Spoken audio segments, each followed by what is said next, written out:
You are watching India Today. You are watching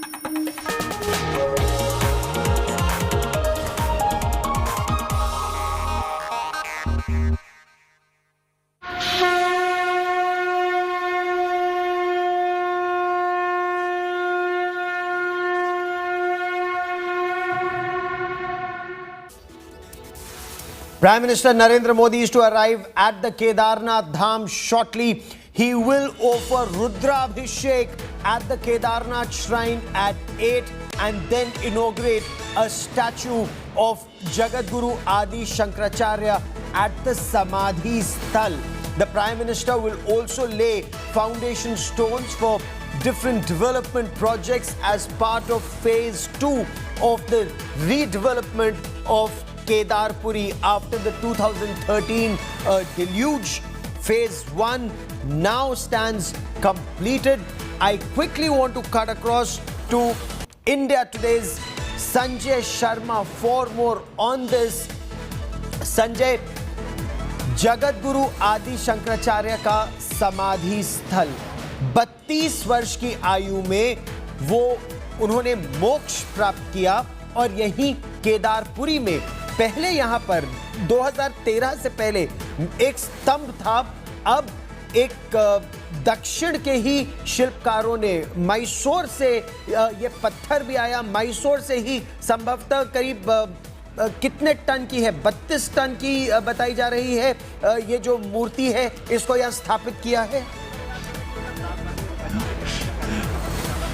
ये 32 ton की प्रतिमा है, श्याम शिला से बनाई गई है, कृष्ण शिला से, और साथ ही ये ऐसा पत्थर है जिस पर मौसम का असर कम होता है, मजबूती ज्यादा होती है, और इसे कम से कम 12 हिस्सों में बनाकर गढ़कर यहाँ तक भेजा गया और यहाँ उसको फिर बनाया गया, स्थापित किया गया। और शंकराचार्य जी के बारे में ये बताएं कि ये आधुनिक इतिहासकारों की तरफ से फैलाया गया भ्रम कि ये 7वीं 8वीं शताब्दी में हुए थे, लेकिन शंकराचार्य ऐसी महान विभूति हैं जिनके बारे में आज भी शोध हो रहे हैं, नई नई बातें सामने आ रही हैं। और ये बातें अभी एक किताब आई है जगतगुरु शंकराचार्य पर, सीनियर एडवोकेट हैं सुप्रीम कोर्ट के वो परमेश्वरनाथ मिश्रा जी, पीएन मिश्रा, जिन्होंने अयोध्या मामले में 28 दिन तक इलाहाबाद हाई कोर्ट में जिरह की और यहाँ सुप्रीम कोर्ट में 6 दिन तक उन्होंने कोर्ट को ये बताया कि आखिर सच्चाई क्या है।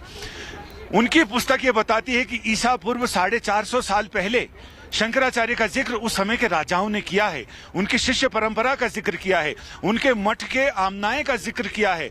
तो ऐसे कई पुस्तकों का, कई ग्रंथों का, कई शिलालेखों का, कई ऐसे पत्रों का, जो ताम्र पत्रों का उन्होंने अध्ययन किया, जो दूसरी लिपि में लिखे गए थे, उसका अनुवाद कराया। और पीएन मिश्रा जी की वो किताब अपने आप में एक बड़ा शोध ग्रंथ है जो ये बताती है कि शंकराचार्य 7वीं शताब्दी में नहीं बल्कि जगतगुरु शंकराचार्य का जिक्र तो उस समय के राजाओं ने किया है, जो राजा उन्होंने उनको अपना अधिष्ठाता माना। और जगतगुरु शंकराचार्य का ये भी है कि न केवल उन्होंने दिग्विजय यात्राएं की बल्कि उन्होंने ऐसे ग्रंथ रचे जो भारतीय मनीषा को एक नया आयाम देते हैं, एक नई शक्ल देते हैं। और उन्होंने 32 साल की उम्र में शिवलोक गमन किया। ये जब साधना और आस्था अपनी चरम पर पहुंचती है तो कायाकल्प होता है, और उन्होंने परकाया प्रवेश भी किया। शंकराचार्य की जीवनी से यह भी पता चलता है कि जब मंडन मिश्र की पत्नी और बहुत परम विदुषी भारती ने उनसे गृहस्थ जीवन के बारे में ये कहा, काम के सुख कैसा है, उसका स्वाद कैसा है, तो शंकराचार्य जी ने कहा मैं तो बाल ब्रह्मचारी हूं, मुझे इसका अनुभव नहीं, लेकिन आप मुझे समय दीजिए, मैं आपको इसका जवाब दूंगा।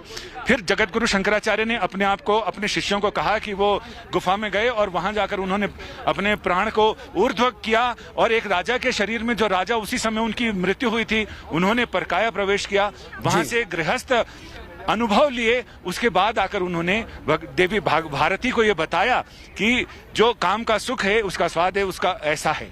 उसके बाद फिर भारती ने कहा कि बिल्कुल मंडन मिश्र पराजित हुए, आप विजयी हुए हैं। क्योंकि मंडन मिश्र की जब आदमी को टेंशन होता है, उन्होंने भारती ने दोनों के गले में मालाएं डाली, जो हारने लगता है उसके अंदर ऐसी प्रतिक्रिया होती है रासायनिक कि उसके अंदर गर्मी बढ़ जाती है और पसीना बहता है, जिससे वो फूल इतने कोमल थे कि वो फूल सूख गए, वो मुरझा गए, और उन्होंने समझ लिया कि मेरे पति की हार हो गई है। भारत को एक सूत्र में पिरोया, अलग अलग रीतियां, अलग अलग कुरीतियां, किस तरह से अद्वैत वेदांत के बारे में उन्होंने देश को बताया, क्यों वो महत्वपूर्ण है, इसके बारे में गुरु ज्योति श्रीवास्तव भी अब हमारे साथ जुड़ रही है। पंडित अजय गौतम हमारे साथ है। बहुत महत्वपूर्ण है जानना कि जगन्नाथपुरी हो या फिर द्वारकाधीश हो, बद्री विशाल हो या फिर रामेश्वरम हो, क्यों भारत को एक सूत्र में पिरोना इतना आवश्यक था। गुरु ज्योति श्रीवास्तव, आप हमारे साथ जुड़ रही हैं, बहुत बहुत धन्यवाद। आपकी दृष्टि में प्रधानमंत्री की ये यात्रा और जिस तरह से देश भर में अलग अलग ज्योतिर्लिंगों में, मंदिरों में प्रार्थना हो रही है, क्या महत्व है उसका? नमस्कार जी, बहुत बहुत धन्यवाद मुझे यहाँ आमंत्रित करने के लिए। जी, जैसा कि आपने मुझसे पूछा कि इसका क्या महत्व है, इसको मैं एक छोटे से एग्जाम्पल से आपको बताना चाहूंगी। स्पिरिचुअल लाइफ यानी आध्यात्मिक जीवन हर इंसान का अधिकार और संस्कार है, और जब हम आध्यात्मिक जीवन से जुड़ते हैं तो हम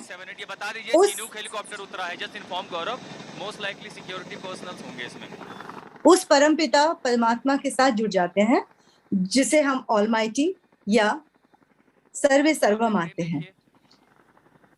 और ये जो हमारे चारों धाम हैं, ये चारों धाम उस मैग्नेटिक फील्ड को बनाए हुए हैं। वहां पे ऐसा एक मैग्नेटिक फील्ड है जहां जाके मनुष्य का स्पिरिचुअल या आध्यात्मिक उत्थान होता है, और आध्यात्मिक उत्थान के लिए ही हम वहां जाते हैं। इसीलिए भारतीय सभ्यता में ये परंपरा है कि हम सब अपने जीवन में एक बार इन धामों की यात्रा जरूर करें। लेकिन मेरा अपना अनुभव यह है कि एक बार काफी नहीं है, हमें कई बार उन धामों में जाना चाहिए, क्योंकि वहां जो एक हमारे पूर्वजों ने, हमारे सभी डेटीज ने, हमारे सभी जिनको हम देवता बोलते हैं, उन सब का पदार्पण वहां हुआ है। तो उनके पदार्पण से जो मैग्नेटिक फील्ड बना है वही हमारी बॉडी में काम करता है, वही हमारी आत्मा को उस लेवल तक ले जाता है जहां हम अपने आप को आध्यात्म से जोड़ पाते हैं। खाली पूजा पाठ करना या किसी फेस्टिवल को मना लेना ही आध्यात्म नहीं है। आध्यात्म वो है जो मोदी जी अभी सिखाना चाह रहे हैं हम लोगों को। उन्होंने इन सारे धामों पर इतना काम किया है, खासकर केदारनाथ का मुझे देखकर इतना आश्चर्य होता है कि जहां मंदिर सैकड़ों दुकानों के पीछे छुपा हुआ था, जिसके दर्शन के लिए मीलों चल के जाने के बाद जब आप मार्केट को क्रॉस कर लेते हैं तब आप देख पाते थे उस मंदिर को। आज वहां खुला वातावरण है और आप कई मील दूर से मंदिर का दर्शन करते हैं। और सबसे सुंदर तो जब हेलीपैड पे आप पहुंचते हैं तो आपको वहीं से मंदिर के दर्शन और दोनों नदियों का जहां संगम हो रहा है, वो जिस संगम को देखने के लिए बहुत पदयात्रा करनी पड़ती थी, बहुत एफर्ट्स करने पड़ते थे, तब हम पहुंचते थे। आज हम हेलीपैड मतलब हेलीकॉप्टर में बैठे बैठे ही देख पाते हैं और जगतगुरु कितना सुंदर दृश्य है। पंडित अजय गौतम, जिस तरह से हमारे देश को एक सूत्र में, सांस्कृतिक सूत्र में पिरोने का प्रयास किया, आज संभवतः नई पीढ़ी को भी वो बताने का प्रयास है। पंडित Ajay Gautam,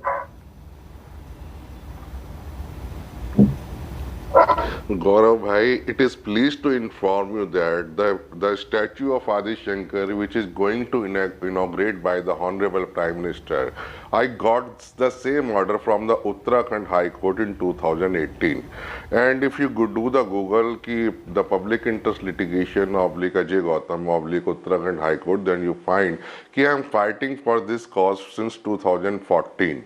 And finally in 2018, the Honorable High Court of Uttarakhand passed a order on my favor and against the state of Uttarakhand when I established this thing, the Adi Jagadguru Shankaracharya, and its samadhi is a shrine for the all akhadas, all 13 akhadas and millions of sadhu, because the Adi Shankar has established our sannyas parampara, our 13 akhada and our 4 feet, and he left his body for the heaven at Kedarnath only, and he is the person who established the 4 dhams and reconstructed and rebuilt and re-established the Kedarnath dham.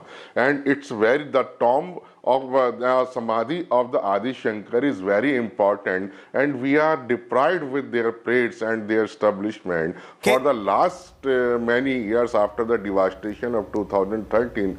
So then court passed an order to Stay with me for a moment. News just coming in. Prime Minister Narendra Modi is to arrive at the Kedarnath Dham shortly. Ahead of his visit to this temple complex. The area is being evacuated. Both devotees and journalists have been asked to go behind a certain cordon that's been laid for the Prime Minister. Ashutosh, this is standard operating procedure. Is it the manner in which now that area is being cleared to be sanitized and checked before the Prime Minister's visit? Point one. And point two, it's the Rudrabhishek that the Prime Minister performs today in about 20 minutes from now at 8 this morning.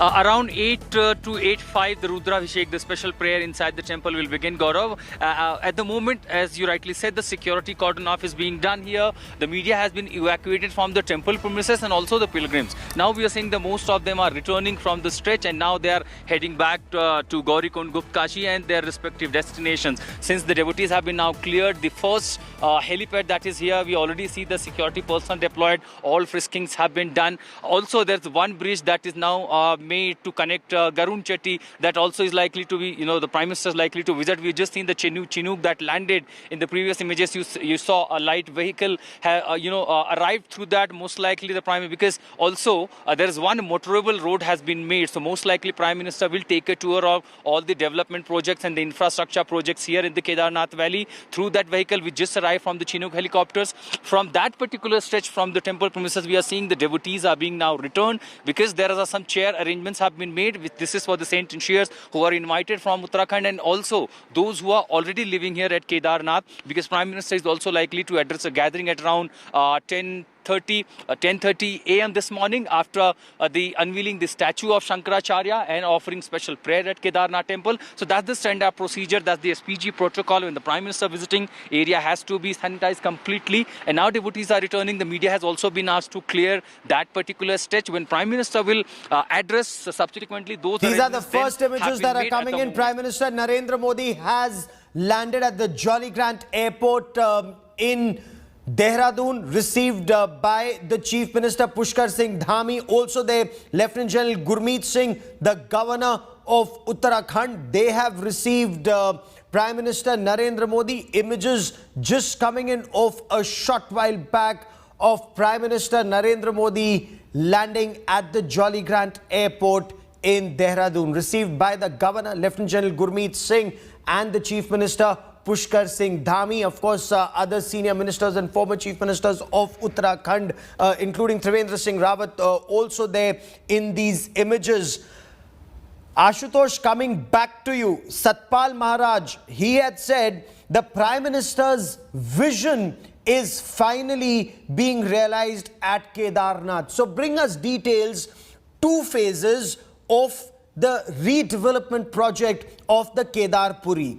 Part 1 completed, Part 2 to be launched. Give us details of the Prime Minister's vision for Kedarnath, and he's been going there long before he even became a political leader. Not just the Prime Minister, his 5th visit as Prime Minister, but he's been going there for a very long time.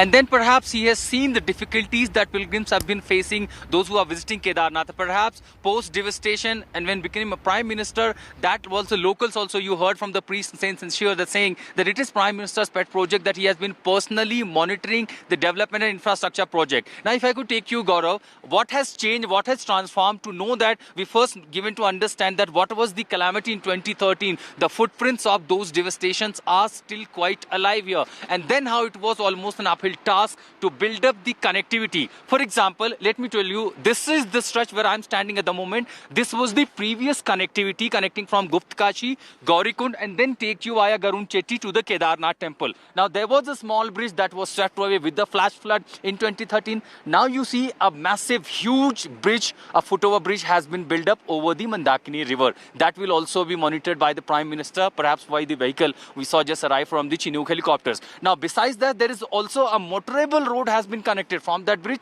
that takes you to the Lord Shankaracharya's statue behind the temple. So that's the connectivity. Now, other side, since this road was completely disrupted, that's a huge task, almost 20-kilometer track from Gaurikund, a completely new movable track with modern lights, facilities, LED flash lights, and also accommodations at multiple places. All these arrangements to felicitate the pilgrim. And there's a huge number that are coming from east, west, north, south, and also from all across the world. In first phases, most of these construction work you see in these images have been completed. In second phase, there are multiple be it in terms of accommodation, in terms of hospital, a police post, and several other facilities in the development. Because as you rightly said, this is also to boost the religious tourism, and given to know the project that also will be announced soon. This Kedarnath Holy Shrine could be, the epicenter of religious tourism, particularly in Uttarakhand. As we know, the government is trying to boost the religious tourism, connecting Char Dham, all-weather connectivity roads. This is going to really be significant. As far as the state government is concerned, perhaps the initiative taken by the Prime Minister, the state government will try to take it to the public. As we know, the Uttarakhand is going to be under the assembly poll within 3 months. Yes. The state government will also take this to the public, that look, under the leadership of the Prime Minister, this is what we have done for the Holy Shrine. This is how we are boosting the religious tourism. We are also ensuring more economic activities in this part, and also all-weather connectivity road, which will also bring tourism and better economy for this hilly state, Gaurav. Oh, absolutely. And these are images of the Dehradun airport. Prime Minister Narendra Modi has arrived at the airport, received by Governor Lieutenant General Gurmeet Singh.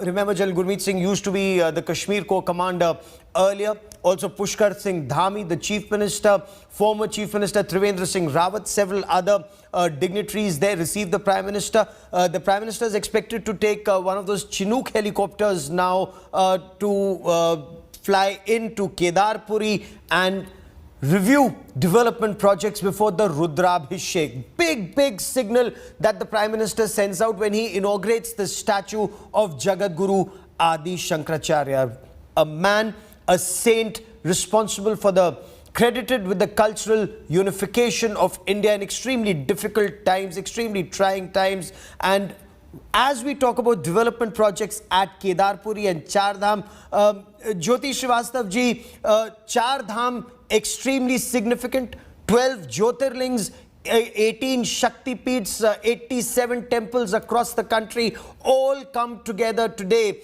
and those giant screens that have been put up all across. कितना महत्वपूर्ण संदेश और क्या संकेत आपकी दृष्टि में?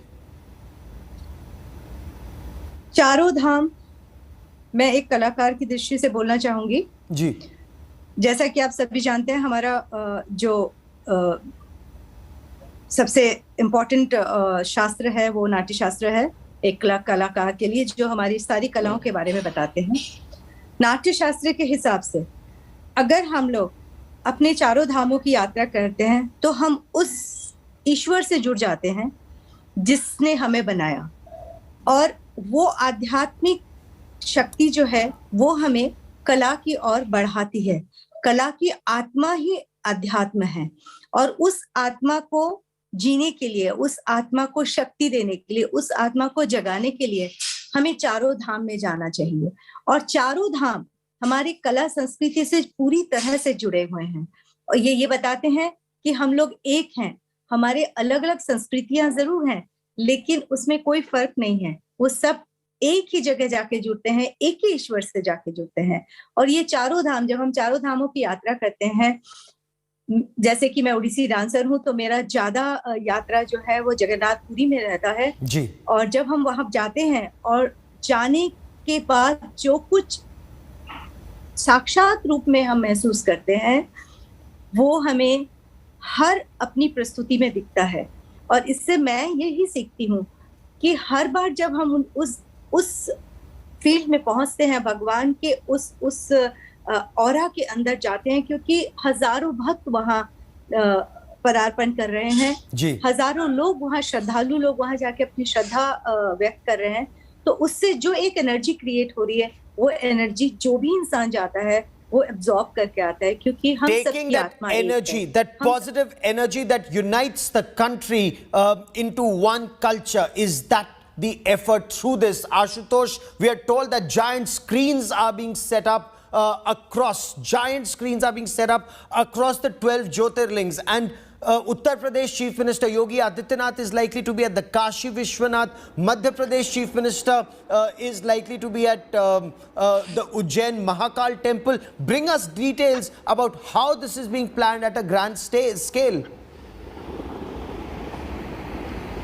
That's Prime Minister Narendra Modi's Mi-17 helicopter set to land. It's arrived at Kedarpuri. First images there on your television screens. Ashutosh. Yes, that's the Mi-17, perhaps out of 3 helicopters that fly with the Prime Minister. The first has landed right behind the Kedarnath Temple at the helipad. Another chopper is expected shortly. That's the first Mi-17 that we just landed here. We already see the Chinook that brought a light vehicle here for the motorable road, which Prime Minister will take a tour of the development projects. And yes, you rightly mentioned, not only at the 12 Jyotirlingas, but several other places. The giant screen have been placed for the people, for the devotees. And that's the another helicopter. That's another Mi-17. So as we know that 3 choppers that fly in the cavalcade, most likely the Prime Minister could be in one of them. That's the first helicopter landed at Kedarnath. The another is landing right here at the another point. These are the first images on India Today. The Prime Minister's cavalcade with the helicopters is now landing at Kedarnath Holy Shrine. And in within few minutes, we'll have the first images of Prime Minister at Kedarnath. As we know, that's around 50 to 55 minutes sortie from Jolly Grant Airport, Dehradun, to Kedarnath helipad. So 2 choppers have landed here. Massive security deployment. The SDRF, the state police, and almost top rank officials had already reached here. Remember, the Chief Minister Pushkar Singh Dhami day before yesterday was here visiting, taking stock of the preparations for the Prime Minister's visit, and also the development projects and several also schemes, as we have been talking, that Prime Minister is likely to announce soon. Also given to understand that the Governor of Uttarakhand and also the Chief Minister will also be coming along with the Prime Minister Modi at Kedarnath. So 2 choppers have landed, Gaurav, at Kedarnath. And now in these images, that's the 3rd chopper. The 3rd Mi-17 is arriving at Kedarnath. That's the another sortie. All 3 choppers now at Kedarnath. And that's the first images of the SPG that is coming out of the Mi-17 helicopter.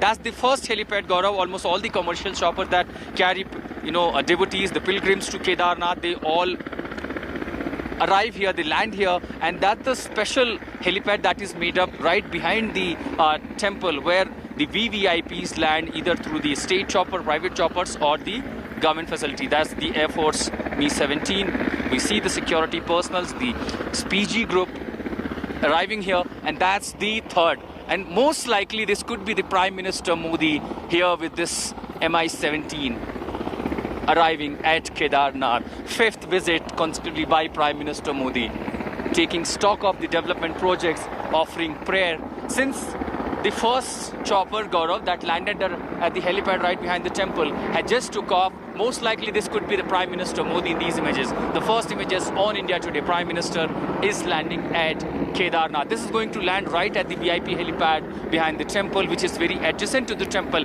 and also close to the statue of Jagadguru Shankaracharya, which is going to be unveiled by the Prime Minister Modi in few minutes from now. Once he arrived, he'll directly be heading to the temple. A special 30-minute prayer session.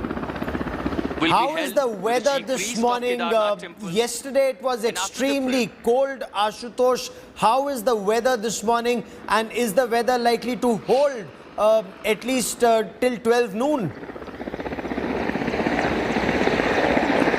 It's quite bright sky, Gaurav. Let me take you to these glimpses. The glaciers, the Kedarnath glaciers, completely sunny, bright shine. Prime Minister is landing at Kedarnath. Though last evening I was completely shivering. It was -7, -8 degree. Even this morning at around 7 o'clock, it was -2. The temperature at the moment is 1 degree, but it's completely sunny, bright sky. Barely any possibility of snowfall or even rainfall. It's completely clear sky. This is going to be an extraordinary event. The devotees, those who were invited, have already reached at Kedarnath Temple. The dignitaries, Kedarnath, the priests, saints and seers, those who were invited to be part of this event have already reached here.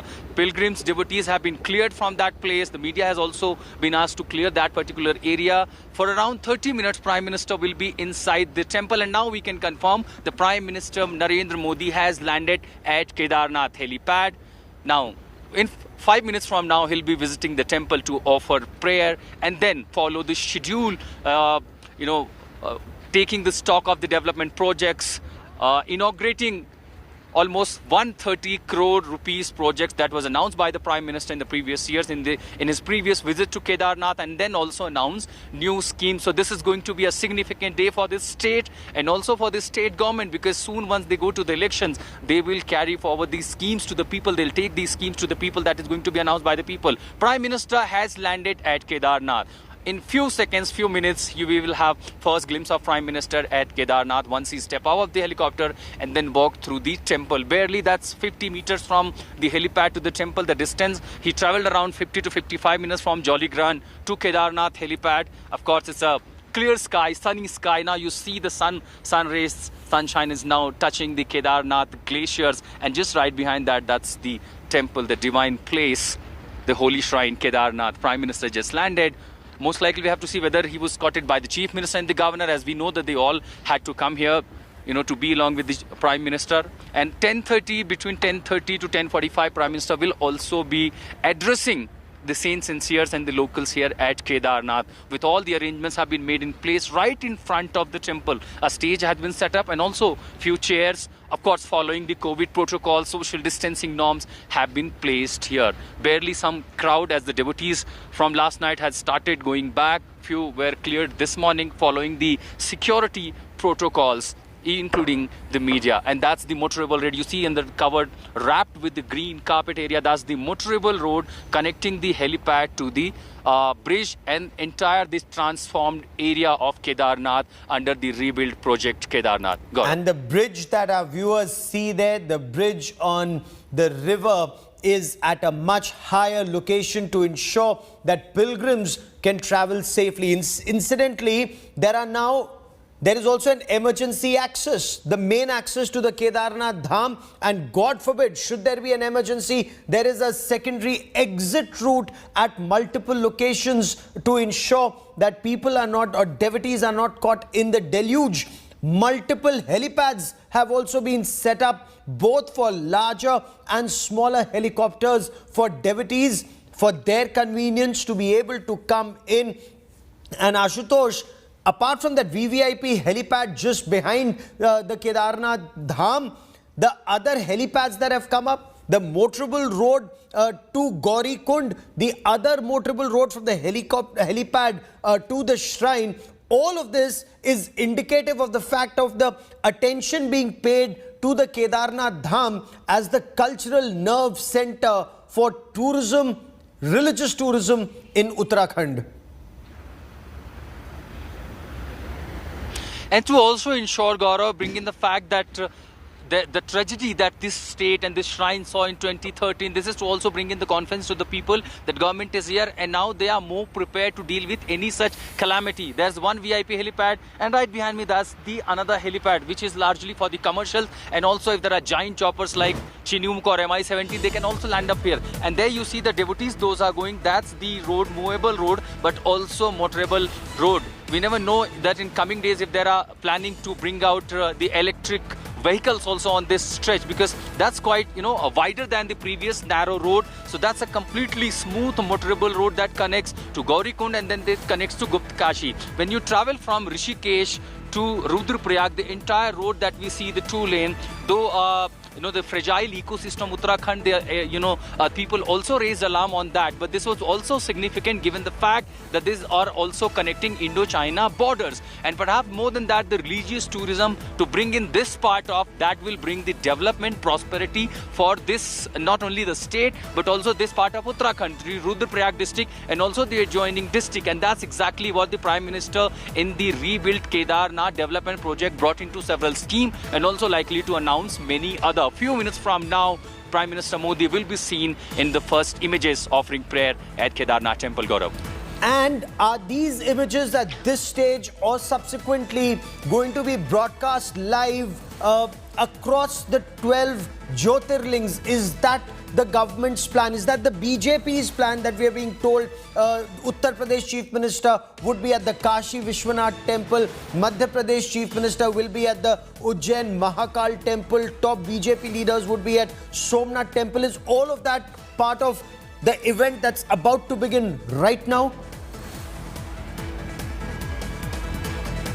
So when you have to bring that message to the people, these arrangements are quite in place. Remember, there have been several events even in past when the Prime Minister has been inaugurating several events. Those were also telecasted through the giant screens. Yes, this has been part. Shivraj Singh will be, the Madhya Pradesh Chief Minister will be at Mahakal Temple. We have to see whether, because there is no confirmation whether the Yogi Adityanath is going to be at Kashi Vishwanath Temple or not. But certainly a giant screen has been placed there at Kashi, at Somnath Temple in Gujarat. There are also the Chief Minister will be attending here with also the cabinet ministers, and at several other places, as we know, the 12 Jyotirlingas. More than that, several other places, these joint screens by the BJP are being placed, and this is, as they say, since it's a mega event, that this is for the devotees, for the pilgrims, that those who are not able to reach Kedarnath, they could see these things, how the Prime Minister is offering prayer. But subsequently, this has also a political dimension, that how when 5 states are going to be under poll within 3 months, these images the BJP will try to take out to the people. So of course, anything that happens, it always has 2 dimensions. But for now, for Kedarnath, this is more about the development and also the boosting the economic activities, as we have seen destruction in 2013, several years, often years, even just couple of months back, we have seen a kind of flash flood in the Kumaon region. So certainly the challenge is to this eco-fragile system of Uttarakhand, this hilly state, how to ensure build-up, how to ensure infrastructure, but at the same time taking care of the fragile ecosystem of this hilly state, Gaurav.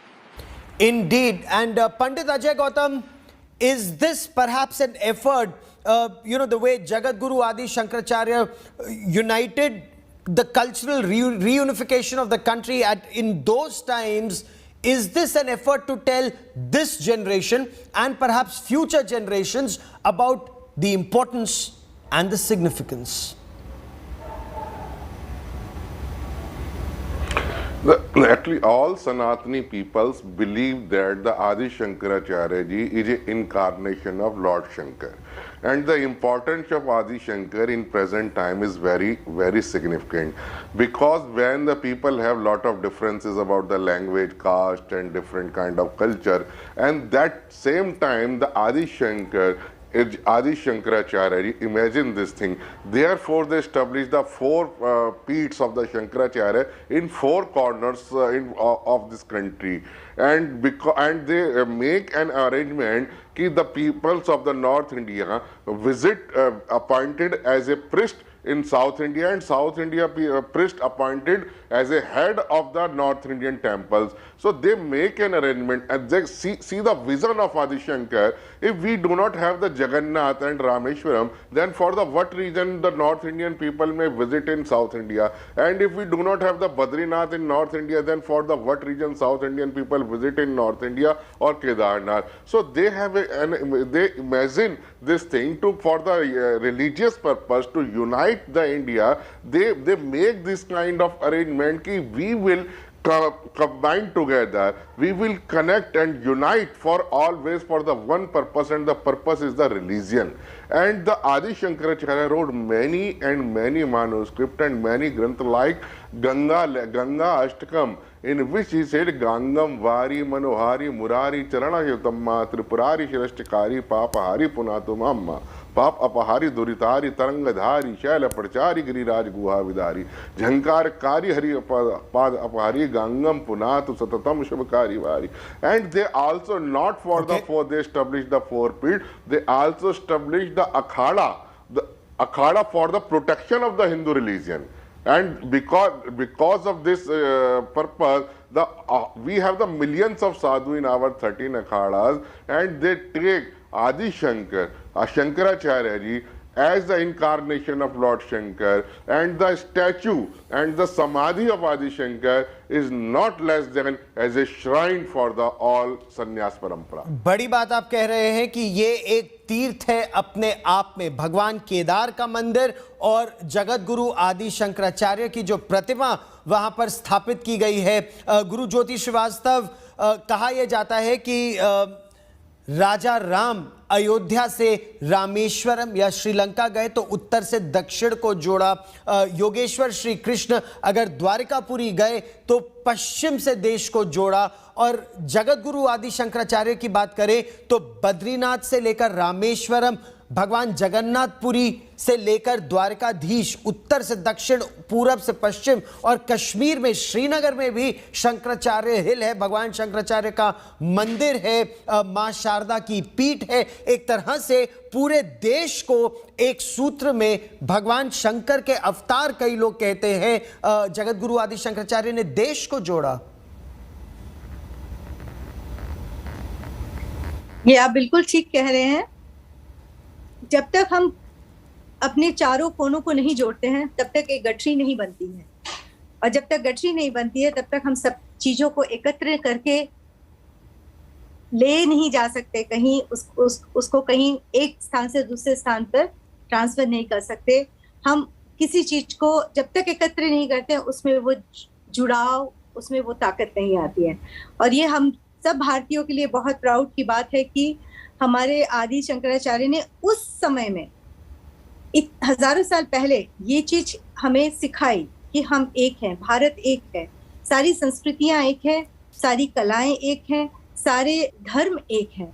और उसी को दिखाने के लिए ये बताया गया है, जैसा कि अभी अभी आपने भी इस चीज को बोला कि चारों कोने, एक कोने से दूसरे कोने में जब हमारे पुरोहित, हमारे पंडित, हमारे प्रीस्ट एक दूसरे से दूसरे कोने में जाते हैं और उस ईश्वर की आराधना करते हैं जो उनके रीजन का है, तो वो ना केवल अपना संस्कृति एक पूरब से पश्चिम या पश्चिम से उत्तर को आती है, बल्कि वो पूरा एक लाइफस्टाइल जिसको हम कह सकते हैं, एक जीवन जीने की शैली को वो एक स्थान से दूसरे स्थान लाते हैं, जिसका वजह है कि आज का मॉडर्न युग में हम लोग सारी संस्कृतियों को समझते हैं, जानते हैं और सब कुछ हम जीते हैं अपनी जिंदगी में।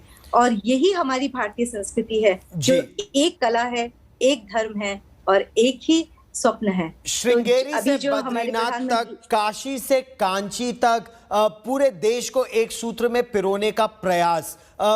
किन परिस्थितियों में पंडित अजय गौतम ये प्रयास उस समय किया गया था कि ये कहा जाए कि मोक्ष प्राप्ति के लिए चारों धाम की यात्रा बहुत ही आवश्यक है?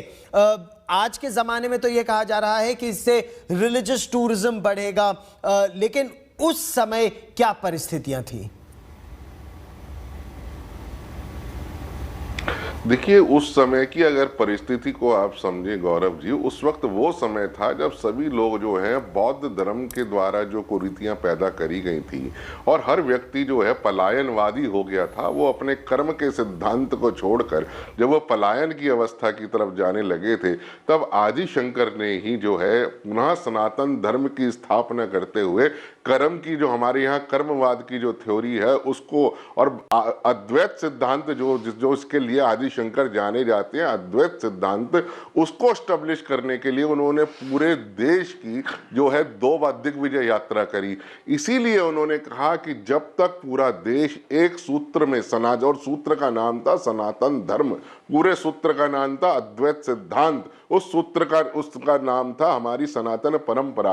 वो जब तक वापस से लोग इसमें नहीं आएंगे तब तक जो है ये देश जो है, ये भारत जो है, ये भारत नहीं बनेगा। इसीलिए उन्होंने देश में चारों पीठों की स्थापना करके एक ऐसी व्यवस्था को बनाई और उन्होंने अनेकों ग्रंथ लिखे। उन्होंने जितने भी उस वक्त के अंदर जो कुरीतियां, जो पलायनवाद, हर व्यक्ति जो था वो जीवन में सिर्फ जो है निराशा और एक तरीके की कह लीजिए कि घोर निराशा को देखता था और पलायन की तरफ बौद्ध भिक्षु बनने के लिए कर्म के सिद्धांत को त्याग देता था। ऐसे में जगतगुरु शंकराचार्य ने पुनः सनातन धर्म की स्थापना, सिर्फ स्थापना करी, उल्टा उन्होंने कर्मवाद और अद्वैत सिद्धांत को दिया, जिसके कारण जो है भारत सनातन धर्म की तरफ अग्रसर हुआ। वेदों से लिया ज्ञान उन्होंने अगली पीढ़ी तक पहुंचाने का प्रयास किया। अद्वैत सिद्धांत, वेदांत के जो सिद्धांत है उनको नई पीढ़ी तक पहुंचाने का प्रयास किया। My colleague Ashutosh Mishra also joins me. Ashutosh, the Prime Minister heads straight to the Kedarnath Temple for the Rudrabhishek, and this for the Prime Minister holds a special significance, Ashutosh. Absolutely, for 5 years, and as you rightly said, that even becoming Prime Minister or even entering in the active politics, he was often coming here. He spent a great time here in Kedarnath, and after becoming Prime Minister, this is his 5th visit consecutively in this year also. Once he arrived, that was the given time. It was 8 a.m. in the morning when the Prime Minister entered in the temple, and it is 30-minute Rudrabhishek, a special prayer that Prime Minister will be holding with the chief priest of Kedarnath inside the temple, and after that it's over. Prime Minister will have the first glimpse when he'll be stepping out. And every year when we see the devotees, be it the going at Kumbh in Prayagraj and then visiting Kedarnath, the Prime Minister has his connect with the Lord, and that's exactly why we see every year he visit Kedarnath shrine. But more significantly than the religious perspective, what I see the development project, the economic perspective of this hilly state. Remember, when you have a eco-fragile system, activities in Uttarakhand, and also challenging the border which connects to your enemy nation China, then the activities, the economic activities, the strengthening infrastructure, development projects, those become really significant. And more than the religious visit by the Prime Minister, what he has announced and what he is going to announce will also be seen very importantly, not only by the people but also for the BJP ruling party in the state of Uttarakhand. And within 3 months, they'll have to go to the public and announce what all they have done, what all the central government has done for this state, Gaurav. Oh, absolutely. And when it comes to the Kedarnath Dham, when it comes to Uttarakhand, what is it that the Prime Minister is likely to talk about? Pushkar Singh Dhami, the Chief Minister, has been talking about at least some of the achievements at Kedarpuri post 2013. What details can you share with our viewers?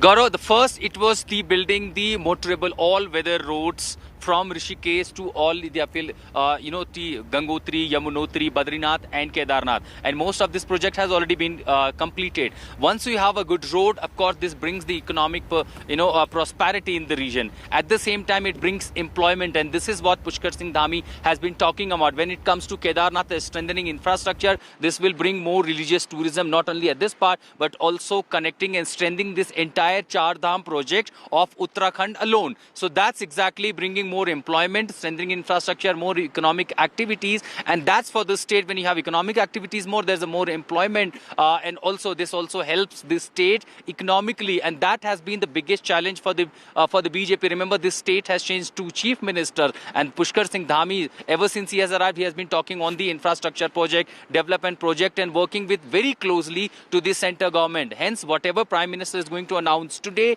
this will be taken up by Pushkar Singh Dhami, the state chief minister, across the state to all the people when he begins campaigning in the state, be it the और ये पहली तस्वीर है प्रधानमंत्री नरेंद्र मोदी की. And for the benefit of our viewers, Ashutosh, give me a moment. These are the first images of Prime Minister Narendra Modi coming in from Kedarpuri. Now, this is the area that had actually been damaged extensively in 2013.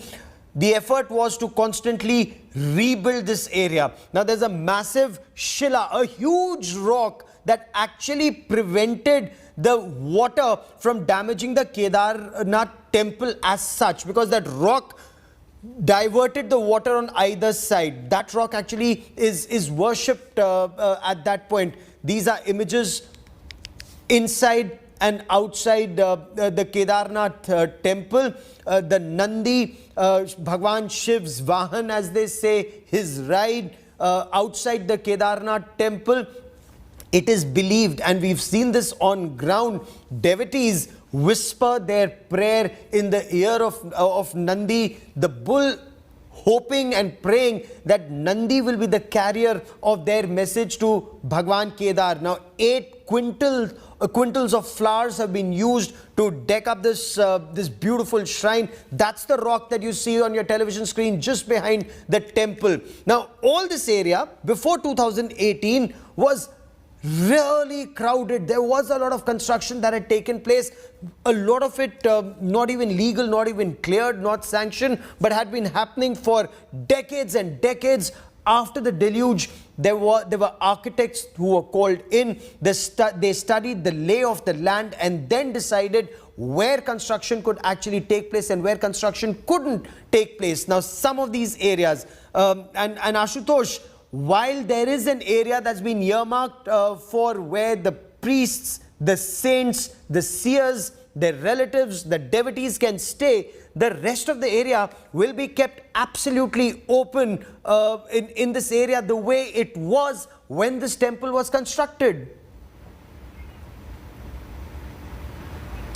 Well, that was the idea when the rebuilding, the Kedarnath was announced. That was the idea, that eco-sensitive zone. This becomes an eco-sensitive zone. And why it is, let me take you through, because I'm standing at least 400 meters from the temple. Here it is quite visible. Right behind the temple, that the rock you mentioned about that protected the flash flood entering, huge stock of debris to the temple. But behind that, that's the flow that you can see. Still, those are the images alive of the destruction of 2013. And right under the glacier behind this helipad, there is a lake. That was where the flash flood triggered and which brought huge debris, and that created a kind of destruction in 2013. So that was the idea, that to prevent any further such calamity, the rest part of the areas around the temple, that will be kept as it is, as how it was previously. However, those development projects that have been carried out, that at certain distance, keeping in the mind that what had happened in 2013, there is also a bridge that has been relocated, has been made now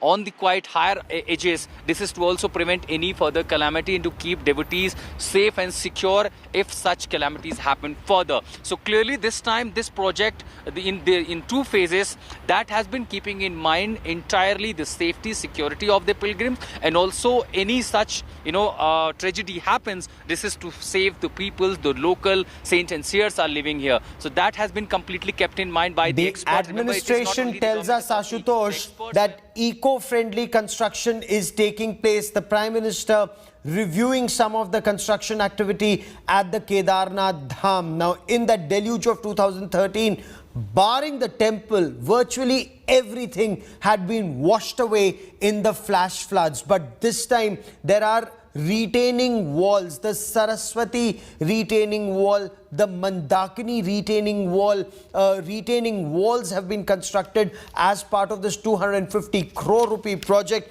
We are also told there's a bridge that's come up at Garud Chatti, the Garud Chatti bridge. We are also told that apart from inaugurating the Sabarmati and Mandakini retaining wall, there is a residential complex for the saints and the seers that the Prime Minister is also likely to review and launch. Ashutosh, tell us more about these development activities that have taken place, the significance of the two retaining walls too. Well, the residential complex, Gaurav, has already been made, and that will be inaugurated by the Prime Minister. And here are those images. Besides these, the accommodation arrangements made for the pilgrims, right behind the blue wall, just barely few meters from the temple, a residential complex has been placed. If you talk about the Garud Chatti bridge that was swept away during the flash flood, that's the new bridge. It has also been decked up completely, as the Prime Minister through the light vehicle on the motorable road will be visiting here. That's exactly why the security has been beefed up and there is no one allowed, because that's the new bridge. And if you remember, Gaurav, pre-2013, there was a small bridge, that was a very small portion, and also on the very lower altitude. This is quite looking at the safety, and you're talking about the use of the 2013, all these eco-sensitive construction and not the very heavy earth-moving machinery was used. It was completely keeping in the mind the eco-fragile system of the Kedarnath. So that exactly could be one of the reasons why it really took so long to build up, at least so far, the infrastructure. However, at the same time, several other constructions are also underway. So that is also being done, but very heavy machinery, earth-moving machinery, we are not really seeing here. As you mentioned, the administration is saying that eco-fragile system is Kedarnath is a must to take note of before building up any infrastructure further, because that was also an alarm raised by the experts when the review was done post 2013 calamities. When you construct further, keep in the mind the eco-fragile system of this part of Kedarnath, Gaurav. Oh, absolutely. Images of the Prime Minister.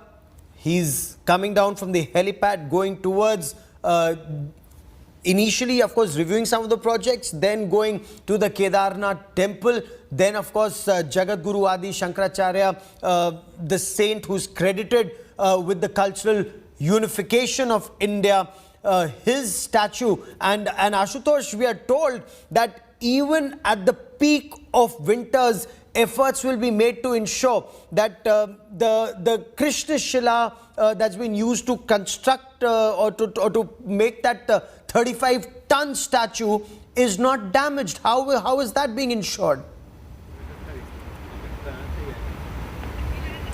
Again, because the machinery and the workers from the PWD and several other agencies for last at least 365 days, even during last winter, they were working here. The technology, the most advanced technologies were used. And since the damaging part that was to be rebuilt completely, even during last winters, they were working here. Though it is quite very harsh. And if I could tell you that here when the snow falls from November 2nd week, by January it goes up to 20 feet at certain parts. So that was really a challenging task for the administration, but few officials from the PWD, from the agencies and those companies, those who are working here with the modern advanced technologies, ensured the safety of the entire construction work. And that's exactly seems to be working here, why we see a such transformation has been done of this Kedarnath shrine. Gaurav, ये पंडित अजय गौतम, ये जो कृष्ण शिला से बनाई गई है जगतगुरु आदि शंकराचार्य की प्रतिमा,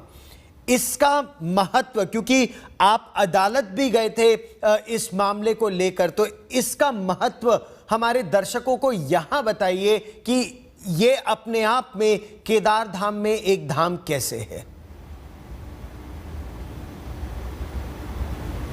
देखिए, अगर हम इसकी महत्वता समझें तो जब केदारनाथ जी के मंदिर की जो पुनः स्थापना हुई थी, क्योंकि ये मंदिर जो था बहुत लंबे समय तक कह लीजिए दुनिया के उससे गायब था, नक्शे से गायब था, और इसकी रिलीजियस इंपॉर्टेंस अगर दोबारा किसी ने स्टैब्लिश करी थी तो दोबारा इसको स्टैब्लिश करने में आदि शंकर का काम था।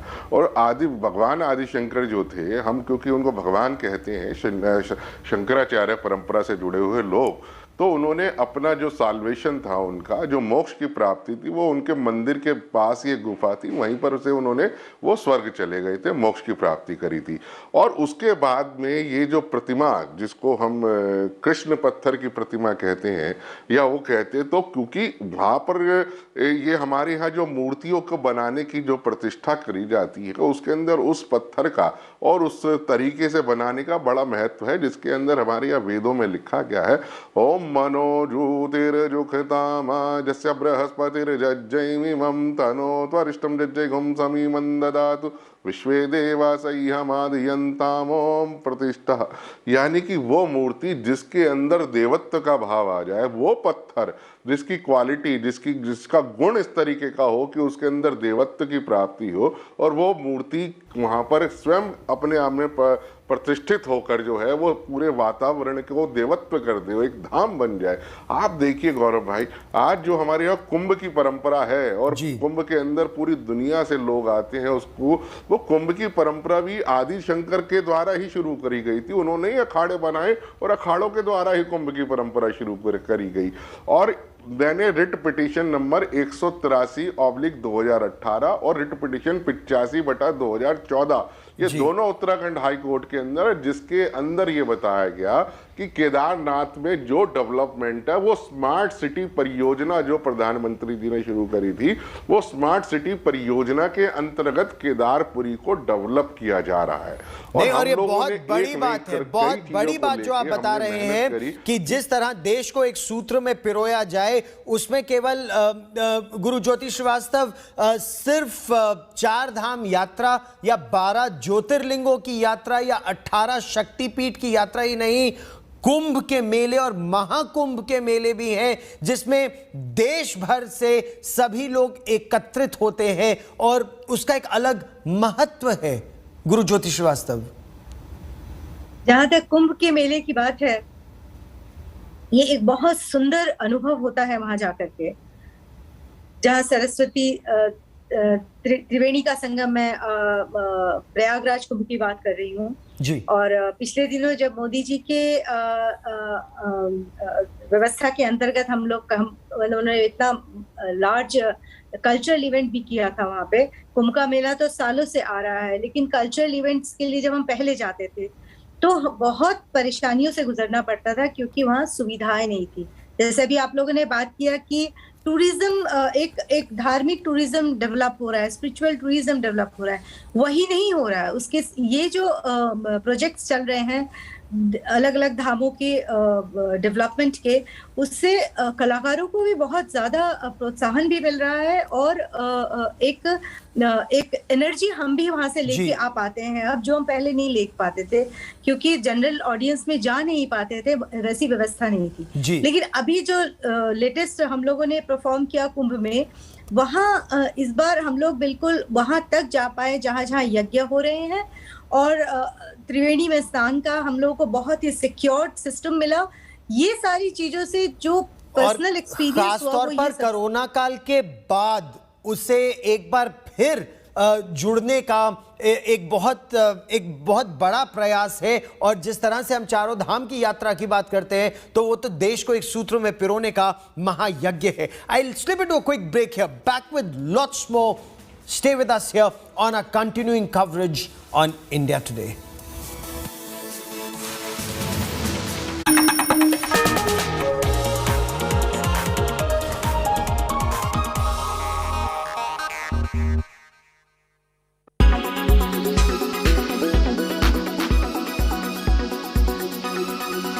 It has not been easy. Come on, let's not lie. But you've been great. You've been fantastic. Half my closet doesn't exist anymore, but I'm extremely happy. There's some magic in tidying up. It's been a month since the southern film industry's famous couple announced their separation. Samantha and Chaitanya have been in the news ever since then. The duo separated after 4 years of marriage. This has left their fans searching for reasons behind the divorce. There have been many rumors about the separation of the couple. So let's make this job easier and tell you what's unfolded since their separation. For the past couple of months, before the official announcement, it was rumored that Sam and Che are separating. The rumors were confirmed after they both announced their divorce through an Instagram post. Since the announcement, Samantha is seen to be quite vocal about letting go and moving on in life. She's removed all pictures of hers with Che from her Instagram. I've always had that, like every time I'm low or like I'm stressed, I'd like to clean. So I don't know, there's some connection. So people have a big problem with letting go, right? Some people have a big problem with letting go, but like I said, how do you convince them to let go? It's therapy. Yeah. It was rumored the reason for the separation of the two was that Samantha had affairs. In a Twitter post, she opened up about it. Your emotional investment into a personal crisis has overwhelmed me. Thank you all for showing deep empathy. Images of Prime Minister Narendra Modi now taking a look at some of those development projects that are being carried out at the Kedarnath Dham. Now, this is extremely significant. There is a gallery that is being made here, a gallery that shows Kedarnath over the years, a gallery that shows the significance and the importance of Kedarnath. Those retaining walls that have been created, the Saraswati retaining wall, the Mandakini retaining wall. I want to bring in Ashutosh for more on this. Ashutosh, describe for our viewers these galleries that have been made, the retaining walls that have been made, and the images on those retaining walls. Well, Gaurav, that's around 500 to 600 meters. How those retaining walls have been made at Kedarnath and around that area, also Mandakini River and Saraswati River. But importantly, these saints and seers are also getting ready, getting prepared, as they have been invited to join the event which will be addressed by the Prime Minister. In fact, this was the ashram where I stayed last night. Mahanji, young Mahanji, these all saints and seers have been freezing out in the -7, -8 degree temperature. But here these saints and seers have been invited. Maharaj Ji, आज जा रहे हैं आप लोग, प्रधानमंत्री वहाँ संबोधित भी करेंगे। ये जो कुछ हमने पहले यहाँ पर देखा, कितना बदलाव आपने देखा है और आज का ये दिन कितना महत्वपूर्ण है केदारनाथ और उत्तराखंड के लिए? हमारे लिए बड़े हर्ष एवं गौरव का विषय है कि महान राष्ट्र के महानायक भी केदारनाथ पहुंच रहे हैं, जो केवल भारत की संस्कृति का नहीं वैश्विक संस्कृति का प्रतिनिधित्व करते हैं। ऐसे महान नायक का हम हृदय से अभिनंदन करते हैं। हम ही नहीं, हिमालय की देव सत्ता भी जिनका अभिनंदन करना चाहती है। उनके द्वारा जो भी बाबा केदारनाथ के धाम में परमात्मा कार्य करवा रहे हैं, वो केवल हम सब स्थानीय लोगों के लिए नहीं, हमारे बाबा केदारनाथ की प्रतिष्ठा को वैश्विक रूप में स्थापित करने में कार्य करेगा। कई लोग यहाँ पर जिन्होंने 2013 की तस्वीर देखी होगी, या जो बहुत कम लोग हैं जो शायद इतना जानते हो केदारनाथ के बारे में, 2 नदियाँ थी, उन दोनों नदियों को बचाए रखना कि वो यहाँ से निकल पाए, और उसके अलावा जो निर्माण कार्य है वो पूरी किसी भी तरह से बाधित ना हो, इन सब प्रोजेक्ट को आपने बहुत नजदीक से देखा। Let me Gaurav also tell you, बाबा lives here 365 days. Even when there is 20 feet snow, he always stays here at Kedarnath Shrine. तो जब ये निर्माण कार्य हो रहा था, इन दोनों नदियों की पवित्रता और इनको प्रवाह को बनाए रखना कितना चुनौती था यहाँ पर? उसमें ये कार्य बड़ा ही चुनौतीपूर्ण था। आपने बहुत अच्छा प्रश्न किया है। हिमालय हमारी माँ गंगा का उद्गम स्थल है, जिनकी 3 धाराएं हैं, जिनकी मध्य धारा माँ मंदाकिनी केदारनाथ से प्रवाहित होती है। तो उसके लिए भी पूरा प्रयास किया गया है और अभी माँ मंदाकिनी के संगम पर विशाल एक घाट भव्य रूप में बनने जा रहा है, जो माँ गंगा की पवित्रता को तो बनाए रखेगा ही, हम सबको आकर्षित भी करेगा। और उस घाट का आकर्षण ऐसा है कि व्यक्ति न चाहते हुए भी स्वाभाविक उस पर जाकर स्नान करना चाहेगा। तो ये इसलिए कहा गया कि बाह्य शुद्धि और अंतर शुद्धि, इसी प्रकार से बाह्य रूप में आकर्षण और अंतर रूप में आकर्षण तो बाबा का है ही है। बाह्य रूप से आकर्षित करने के लिए हमारे प्रतिनिधियों ने, हमारे आदरणीय प्रधानमंत्री जी ने उनका हृदय से स्वागत और अभिनंदन करते हैं। आप जा रहे हैं मिलने के लिए, आज उनका संबोधन भी है, आप लोग वहाँ पर जाएंगे, कुछ कहेंगे भी उनसे? हम उनको मानसिक रूप से यहीं से ही संवाद करेंगे और मुझे नहीं लगता, हम बाबा जी आदमी हैं तो वहाँ पर जाने का विशेष मेरा प्रयोजन नहीं है। 2019 में मैं उनसे मिल चुका हूँ और उनके लिए हमने भविष्य के लिए कामना भी की है। 2024 में वो पुनः आने वाले हैं। देखिए, पहले ही आप लोगों ने उन्हें आशीर्वाद दे दिया है यहाँ पर। बाकी सारे महंत सन्यासी लोग हैं, बाबा जी तो साल भर यहीं रहते हैं, आप चले जाते हैं। केदारनाथ के इस बदलाव को कितना करीब से देखा है आप लोगों ने? आप लोग कितने समय से बाबा जी यहाँ पे? यहाँ पे आते रहते हैं पर साल। तो ये जो बदलाव हुआ है केदारनाथ, बहुत बदलाव हुआ है मोदी जी के कार्यकाल में, बहुत अच्छा हुआ है। अभी जो आने वाले साधु संत हैं, दर्शनार्थी हैं, सबको अच्छी व्यवस्था मिल जाती है आने के लिए। So to maintain the sanity, the purity of this holy shrine, and also ensuring rebuilding of Kedarnath, that was really a challenging task. And of course, not only the government, the agencies, the experts' opinion were also sought. Several experts also arrived here, and it is a combined, effort by the state, by the center, by the professionals, and that's what the transformation is visible at ground zero here in Kedarnath, Gaurav. And as the Prime Minister reviews the development projects, now remember, you heard those seers, those saints who were talking about how Kedarpuri has completely been transformed in the past 7 years. In 2013, it was virtually, except the temple and that Nandi bull that you see in front of the temple, virtually everything else was washed away, all the way downstream. Such was the intensity of the deluge. We had covered it then in 2013, and then the reconstruction activity that started in 2014 and has been on now till 2021. It was phase 1 of the project. Post 2021, phase 2 of the project will be launched by Prime Minister Narendra Modi in a short while from now. Phase 2 also extremely significant. Ashutosh will tell us more about it, but the images that you see on your television screen, and let me tell you more about this. The Prime Minister in a short while from now will unveil the statue of Jagadguru Adi Shankaracharya at the Kedarnath Dham. Jagadguru Adi Shankaracharya was the saint credited with the cultural unification of India in 4 dhams. He revived the Sanatan Dharma in India. He was also responsible for authoring several texts and commentaries on Hindu scriptures, quoted extensively from the holy Vedas. One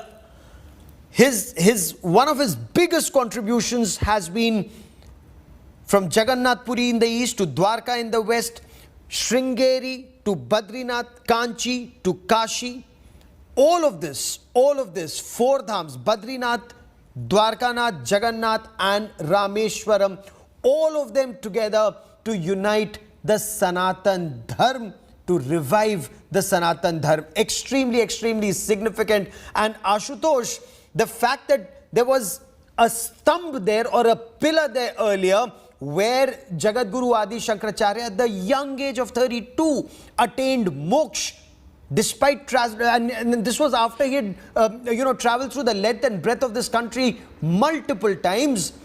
Now there is this huge statue that our viewers are watching. Tell us more about this. And when we know that Shankaracharya, who unified the religious India, particularly the religious diversity that we have in India, and then unifying it togetherly culturally, महाराज जी, बहुत सारे लोग हैं, जगतगुरु शंकराचार्य के बारे में हम जानते हैं कितना महत्वपूर्ण हो जाता है। उनकी प्रतिमा यहाँ बनाई गई थी बहुत कम उम्र में, जहाँ से उन्होंने शुरुआत की, यहीं आकर के उन्होंने मोक्ष भी ले लिया था। भारत को धार्मिक तरीके से और इस साधना से जोड़ने के लिए, और खासकर उत्तर दक्षिण को, पूरा पश्चिम को जोड़ने में जो उनका योगदान रहा है, यहाँ पर कितना महत्वपूर्ण हो जाते हैं जगतगुरु शंकराचार्य। शंकरम शंकराचार्यम केशवम बादरायणम सूत्रभाषम कृतो वंदे भगवंतः पुनः पुनः। आदिगुरु शंकराचार्य भगवान शिव के ही अंशावतार हैं और भगवान शिव की शक्ति जिसमें पूरा ब्रह्मांड समाया हुआ है हम सभी जानते हैं। तो उन्होंने अपना अंशावतार लेके भारत में वैदिक धर्म की पुनर्स्थापना की, जिसका उत्तर में ज्योतिष मठ, द्वारिका में, पश्चिम तट पर शारदा में, पुरी में मठ और कांचीपुरम में, चारों दिशाओं पर चारों वैदिक धर्म की स्थापना के लिए आदिगुरु शंकराचार्य जी ने मठ स्थापित किए। उसी क्रम में वर्तमान महाना राष्ट्रनायक ने केदारनाथ में जो भगवान शंकराचार्य जी का स्मारक स्थापित किया है, ये हमारे लिए ही नहीं, हमारे आने वाली पीढ़ी के लिए एक संस्कार और शिक्षा के लिए बड़ा प्रेरणास्पद स्रोत है। सनातन परंपरा में सबसे पहले पूजा भगवान शिव की होती है, या अगर आप कह रहे हैं कि शंकराचार्य भगवान शिव के ही अवतार थे तो सबसे पहले उनकी पूजा होती है? हमारे यहाँ संतों की परंपरा में पहले गुरु का पूजन होता है, फिर भगवान का क्रम आता है। उसी प्रकार से शंकराचार्य जी हमारे संन्यास परंपरा के आचार्य हैं, इसलिए प्रथम वंदनीय वही हैं, उसके बाद ही भगवान शिव हैं, क्योंकि भगवान शिव तक ले जाने वाले हमारे आदिगुरु शंकराचार्य जी ही हैं। गुरु का स्थान सबसे पहले दिया जाता है। So that explains the significance of Shankaracharya and why this rebuilding Kedarnath project, at the same time the rebuilding the statue of Shankaracharya who got moksha here has been built up. And as you heard Swamiji, you heard Mahanji, that before praying Lord Shiva, the gurus, the priest, the people, the devotees, they first offer prayer to Shankaracharya as he was the guru, unifying India religiously and then connecting everyone from east to west, north to south with Sanatan Sanskriti. Gaurav. In fact, Guru Jyoti Srivastav, if I may, this is the parampara that India has been following throughout. Guru Gobind dono mile kako lage pae, balihari Guru ke Gobind diyo milaye. That's exactly what the priests are also telling us. First pray to Jagadguru Adi Shankaracharya and then to Bhagwan Shiv. Yes, Guru Parampara is very important in Indian life. And when we talk about the prayer, we always pray Guru first and then Ishwar. But in my personal view, we should pray God first and then Guru, because Guru is a physical form and God is a spiritual form. But yes, when we talk about Adi Shankaracharya, it's absolutely different, because Adi Shankaracharya was not only a human being, he was something else. He like a priest was saying, he was the embodiment of Lord Shiva. That's true, because I think all the human beings are the part of Lord Shiva. But yes, Shankaracharya had the most power of Shiva in his life. That's why in such a young age, he could have done amazing work to connecting one corner to another corner through culture and spiritualism. So we all should salute Adi Shankaracharya ji. He was a Param Guru. Absolutely. And ma'am, these are images that our viewers are watching of Prime Minister Narendra Modi, who was taking a look at some of the development projects that are being carried out at Kedarpuri, at Kedarnath Dham. He's seen these now. He's en route the temple. He will be praying there. Then there will be the physical reviewing of some of those projects, interacting with the saints and seers and with officials of the Uttarakhand administration. That is where Prime Minister Narendra Modi now, if you look at the temple, the way you look at it, see it today and the way it was earlier, there is a huge transformation. And Ashutosh, you and I have covered Uttarakhand and the Kedarnath tragedy both in 2013 and the reconstruction, redevelopment projects 2014 onwards. There you see the Prime Minister in these images. He's being welcomed by the Governor, the Chief Minister, several other officials and saints and seers of the Mutt with the Prime Minister, various Parmarth ashrams, various saints and seers, like we were told, the Prime Minister is interacting with them, reviewing the development activity that has taken place. And Ashutosh, the Prime Minister also wanted to know from them, from the saints and seers, as these development projects were carried out, what is it that they wanted at the Kedarnath Dham for eco-friendly development for religious tourism? Well, that's why they are invited, Gaurav. Saints and seers from Kedarnath have been invited. Sitting arrangements with the COVID safety protocols have been made. The chairs have been placed. So when Prime Minister will address, he will also be meeting saints and seers. Of course, as per this state, the Devasthanam board, that was also opposed by certain saints and seers. And most likely, if they made Prime Minister, they may also take up that issue. And if that probably will also be addressed by the Prime Minister. But at the same time, as far as redevelopment is concerned, we know the a proper residential complex for saints and seers have been made. All 12 months all-weather road connectivity, that is now the biggest hurdle, because during the winters, peak winters, it is fully covered with snow up to 20 feet sometime. So how to ensure that there is a proper connectivity, and at the same time eco-fragile system, since it has been building up over the years, and this is really taking huge task and huge time, because at least 4 to 5 months there is hardly any connectivity or hardly any activity happens in this part of Uttarakhand. So when he meet saints and seers, they will be taking up their issues to the Prime Minister, from residential colonies, from setting up more accommodation from the tourist pilgrims. But at the same time, most importantly, to prevent the ecosystem of Kedarnath that have been advocating by the saints and seers of Kedarnath will also be taken up to the Prime Minister. And these are saints and seers who are now garlanding Prime Minister Narendra Modi, different seers, different saints. Now the Prime Minister enters the Kedarnath Temple. The Rudrabhishek will happen from this point on. The Prime Minister is an ardent follower and devotee of Bhagwan Kedar. In fact, Kedarnath again has a special story. Kedarnath Temple and the Pashupatinath Temple at Kathmandu in Nepal, and the Prime Minister has visited both. He is a Shiv Bhakt. He has taken this opportunity to visit various Jyotirlings across the length and breadth of India, and also, of course, the Pashupatinath Temple. The significance of Rudrabhishek, Pandit Ajay Gautam, Rudrabhishek, भगवान शिव का रौद्र रूप, चाहे वो पंचामृत हो, चाहे वो उसमें शहद हो, घी हो, दूध हो, भगवान शिव को शांत करके उनकी उपासना की जाती है। रुद्राभिषेक के बारे में हमें बताइए पंडित अजय गौतम। देखिए, जो रुद्राभिषेक है वो भगवान शिव को बहुत प्रिय स्नान है। आप देखिए कि पूरे भारतवर्ष में जितने भी शिवलिंग हैं, कोई भी व्यक्ति, किसी के पास कुछ भी ना हो तो एक लोटा या अंजलि में जल भरकर भगवान को चढ़ा देता है, और भगवान भोलेनाथ, आशुतोष, औगणदानी सिर्फ एक अंजलि भर जल से ही प्रसन्न हो जाते हैं।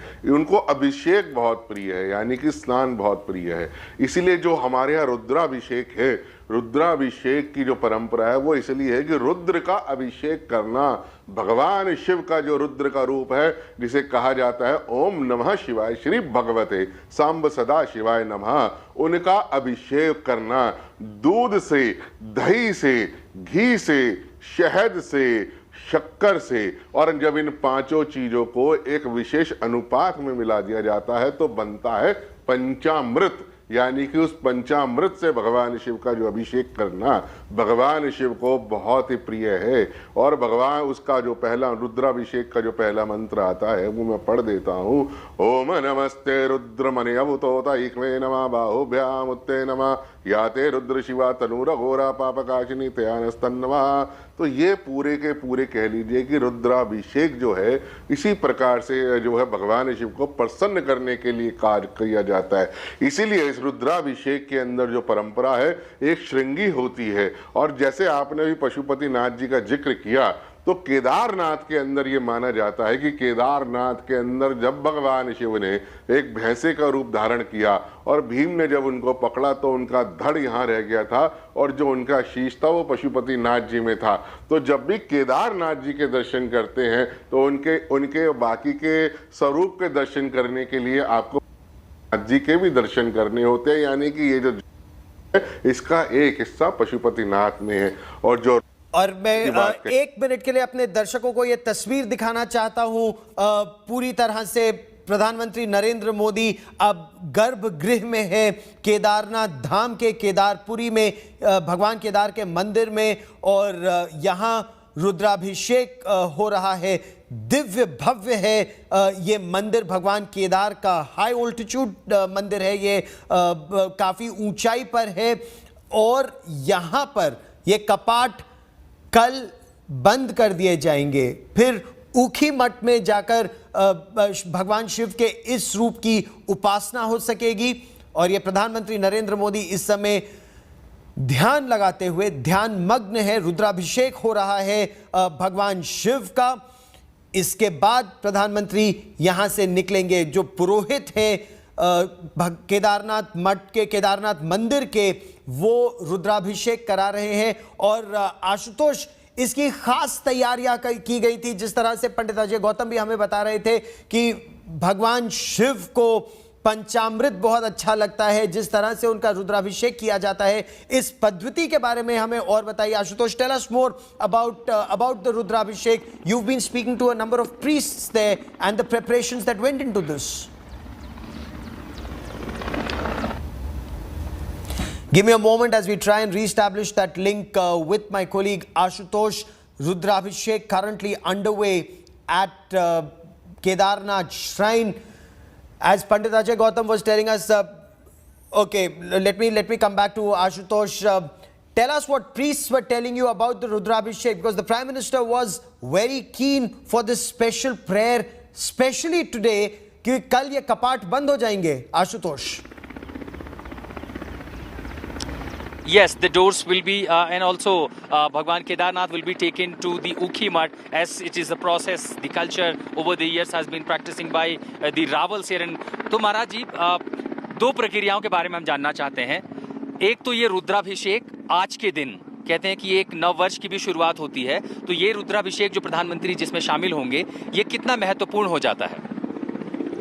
जैसे रुद्राभिषेक में हमारे आध्यात्म का संरक्षक शामिल हो, वो रुद्राभिषेक केवल व्यक्ति विशेष तक नहीं, विश्व की संस्कृति के लिए एक प्रेरणा का स्रोत होगा, हम सभी को ऊर्जा देगा। और इसके अलावा कल जब कपाट बंद होते हैं, ये परंपरा क्या है, ये प्रक्रिया क्या है और ये क्यों करना होता है? ये हमारी देव सत्ता को प्रमाणित करने का एक प्रत्यक्ष प्रमाण है। जैसे ही पट बंद होते हैं, बर्फबारी शुरू हो जाती है, जिसमें मानवीय व्यवहार संभव नहीं है, कोई भी मनुष्य नहीं रह सकता। उस समय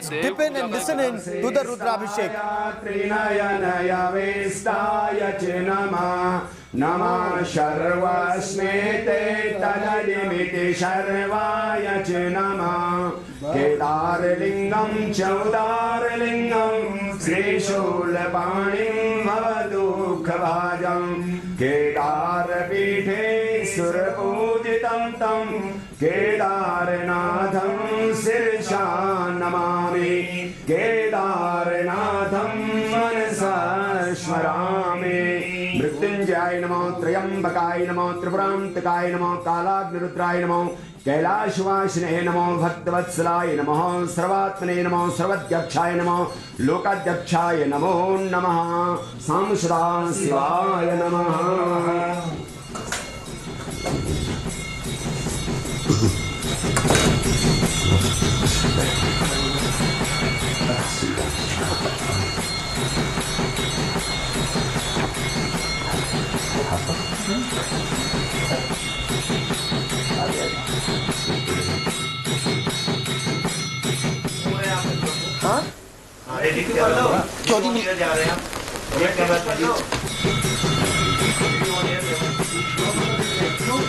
Abhishek done at the Kedarnath Dham.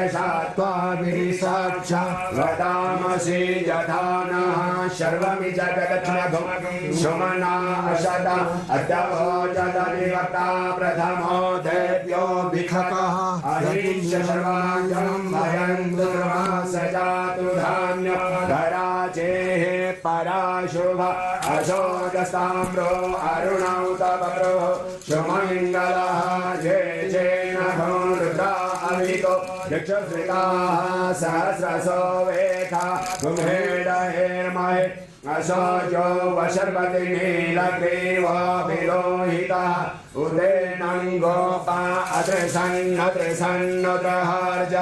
सर्वेष्टो मृडयातिनः नमोऽस्तु नीलग्रीवाय सहस्राक्षाय मीडुके अधोजे अससत्वानो हन्ते यो करन्नमः प्रभुञ्च धन्वस्तनमुभयो राज्ञोर्जाम जासते हसैखवः पराता भगवो बपा निजं धनुः कपदिनो विशल्यो वाणवाङ्मुत अनेशन्यजशायिखव आहुरशनिखङ्गते जाते त्रिमे दुष्टमहस्ते बभूवते धनुः तयास्मान् विश्वतस्मया परिभुजः हरिते धन्मनो हे। Now when you look at these images, there is a significance, special significance of every offering made to Lord Shiv, to the Shivling. For example, it is believed that when you use milk, and especially cow milk, it is to be healthy. When you use honey or shahad, it has its own significance. When you use sugar or shakkar, it has a special significance. Bhasma, again for Lord Shiv, Bhasma has a special significance. It is said that when Bhasma is used, it is for moksha, so that you're no longer trapped in the cycle of life and death, you attain moksha. So that is why all the items that are used for the Rudrabhishek, special offerings to Lord Shiv, they all have a special significance, especially flowers like you see in these images. Let's start from the beginning. Ghee, again, extremely important for prosperity, for future generations, for the country. In some context, for honey is for good health. As some of the priests were telling us, there is a special significance of every offering in a Rudrabhishek, and this is where you see priests are with Prime Minister Narendra Modi, symbolic to a very large extent. Some of the offerings that are made to Bhagwan Shiv here. A lot of activities that have been taking place in this area, and I once again want to cut across to India Today's Ashutosh Mishra joining us from Ground Zero. Ashutosh, this is not just a personal offering from the Prime Minister. There is a lot that is being done for devotees who will come to Kedarnath. The changes that they are seeing from 2013 and now in 2021 and in the years to come. I could very well remember, Gaurav, after devastation 2014, people and the government authorities were really apprehensive that post-devastation, whether the devotees, the pilgrims will come back to Kedarnath or not. But it was the assurance from the government and also the work that started from at the ground here, the transformation work, several other projects, that brought a sense of confidence amongst the devotees. And then within couple of years, the number of pilgrims, the number of devotees reached at par at 2013, even previous to those years when people were coming in a huge number to offer their prayer, Lord Kedarnath.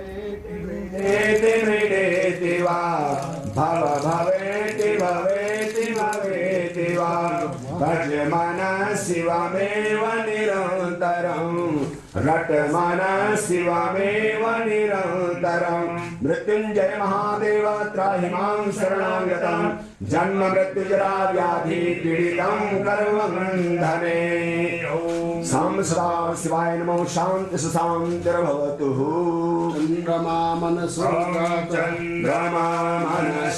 जातचक्षुः सूर्यो अजायत श्रोताद्वायुष्य प्राणसमुखादग्निरजायत ॐ जय शिव ओंकार हर हर शिव ओंकार ब्रह्मा विष्णु सदा शिव भोले भालेनाथ सदा शिव अर्धांगे धारा ओम हर हर हर महादेव एकानन चतुरानन पंचानन राजे भोले पंचानन राजे हंसासन गरुडासन हंसासन गरुडासन वृषवाहन साजे ओम हर हर हर महादेव दो भुज चार चतुर भुज दस भुज ते सोहे भोले दस भुज ते सोहे तीनों रूप निरखता शिवाजी को रूप निरखता त्रिभुवन मन मोहे ओम हर हर हर महादेव अक्षमावतारं संसार सारं मुनिग्रहारं सदा वसन्तं हृदयारविन्दे भवं भवानी सहितं नमामि शीतलीकरणं महा ओम भगवान देखिएगा हरे ही ओम महा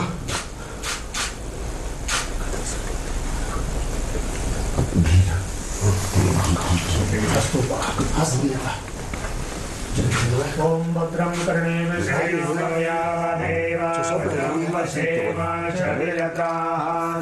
रंगे तुष्टवागुं सतनो बृहसे महि देवहितं यदायो त्वमेव माता सपिता त्वमेव बन्धु च सखा त्वमेव विद्या द्रविणं त्वमेव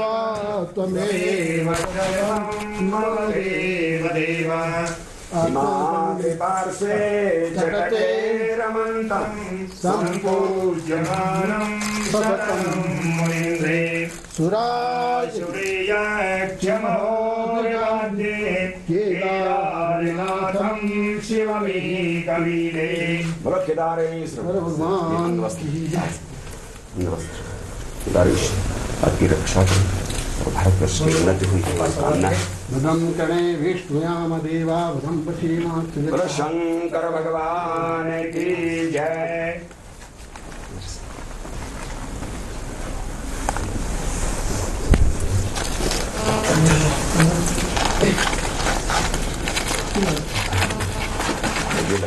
लाल ये निकाले सफेद वाला ये वाला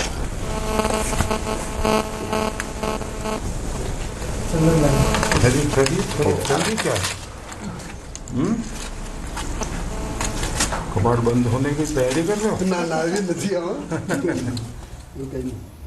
या शंकर त्रिभुवन विजय खांडवे या राघवस्य जलनिधरणे सेतुबंधे समुद्रे या वायुसोनो अवसति गमने लक्ष्मणेश सद्य भिन्ने सायात्रा सिद्धिदात्रे सर्वसौख्यं ददाति सर्वे भवन्तु सुखिनः सर्वे सन्तु निरामयाः सर्वे भद्राणि पश्यन्तु मा कश्चित् दुःखभाग् भवेत्।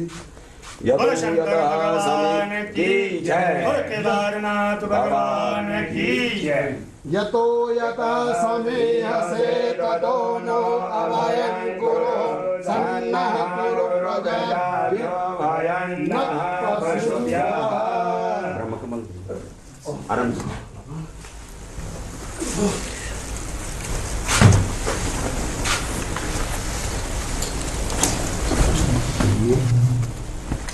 Rudrabhishek has now been completed.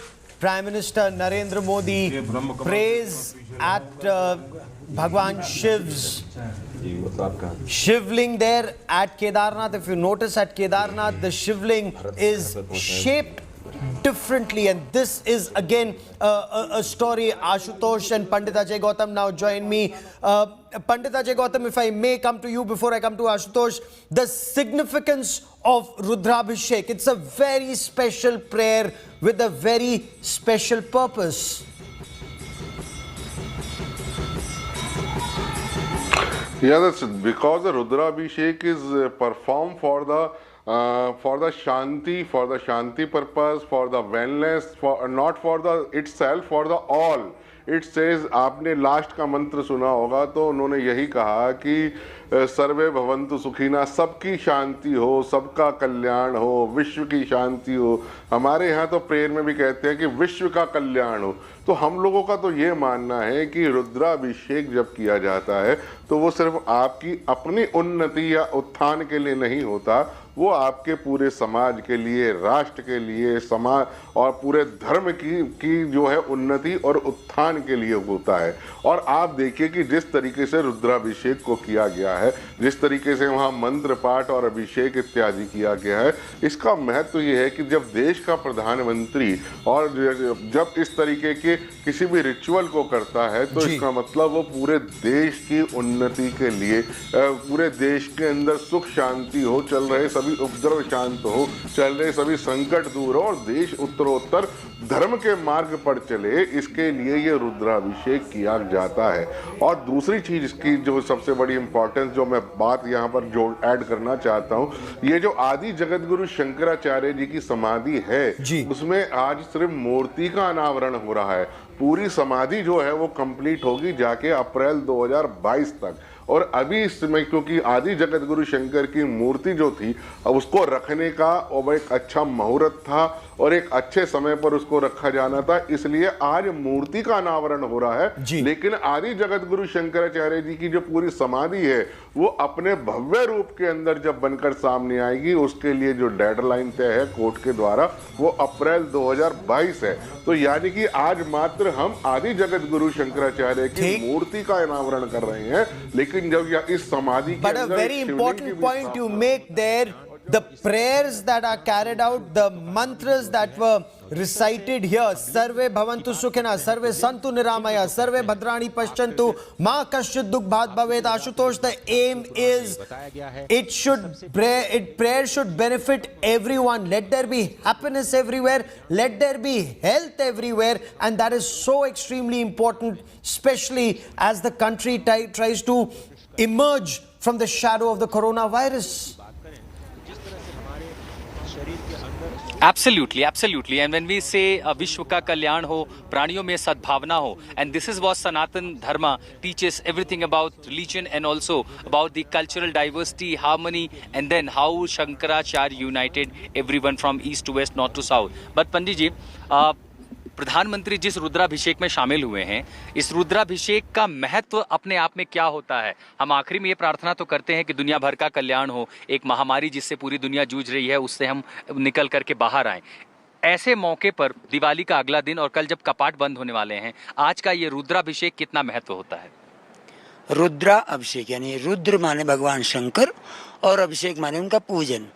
वैसे पंचामृत से भी होता है, दूध दही घी से शक्कर से और जलाभिषेक वगैरह, किंतु भगवान शंकर का जो रुद्राष्टाई के द्वारा रुद्राष्टाध्यायी होती है पुस्तक, उसके द्वारा पूजन संपन्न कराया जाता है। और भगवान शंकर का पूजन एक विशेष महत्व ये है, सबसे बड़ी बात कि परम कल्याणकारी, शिव को वैसे भी कल्याणकारी ही कहा गया है। तो यदि आज के दिन जो मोदी जी यहाँ पधारे हैं, एक तो प्रतिपदा है और कल भगवान के कपाट भी बंद होंगे, तो उनका कोई निश्चित कोई बड़ा संकल्प भी रहा होगा उनके मन में, और वो संकल्प इस पूजा से पूरा होता है। जी बिल्कुल। भगवान एक सवाल मैं अपने उन तमाम दर्शकों के लिए पूछना चाहता हूं जो इस समय टेलीविजन के सामने बैठे हैं। बहुत लोग हैं जो यहाँ इस मौसम में नहीं आ पाए, आना चाहते होंगे लेकिन अब नहीं पहुंच पाए। अगर वो टेलीविजन पर देखते हैं और जो इसमें शामिल नहीं हो पाए रुद्राभिषेक में, क्या उन्हें भी उसी तरह का पुण्य मिलता है? और अगर लोग इसी तरह का पुण्य कमाना चाहते हो तो उन्हें क्या करना चाहिए? बिल्कुल, भावना की पूजा होती है। और जो लोग दूर भी बैठे हैं, अगर वो बाबा के हो सकता है लाइव दर्शन उन्होंने किए हों, तो बाबा को वहीं से मानसिक रूप से प्रणाम करें और वहीं से ध्यान करें, अपनी भावना व्यक्त करें कि बाबा यदि हम नहीं आ पाए हैं तो हम आपको यहीं से प्रणाम कर रहे हैं। और निश्चित नेक्स्ट ईयर, अगले वर्ष, यदि आपने कृपा की, कोई ऐसी विपदा ना आई प्राकृतिक, जैसे कि अभी हम जिन विपदाओं से हम लोग गुजरे हैं कोरोना काल में, तो बाबा ने कृपा की और बाबा की ऐसी कृपा हुई कि कोई विपत्ति ना आई, तो जो लोग नहीं आ पाए हैं वो भी निश्चित अगले वर्ष बाबा के दर्शनों का लाभ। बहुत बड़ी बात कह दी आपने। कल जब कपाट बंद हो जाएंगे, कई महीनों के लिए जगह वीरान हो जाएगी। 6 महीने के लिए। 6 महीने। तो उन 6 महीनों में भगवान की सेवा कौन करता है और उस समय गुरु की सेवा कौन करता है? ऐसी परंपरा है यहाँ की कि जो, क्योंकि प्राकृतिक जो यहाँ पर चलता है वातावरण, क्योंकि बर्फ गिरने लगती है और सारे रास्ते बंद हो जाते हैं, तो 6 महीने के लिए यहाँ के जो पंडा पुजारी हैं, जो तीर्थ के यहाँ के जो भी हों, अपना केदारनाथ धाम के, वो बाबा को सारी सामग्री, दीपक प्रज्वलित करके रख देते हैं और खान पान संबंधी जो भी भोग वगैरह प्रसादी है वो सब रख दी जाती है। और बाबा को प्रणाम करके कह दिया जाता है कि आप स्वीकार करें, और 6 महीने बाद पुनः जो पुजारी जी हैं, पंडा जी हैं, वो फिर पधारते हैं और बाबा के दरबार में वैसा ही प्रज्वलित दीपक मिलता है। तो किसी मंत्र से आप हमारे उन तमाम दर्शकों को भी वही आशीर्वाद पहुंचाना चाहेंगे जो भगवान केदारनाथ से उन तक पहुंचे? कर चरण कृतं वा कायजं कर्मजं वा श्रवण नयनजं वा मानसं वापराधं विहतम् अविहतं वा सर्वमेतत् क्षमस्व। जय जय Shri करुणाब्दे Shri Mahadev Shambhu. And may Lord Kedarnath bless all of us, entire country, entire world, and that's the purity, sanity of this divine holy shrine, Gaurav.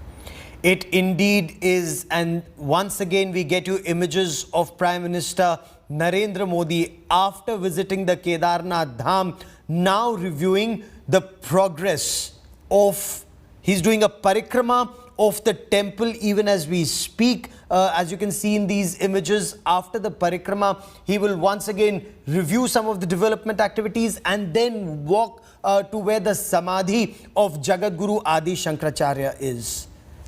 The Prime Minister prays outside the temple, gives a lot of peace of mind when you visit the Kedarnath Dham, when you visit this place.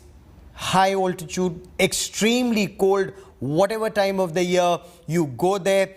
And this is where, in fact, for most devotees, for most pilgrims, there is a very long walk. Earlier, the gradient was very steep as devotees walked. Of course, there were various places where you could rest. But after 2013, when all of that was washed away, the Himalayan Mountaineering Federation, they came out with an alternate track. There, the gradient was gentler, slightly longer the route, but there were also several exit routes. God forbid if the river was in spate once again, broke its banks and a deluge came like 2013, devotees could be taken to the other side. Then various places were earmarked for helipads for emergency evacuation and also for devotees to be able to come in. Now, there is a special significance of the Kedarnath Dham. In the good old days, Guru Jyoti Srivastav, if I may bring you into this conversation, पुराने ज़माने में तो ये मान्यता थी कि आपकी जब सांसारिक सुखों से विरक्ति हो गई, तब आप केदारनाथ धाम जाते थे, यात्रा करते थे, मोक्ष प्राप्ति की प्रार्थना थी। लेकिन फिर यह कहा जाने लगा कि अगर आपने केदारनाथ में भगवान शिव के दर्शन किए हैं तो उसके बाद आप फिर पशुपतिनाथ जाके उनका दर्शन पूरा करते हैं, नेपाल जाके, काठमांडू जाके, और उसके बाद मनोकामनाएं पूरी होती हैं। ये बहुत सुंदर सवाल आपने किया है गौरव जी। ये बहुत बड़ा पार्ट है हमारे लाइफ का, लेकिन जो हमारी एक पहले धारणा थी कि एक उम्र दराज होने के बाद ही हमें यात्रा या धामों पर जाना चाहिए, लेकिन ये आज के संदर्भ में ये इतना रेलेवेंट नहीं है, क्योंकि जितने भी हमारे चारों धाम हैं, चारों धामों की यात्रा, चाहे वो उम्र दराज हो या छोटे बच्चे हों, किसी को भी वही इफेक्ट देता है जो वहाँ का एनर्जी है, और हम एनर्जी लेने ही वहाँ जाते हैं। आज हमारे प्रधानमंत्री जी भी वहाँ गए हैं, और उनके जाने से हमें और भी इंस्पिरेशन मिलता है इस बात का कि हर उम्र के इंसान को वहाँ जाना चाहिए और जाके वहाँ के एनर्जीज को, वहाँ के आशीर्वाद को लेके आना चाहिए, ताकि उनके जीवन में सुख, शांति और समृद्धि बनी रहे। और जैसा कि अभी अभी चर्चा में हुआ कि हमारे प्रेयर्स ही यहाँ पे आके समाप्त करते हैं हम कि विश्व शांति हो। तो विश्व शांति के लिए भी हम सभी को ये प्रयास एक बार करना चाहिए। और जब हमारे प्रधानमंत्री हमारे लिए इतनी सुविधाएं दे रहे हैं, इतना सुंदर ये एक टूरिस्ट प्लेस जैसी जगह बनती चली जा रही है सारे धाम, तो हम सबको इसके दर्शन के लिए हर साल प्रयास करना चाहिए, जितने ज्यादा हम जा सकें। हम स्विट्जरलैंड घूमने जाते हैं, हम लंदन जाते हैं, हम कितनी कंट्रीज में घूमने जाते हैं। मुझे लगता है कि हमें उससे पहले अपने धामों की यात्रा करके, बहुत बड़ी बात आपने की, और एक विशाल शिला के सामने है इस समय प्रधानमंत्री नरेंद्र मोदी। यही वो विशाल शिला है। 2013 में जब बहुत तेजी से पानी आया था, आसपास सब तहस नहस हो गया था, ध्वस्त हो गया था, तो इस शिला ने ही मंदिर की रक्षा की। That gigantic rock that you see just behind the temple in 2013, when water came gushing down, it destroyed everything, virtually everything except the temple and the Nandi bull, the statue of Nandi, Bhagwan Shiv's Vahan or ride. It destroyed. That's that massive rock that you see behind. Water just split into two. The temple was saved, and now devotees, they pray at this rock each time they come here. The Prime Minister again at that rock, and he's been here each time that he came to Kedarnath, whether it was in 2014, 15, 17, 19, of course because of Corona that visit could not happen. It happened twice earlier, and then once again in 2021. That's that rock you see on your television screen that actually saved the Kedarnath shrine in 2013.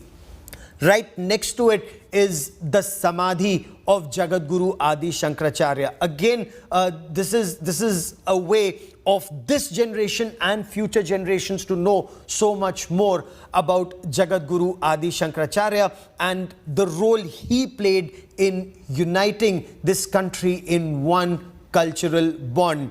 And I want to quickly bring in my colleague Sanjay Sharma, who joins me now. Sanjay, हर बार जब यहाँ की यात्रा की तो बहुत आत्मिक शांति भी मिलती है, लेकिन जगतगुरु आदि शंकराचार्य की जिस विशाल प्रतिमा का भी प्रधानमंत्री नरेंद्र मोदी अनावरण करेंगे, वो नई पीढ़ी तक उनके ज्ञान को ले जाने का एक मार्ग है। उनके ज्ञान के साथ साथ उनके व्यक्तित्व को ले जाने का मार्ग है कि आदमी अगर ये तय करे और आदमी अगर अपनी मेधा को, अपनी शक्ति को, अपनी बुद्धि को अगर बहुत ऊपर तक पहुंचाता है, यानी बहुत उसको उत्तुंग पहुंचाता है, तो वो क्या नहीं कर सकता है। 32 साल की उम्र में उन्होंने 2 दिग्विजय यात्राएं की, सनातन धर्म को पुनर्प्रतिष्ठित किया। बद्रीनाथ में जो भगवान विष्णु की प्रतिमा है योग ध्यान मुद्रा में, उसे बौद्ध मतावलंबियों ने उसे नदी में डाल दिया था, ब्रह्म कुंड में, नारद कुंड में डाल दिया था। शंकराचार्य शंकराचार्य ने दिव्य दृष्टि से उसका पता लगाया और उस कुंड से उस प्रतिमा को बाहर किया, उसे स्थापित किया। चारों कोनों पर, देश के चारों कोनों पर, पूर्व, पश्चिम, उत्तर, दक्षिण मठ बनाए और साथ ही उसके बाद ये नागा सन्यासियों की फौज, 10 नाम सन्यासियों का विभाजन किया, यानी जैसे रेजिमेंट्स होती हैं फौज में वैसे रेजिमेंट्स की तरह काम कर रही है।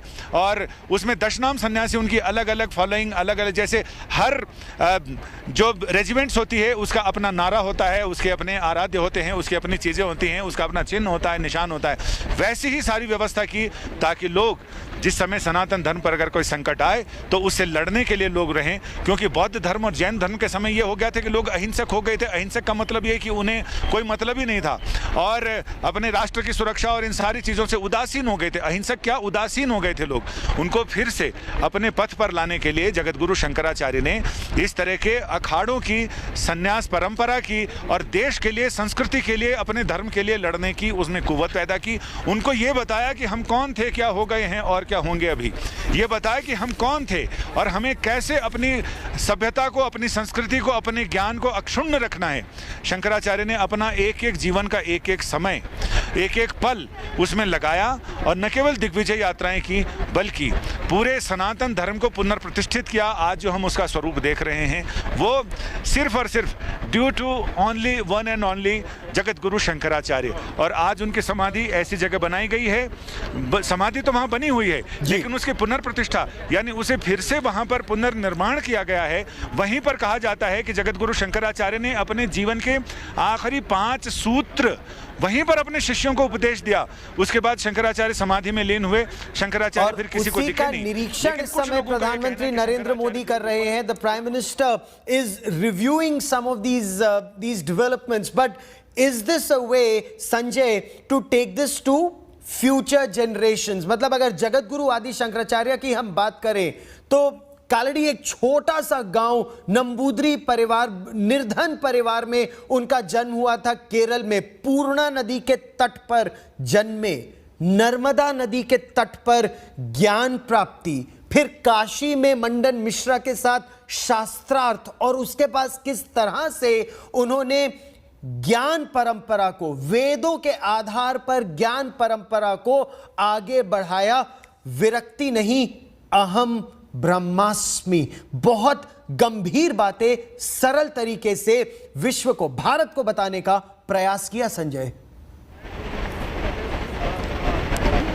जी हाँ, जो हमारी पौराणिक मान्यता थी अद्वैतवाद की, वो अद्वैतवाद उन्होंने बताया। उन्होंने कहा कि ईश्वर में और आप में यथा पिंडे तथा ब्रह्मांडे, जो आपके अंदर है वही शक्ति। आप उसका चीनी का अगर एक बड़ा क्यूब लें उसमें भी उतनी मिठास है और एक कण लें उसमें भी उतनी मिठास है, उतना ही गुण है। जो इलेक्ट्रॉन, प्रोटॉन, न्यूट्रॉन की चीज़ें बताई जाती हैं वही उसमें बताई गई। और उन्होंने कहा कि हम उसी परम ब्रह्मांड का एक हिस्सा हैं, जो उस परम पुरुष है उसी का परमात्मा के हिस्सा है, और इसलिए हम अहम ब्रह्मास्मि हैं। और अद्वैतवाद है, उसमें कोई द्वैत नहीं है, कोई ड्यूअल सिस्टम नहीं है, वो सिंगल मोनो सिस्टम है और हम उसी के हिस्सा हैं। और उन्होंने इसी को संस्थापित करने के लिए काशी में उन्होंने काशी के अन्य विद्वानों से साक्षात्कार किया। ऐतिहासिक है इस समय ये तस्वीरें। संजय रहिए मेरे साथ, अपने दर्शकों को मैं ये तस्वीरें दिखाना चाहता हूं। ऐतिहासिक तस्वीरें, प्रधानमंत्री नरेंद्र मोदी जगतगुरु आदि शंकराचार्य की प्रतिमा का अनावरण करते हुए। प्रधानमंत्री नरेंद्र मोदी वहां पहुंचे हैं इस समय और बैठे हैं, ध्यान लगाएंगे यहां पर। जगतगुरु आदि शंकराचार्य भगवान शंकर का अवतार माना जाता है। It is said that Maryada Purushottam Shri Ram travelled to Lanka via Rameswaram and he united north and south. Yogeshwar Shri Krishna traveled from Mathura to Dwarkadhish. He united our country to the west. So north, south and east, west done. But it was Jagadguru Adi Shankaracharya at a very young age who united north, south, east and west with the formation of, with the creation of 4 dhams. Jagannath Puri in the east, Dwarkadhish in the west, Badrinath in the north and Rameshwaram in the south. लेकिन इसी के साथ साथ संजय बहुत महत्वपूर्ण है कि श्रीनगर में भी शंकराचार्य, भगवान शंकराचार्य का मंदिर है, शंकराचार्य हिल है। कश्मीर शारदा पीठ, ज्ञान पीठ का उन्होंने किस तरह से उसको आगे बढ़ाने का प्रयास किया। जगतगुरु शंकराचार्य की जो पहाड़ी है वो पहाड़ी उनके नाम से अभिभूत हुई, पूरे दुनिया में प्रसिद्ध हुई। वहाँ पर भी उन्होंने तपस्या की और वहाँ पर भी उन्होंने कुछ उपदेश किए, कुछ ज्ञान लोगों को बताया, क्योंकि वो जो उत्तर का इलाका है वहाँ बौद्ध धर्म काफ़ी अच्छे बहुत फैला हुआ था और वहाँ पर बहुत सारी कुरीतियाँ आ गई थी। उन सारी कुरीतियों को बलि प्रथा, तंत्र, ये सारी चीज़ें ऐसी आ गई थी जिसको दूर करने के लिए और वापस उस नई पीढ़ी को सनातन धर्म से जोड़ने के लिए जगतगुरु शंकराचार्य ने जगह जगह यात्राएं की। और जैसा कि मैंने बताया कि अभी यहाँ पर अपने अंतिम 5 भाष्य, 5 सूत्र यहाँ उन्होंने अपने शिष्यों को उपदेश किया। काशी के विद्वानों के साथ काशी में उन्होंने शास्त्रार्थ जगह जगह उन्होंने शास्त्रार्थ किए, क्योंकि पहले ये होता था कि भगवान बुद्ध ने भी राजाओं को अपना शिष्य बनाया और जब राजा शिष्य बने तो प्रजा अपने आप उनके धर्म को मानने लग गई, मत को मानने लग गई। लेकिन धीरे धीरे उसमें विकृतियां आती हैं। चीज़ें अगर अमृत भी रखा हो तो धीरे धीरे उसका रख रखाव ना किया जाए तो उसमें भी धीरे धीरे विकृति आती है। आप दूध को भी रख दें तो कुछ दिन में वो, कुछ समय में वो फटके और छेना बन जाता है। तो इस तरह से चीज़ों को दुरुस्त नहीं किया गया। जगतगुरु शंकराचार्य ने इस चीज़ को महसूस किया और वो शायद इसीलिए इस धरा पर अवतरित हुए थे, क्योंकि 5 साल के बच्चे को इतनी समझ में क्या आती है। लेकिन वो एक चमत्कारिक पुरुष थे और उन्होंने जो किया आज तक उनके लोग उसी चीज़ को मानते हैं। क्योंकि कालाडी में जब वो अपनी उनको योग विद्या से पता चल गया उनकी माँ का अंतिम समय नज़दीक है, वो वहाँ पहुँचे और उन्होंने उनका अंतिम संस्कार करने के लिए जब लोग बुलाए, उन्होंने कहा तुम सन्यासी हो गए हो और हम तुम्हारी माँ का अंतिम संस्कार नहीं करेंगे। तो जगतगुरु शंकराचार्य ने अपनी माँ का अंतिम संस्कार अपने घर के आंगन में किया। आज भी वहाँ कालाडी में और आसपास जो नंबूदरी ब्राह्मण हैं, वो कालाडी के ब्राह्मण नंबूदरी, वो अपने पुरखों का, अपने लोगों का अंतिम संस्कार अपने घर के आंगन में ही करते हैं। तो जो शंकराचार्य ने किया वो आज तक चलता है और उन्होंने जो ज्ञान दिया वो आज तक ज्ञान चल रहा है। बस ज़रूरत है नई पीढ़ी को ये बताने की। जो वामपंथी इतिहासकारों ने ये बताया, जो आधुनिक इतिहासकारों ने बताया कि शंकराचार्य 7वीं शताब्दी 8वीं शताब्दी में हुए, उनके लिए अभी तक ये बहुत ज़बरदस्त चीज़ है कि आज भी उनको लेकर शोध हो रहे हैं, रिसर्च हो रही है। और रिसर्च ये बताती है, सीनियर एडवोकेट पीएन मिश्रा ने रिसर्च की है, जिसमें उनका ये कहना है कि वो ईस्वी पूर्व प्रधानमंत्री उपासना कर रहे हैं। रहिए मेरे साथ, सुनने का प्रयास करते हैं संजय, रहिए मेरे साथ 1 मिनट। ये चर्चा जारी रखेंगे, सुनते हैं प्रधानमंत्री नरेंद्र मोदी की जो उपासना इस समय जगतगुरु आदि शंकराचार्य के सामने चल रही है। वो बहुत ही अद्भुत नजर आता है। भगवान आदि शंकर की अगर हम बात करें तो ये कहा जाता है कि सतयुग में जो भगवान शिव हैं वो दक्षिणामूर्ति स्वरूप में गुरु के रूप में प्रतिस्थापित होते हैं। वही गुरु जब त्रेता युग में आते हैं तो दत्तात्रेय स्वरूप में विश्व को ज्ञान विज्ञान देने का कार्य करते हैं। जब हम द्वापर युग में बात करते हैं तो महर्षि वेदव्यास जो हैं वो गुरु के रूप में कार्य करते हैं। और जब कलयुग या फिर जिस युग में हम अभी चल रहे हैं उसमें भगवान आदि शंकर ही जगत गुरु के रूप में प्रतिस्थापित हैं। भारत आदि शंकर ने, आप ये कहें कि जन जागरण का इतना बड़ा कार्य किया है जिसने भारत को एकीकृत करने के लिए अपनी आध्यात्मिक व्यवस्थाएं दी।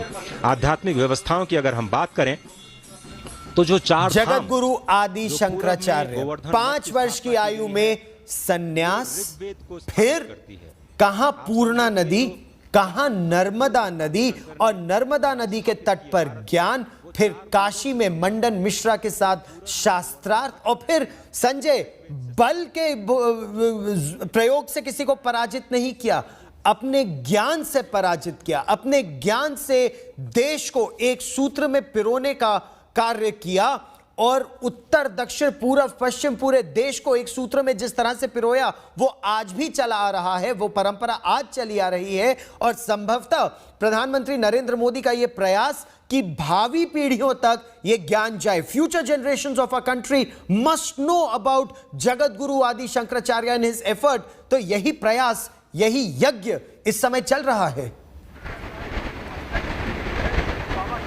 जी हाँ, बिल्कुल। और यही हम बताना भी चाहते हैं कि काशी में उन्होंने काशी के विद्वानों के साथ शास्त्रार्थ किया और मंडन मिश्र से महिष्मती नगरी थी, सहरसा जिले में है वो, महिषी नाम का नगर है, वहाँ पर उन्होंने शास्त्रार्थ किया। और उन्होंने इसके लिए कि कौन इसकी रेफरी कौन होगा, कौन इसका निर्णय करेगा, उन्होंने अपने किसी शिष्य को, अपने किसी जानकार को नहीं रखा। उन्होंने साफ साफ ये कहा कि मंडन मिश्र की पत्नी विदुषी भारती इसका निर्णय करेगी कि शास्त्रार्थ में कौन पराजित होता है, कौन विजयी। और भारती इतनी बड़ी दिव्य महिला, और उन्होंने बाद में जब उन्हें लगा कि मंडन मिश्र शास्त्रार्थ में पराजित हो गए हैं, उन्होंने घोषणा की कि शंकराचार्य विजयी हुए। और फिर मंडन मिश्र उन्होंने उनका शिष्यत्व ग्रहण किया और साथ ही वो सुरेश्वराचार्य यानी उनके प्रथम शिष्य के नाम से अभिहित हुए। पूरी दुनिया उन्हें जानती है।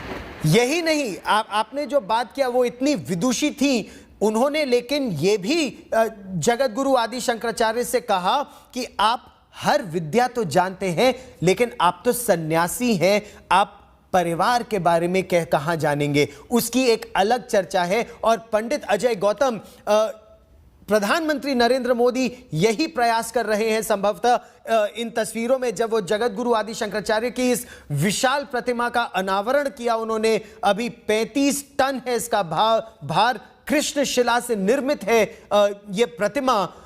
नई पीढ़ी को, भावी पीढ़ियों को जगतगुरु आदि शंकराचार्य और उनके देश को जोड़ने के यज्ञ के बारे में पता चले।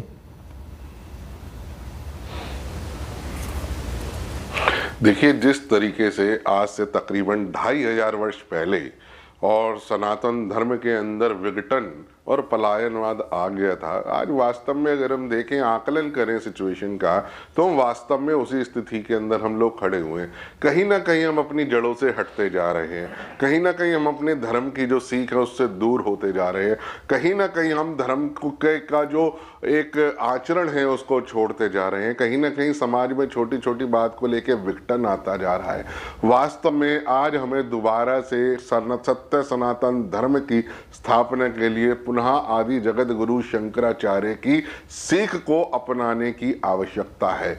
अगर इसीलिए आज ये जो मूर्ति जिसकी स्थापना आज केदारपुरी के अंदर केदारनाथ मंदिर के प्रांगण में हो रही है, ये मात्र उत्तराखंड या केदारपुरी के लिए नहीं है, ये पूरे विश्व के लिए एक प्रेरणा है कि आपको अपने धर्म का आचरण किसी भी स्थिति और परिस्थिति में नहीं छोड़ना चाहिए। वास्तव में आज जिस तरीके की स्थिति परिस्थिति का सामना ये भारतवर्ष कर रहा है, मैं उन समस्याओं का जो है उल्लेख यहाँ नहीं करना उचित समझूंगा, लेकिन वास्तव में हमें वापस से सत्य सनातन धर्म से जुड़ने की आवश्यकता है, उसकी सीख को अपनाने की आवश्यकता है, पुनः भारत को संगठित होने की आवश्यकता है। भाषा के नाम पे, कल्चर के नाम पे, क्षेत्र के नाम पर जिस तरीके का अलगाववाद आ गया है, उसको छोड़ के पूरे देश को सत्य सनातन धर्म की एक माला के अंदर पिरोने की आवश्यकता है। और यह कार्य सिर्फ और सिर्फ आदि जगत गुरु शंकराचार्य की सीख और उनका जो अद्वैत सिद्धांत है वो ही पूरे देश को, पूरे विश्व को एक माला के रूप में पिरो सकता है। इसलिए आज इस मूर्ति की स्थापना की जो प्रसंगिता है उसकी बहुत महत्वता हमारे सामने आगे आ गई है, बढ़ गई है। और हमें चाहिए कि आदि जगत गुरु ने जितने भी शास्त्रों की रचना करी उनको यूनिवर्सिटीज में, स्कूल्स के अंदर पढ़ाया जा सके, ताकि जो आने वाली पीढ़ी है वो समझ सके। भी हम बात करेंगे, but for a moment I want to focus on these images on our television screens. Prime Minister Narendra Modi is in Kedarnath. During this visit, as you see in these images, he's unveiled the statue of Jagadguru Adi Shankaracharya. He's inaugurated the Samadhi Sthal. The Prime Minister offered prayers, Rudrabhishek at the Kedarnath shrine. He was greeted by Uttarakhand Chief Minister and by Governor Lieutenant General Gurmeet Singh. A number of saints were also present. We'll show you those images shortly. Now, ahead of the temple visit, the Prime Minister also visited an exhibition and reviewed development projects at the Kedarnath Dham.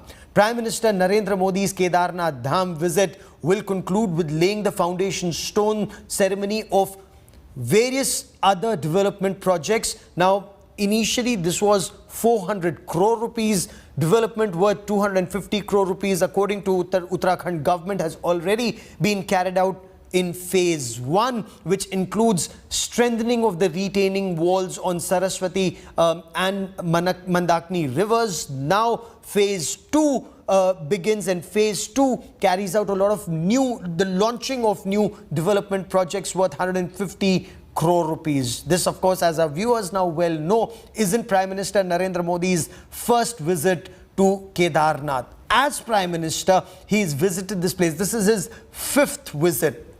Now, there are some new helipads, some new tracks that have been built all along. There is also a short metal hardtop road that's been cleared. Of course, snow clearance operations on today, but beyond tonight, this temple, the Kedarnath Dham here, will be shut for the next 6 months. As Ashutosh Mishra was telling us, the deity Bhagwan Shiv will now travel to Ukhimat, stay there for about 6 months, and then once again come back early February, mid-March. Much more on this big story on the other side of a quick break. Stay with us.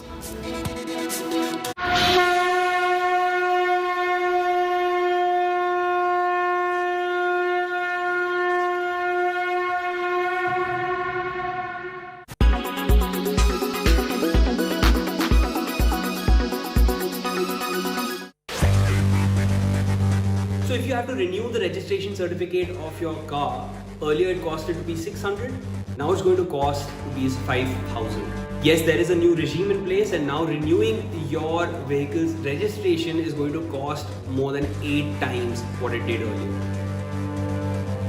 Now the Road Transport and Highways Ministry has stated that this new regime, this new set of rules, it will be applicable from April 2022.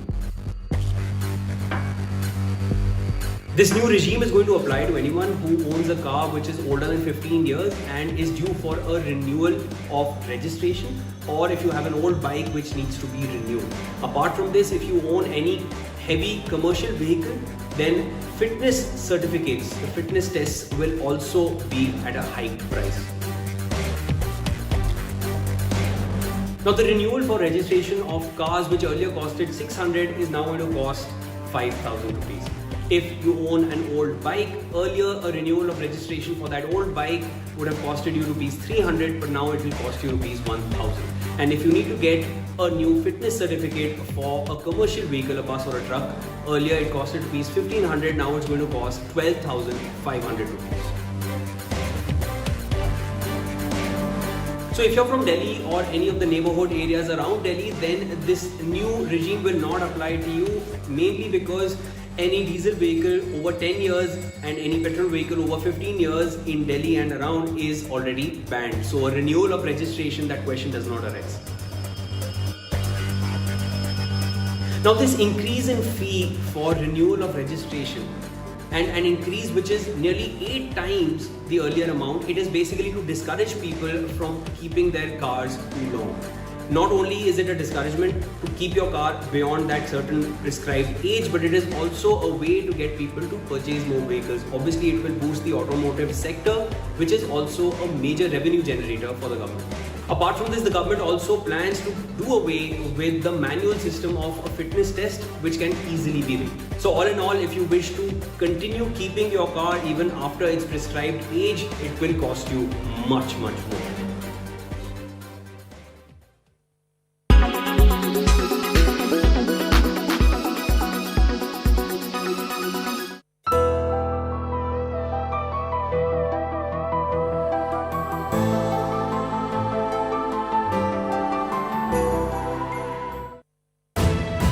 You are watching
2 more beaches in India have been accredited with the prestigious Blue Flag tag, which is a globally recognized eco-level certification. India now has a total of 10 such beaches which meet international standards. The 2 latest beaches to receive this certification are Kovalam in Kerala and Eden in Puducherry. The other 8 beaches got the Blue Flag certification in October last year. Blue Flag certification is a globally recognized eco-label awarded on the basis of 33 stringent criteria. These are based on 4 different heads: environmental education and information, bathing water quality, environmental management and conservation, and safety and services in the beaches. Blue Flag beaches are an ecotourism model to provide tourists and visitors clean and hygienic bathing water facilities, a safe and healthy environment, and sustainable development of the area. Blue Flag beaches are considered the cleanest beaches in the world.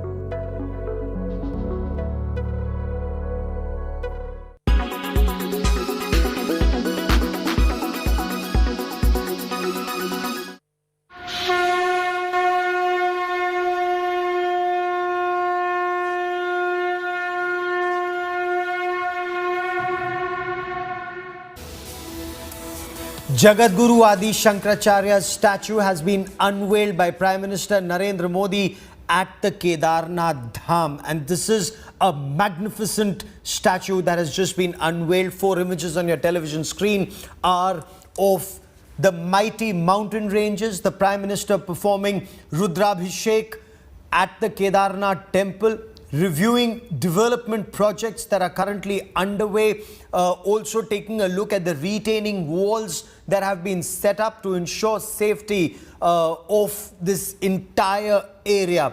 What is extremely significant, and I want our viewers to see those images of the statue of Jagadguru Adi Shankaracharya unveiled by Prime Minister Narendra Modi. Extremely significant. After this was damaged in 2013 in the deluge, the Prime Minister, he made an announcement. He said there would be a magnificent Samadhi Sthal of Jagadguru Adi Shankaracharya that would be created, and it would be as significant, as important as the Kedarnath shrine. And ever since, a yagya of sorts started for the construction of this, and it became a mission from Kaladi to Kedar. That is what was said. Kaladi is the place in Kerala where Jagadguru Adi Shankaracharya was born. He travelled across the length and breadth of our country, uniting it in one cultural bond, one religious bond. Incidentally, he focused extensively on Advait Vedanta, studied the scriptures, the Rig Ved, the Yajur Ved, the Sam Ved, the Atharv Ved, studied the Vedas, imbibed that knowledge and passed it on to future generations. That was his effort. And I want to bring in Guru Jyoti Srivastav, who joins us for more on this. कलड़ी से केदार तक की यात्रा एक तरह से गुरुजी एक यज्ञ था. भगवान शंकर का रूप माना जाता है जगतगुरु आदि शंकराचार्य को, और उनकी प्रतिमा का जो अनावरण है वो उनके ज्ञान को, उनके जीवन को नई पीढ़ी तक ले जाने का एक उपाय सा है ये प्रधानमंत्री नरेंद्र मोदी का.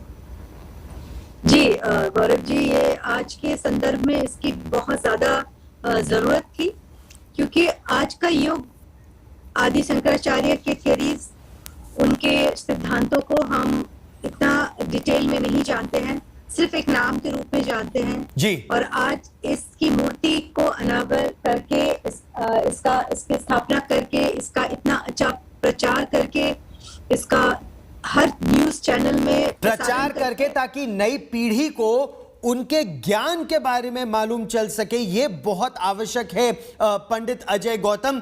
क्योंकि जैसा आप कुछ समय पहले बता भी रहे थे कि उस समय भी संभवतः धर्म में कुछ कुरीतियां आ गई थी, और उन कुरीतियों की वजह से लोग अलग अलग दिशा में जा रहे थे, कुछ विघटन हो रहा था. अब उसे एक सूत्र में पिरोने की आवश्यकता आज एक बार फिर है, जैसा तब वैसा अब? जी बिल्कुल, अगर आज की परिस्थितियों की तुलना करी जाए और 2500 वर्ष पूर्व की परिस्थितियों की तुलना करी जाए, आज वास्तव से जो हम लोग हैं उसी वैसी ही एक परिस्थिति का सामना कर रहे हैं। अनेक तरीके के धर्म के विरुद्ध अनेक तरीके के छद्म युद्ध चल रहे हैं, अनेक तरीके की कुरीतियां जो हैं धर्म के नाम पर जन्म लेने लगी हैं, अलग अलग मनमाने पंथ बनने लगे हैं, लोग धर्म की परिभाषाएं अपने मन के हिसाब से घड़ने लगे हैं, नई नई तरीके की समस्याएं, नई नई तरीके का विघटन जो है समाज में पैदा हो गया है। और आज अगर आदि जगतगुरु शंकराचार्य जी की जो सीख है, जो उनका सनातन धर्म को एक सूत्र में पिरोए रखने का योगदान है, आज वापस से हमें उसको मानने और अपनाने की आवश्यकता है।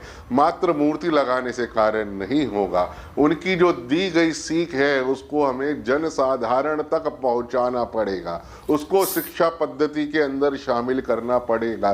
जैसे हम अन्य महापुरुषों के बारे में बच्चों को पढ़ाते हैं सिलेबस के अंदर, इसी तरीके से आदि जगतगुरु शंकराचार्य बड़ी संख्या में इन तस्वीरों में हम देख भी सकते हैं। आप सही कह रहे हैं। And you know, there are devotees who are assembled here. My colleague Ashutosh Mishra joins us from Kedarpuri. And Ashutosh, the Prime Minister in this part of his journey, around 9:40 or a little later than that, will be not just inaugurating some of the old schemes, but also launching new ones, Ashutosh. Exactly. The new schemes are really going to be significant. So in both dimensions, Gaurav. Also for the prosperity of this Kedar Valley and the Uttarakhand state. Also because the state is going for the assembly poll, and the schemes that the PM Modi is going to announce, that will be taken to the people by the Chief Minister and the local leadership in coming days. At the same time, as we have seen the transformation so far, the next scheme that itself makes really significant when Prime Minister few minutes from now going to announce. At the same time, since the prayer is almost over, now he has unveiled the statue of Adi Guru Shankaracharya, as you heard the priest, that overhauling that has been done, an entire statue, and there's a periphery has been made which will be ready by April 2022. So more than these development projects, there are some more schemes will be announced, particularly from connectivity to Kedarnath. Already we are seeing the all-weather road connectivity for Char Dham Yatra, connecting in a better way to have access to the more and more pilgrims with better facilities and safety and security concerns. That is likely to come up in the speech by the Prime Minister when he'll be making at around 10:30, Gaurav. Okay, and this journey from Kaladi to Kedar, that also is extremely significant. You've been speaking to priests, Ashutosh, priests in Kedarnath and Badrinath coming from south of Vindhyas, and priests in temples south of Vindhyas going from Uttarakhand. Now something that was started by Jagadguru Adi Shankaracharya continues till date and in times to come, reuniting in a way north, south, east and west.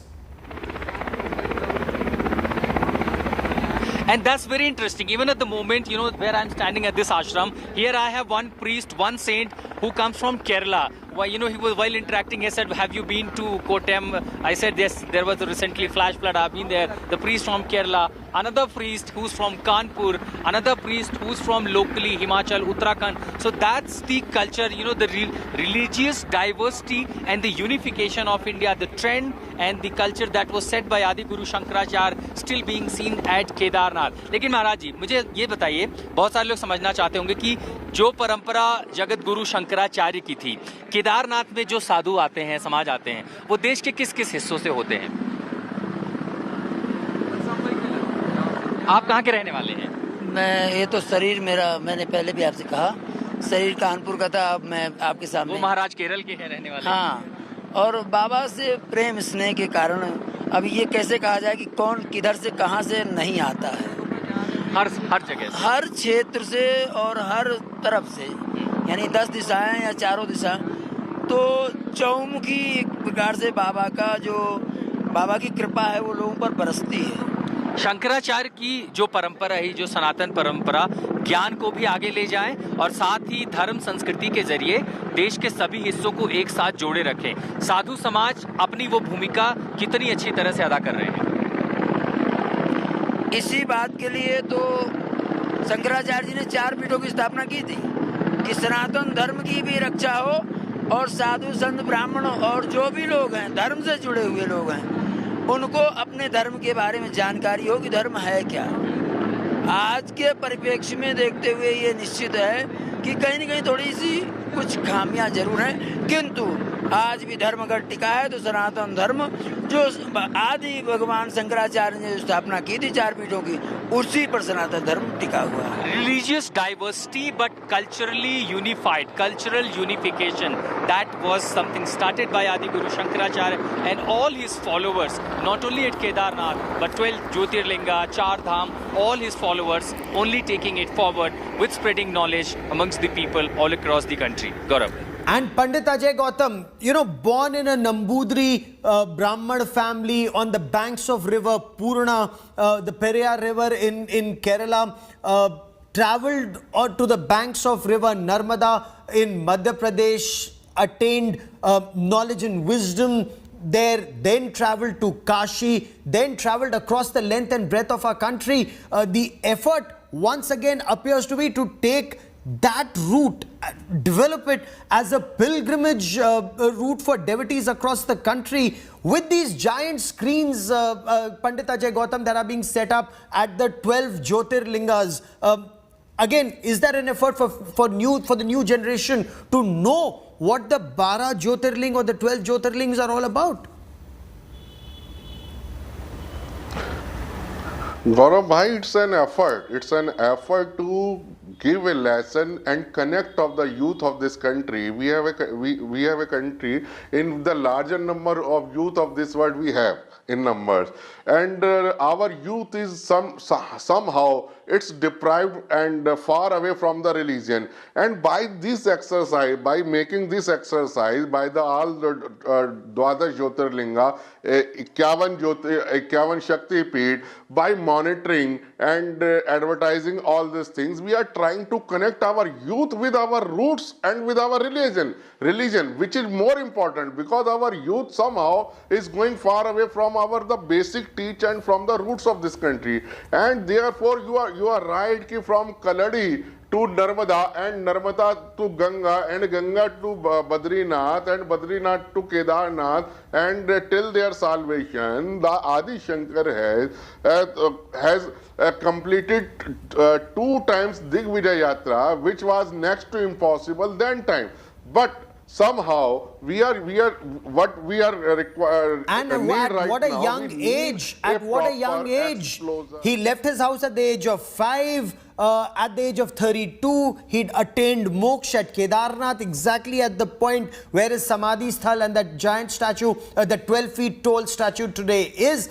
Also the fact that he had travelled to Kashmir, prayed on the Shankaracharya hill, talked about the Sharda Peeth. Again, it's Ma Saraswati, the goddess of knowledge. That was the effort. Knowledge is the way ahead, and not just blindly following rituals. If you don't understand those rituals, attain knowledge for a better future. Incidentally, Prime Minister Narendra Modi, he's visited the Kedarnath Dham multiple times, following customs, traditions, taking them forward to future generations. Not many people know he'd spent time here as a yogi before he joined politics. Now, we've spoken to various people in Kedarnath in previous years, and they did talk about the Prime Minister's spiritual journey earlier. Prime Minister Narendra Modi in his hermit avatar. On 19th of May 2019, Prime Minister Modi emerged from a cave in Kedarnath after a long meditative spell. He was miles away from the election frenzy of Varanasi, his constituency. वर्तमान के हिंदुस्तान के वातावरण से पूरी तरह बाहर था, अलिप्त था, यहीं खोया हुआ था, न कोई कम्युनिकेशन रखा था, न कोई अपने आप में था। यहाँ का जो डेवलपमेंट का मेरा मिशन है, उसमें प्रकृति, पर्यावरण और पर्यटन हर प्रकार से संभाला जाए। The 17-hour-long meditation took place in a cave with frugal amenities, which housed a wooden cot, a small window, with a direct view of the Himalayan shrine and a telephone. But this was not the first time Narendra Modi became a hermit. Himalaya की दुनिया में चल पड़ा, बहुत कुछ भटका, बहुत कुछ घुमा, दुनिया देखी, और ये सब 18-20 साल 22 साल की उम्र में ही करता रहा मैं. The Prime Minister is also known to have spent 5 years of his life as a hermit at an ashram near the Kedarnath shrine. He has often spoken about the deep connection with the Himalayas and the discovering of his guiding force. इस धरती से हमारा एक विशेष नाता भी रहा है, तो आने का मन कर जाता है. Prime Minister Modi has led ascetic lives before he devoted himself to politics. But there are people who recognized his inner calling and have been heard to refer to the Prime Minister as a Rashtra Rishi, national sage. देश के महान सपूत को राष्ट्र ऋषि का गौरव सम्मान देते हुए स्वयं को सम्मानित महसूस किया, उसके लिए भी आप सब साक्षी बने हैं. पुनः मोदी जी को हम एक राष्ट्र ऋषि के रूप में गौरवान्वित महसूस कर रहे हैं, उनको सम्मानित करके. मुझे पता नहीं था, बाबा ने सरप्राइज दे दिया. ब्रह्म शांति, सर्वभौम शांति. The hermit in Narendra Modi has had fewer and fewer opportunities of coming out. And since 2019, with even a bigger mandate, Modi, the leader of India, has had to perforce keep Modi the hermit out of the picture. All for the cause of country, which, as he keeps reminding Bharat, comes before everything else.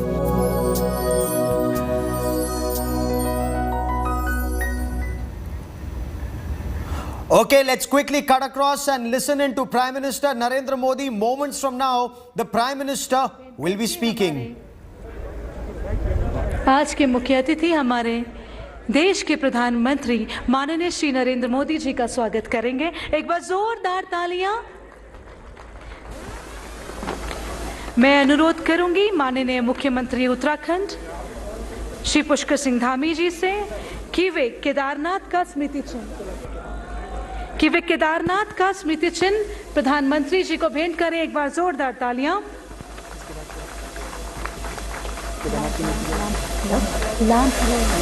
जी को भेंट करें. एक बार जोरदार तालियां.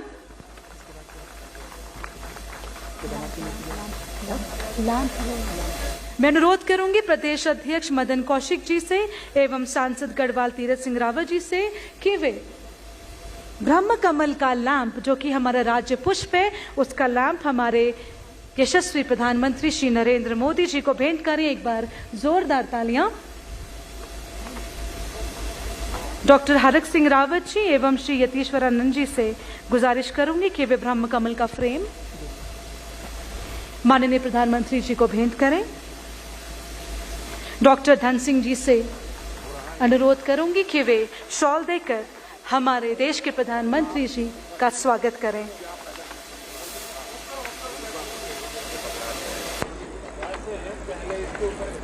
मैं प्रधानमंत्री जी की गरिमामयी, एक बार जोरदार तालियां. मैं प्रधानमंत्री जी की गरिमामयी उपस्थिति में माननीय मुख्यमंत्री, एक बार जोरदार तालियां. गरिमामयी उपस्थिति में माननीय मुख्यमंत्री, एक बार जोरदार तालियां. माननीय मुख्यमंत्री उत्तराखंड पुष्कर सिंह धामी जी से अनुरोध करूंगी कि वे मंचासीन संत महात्माओं को शॉल देकर उनका स्वागत करें.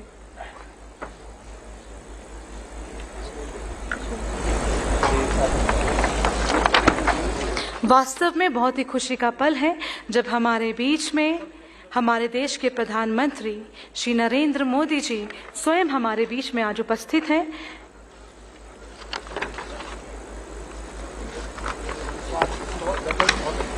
एक बार जोरदार तालियां. गरिमामयी उपस्थिति है निरंजनी अखाड़ा से महंत कैलाशानंद जी महाराज, जो कि आचार्य हैं महामंडलेश्वर से, अवंतिकानंद ब्रह्मचारी महाराज, जो कि सचिव हैं, आनंद अखाड़े से बालकानंद गिरी जी महाराज जो आचार्य महामंडलेश्वर हैं, परमार्थ निकेतन से श्री चिदानंद मुनि जी महाराज जो अध्यक्ष हैं, और केदार सभा से श्री विनोद शुक्ला जी। मंचासीन महानुभावों का मैं डॉक्टर कंचन नेगी तहे दिल से आपका स्वागत और अभिनंदन करती हूँ। कार्यक्रम को आगे बढ़ाते हुए मैं आमंत्रित करना चाहूंगी उत्तराखंड के यशस्वी मुख्यमंत्री श्री पुष्कर सिंह धामी जी को, जिन्होंने माननीय प्रधानमंत्री जी के पद चिन्हों पर चल। We leave you with these images. The Prime Minister likely to speak in a short while from now. Talk about the 400 crore rupee development projects. 250 crores completed. 150 crore rupee part 2 to be launched. That story and lots more coming up. Stay with us.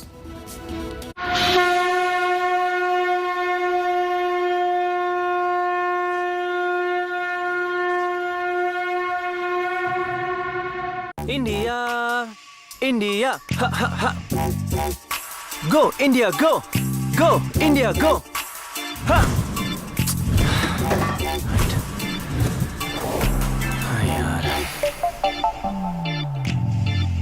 Okay.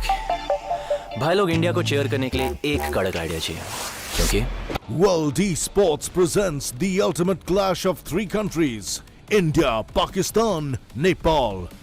चल भाई, let's try. Game है तो fame है.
In association with Omron, know your body inside out.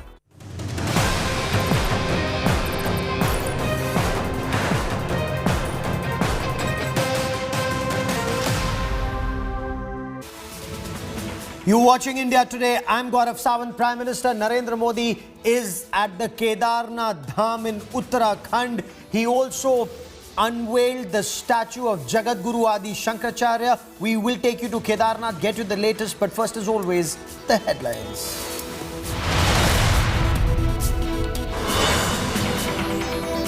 Prime Minister Narendra Modi offers the Rudrabhishek prayer at the Kedarnath shrine, undertakes a parikrama of the shrine after performing puja. This is Prime Minister Narendra Modi's 5th visit to Kedarnath as Prime Minister.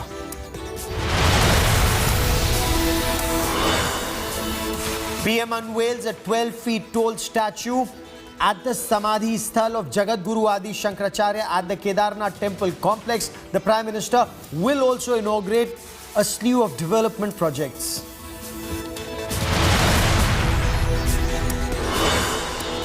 Bharatiya Janata Party fans out at Shankaracharya events across the country. Massive preparations on at over 100 temples, 4 dhams and 12 Jyotirlings. Union ministers and top BJP leaders to participate in the event.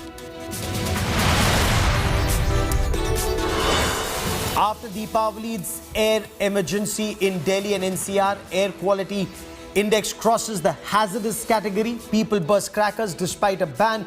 Thick smog engulfs Delhi's skyline.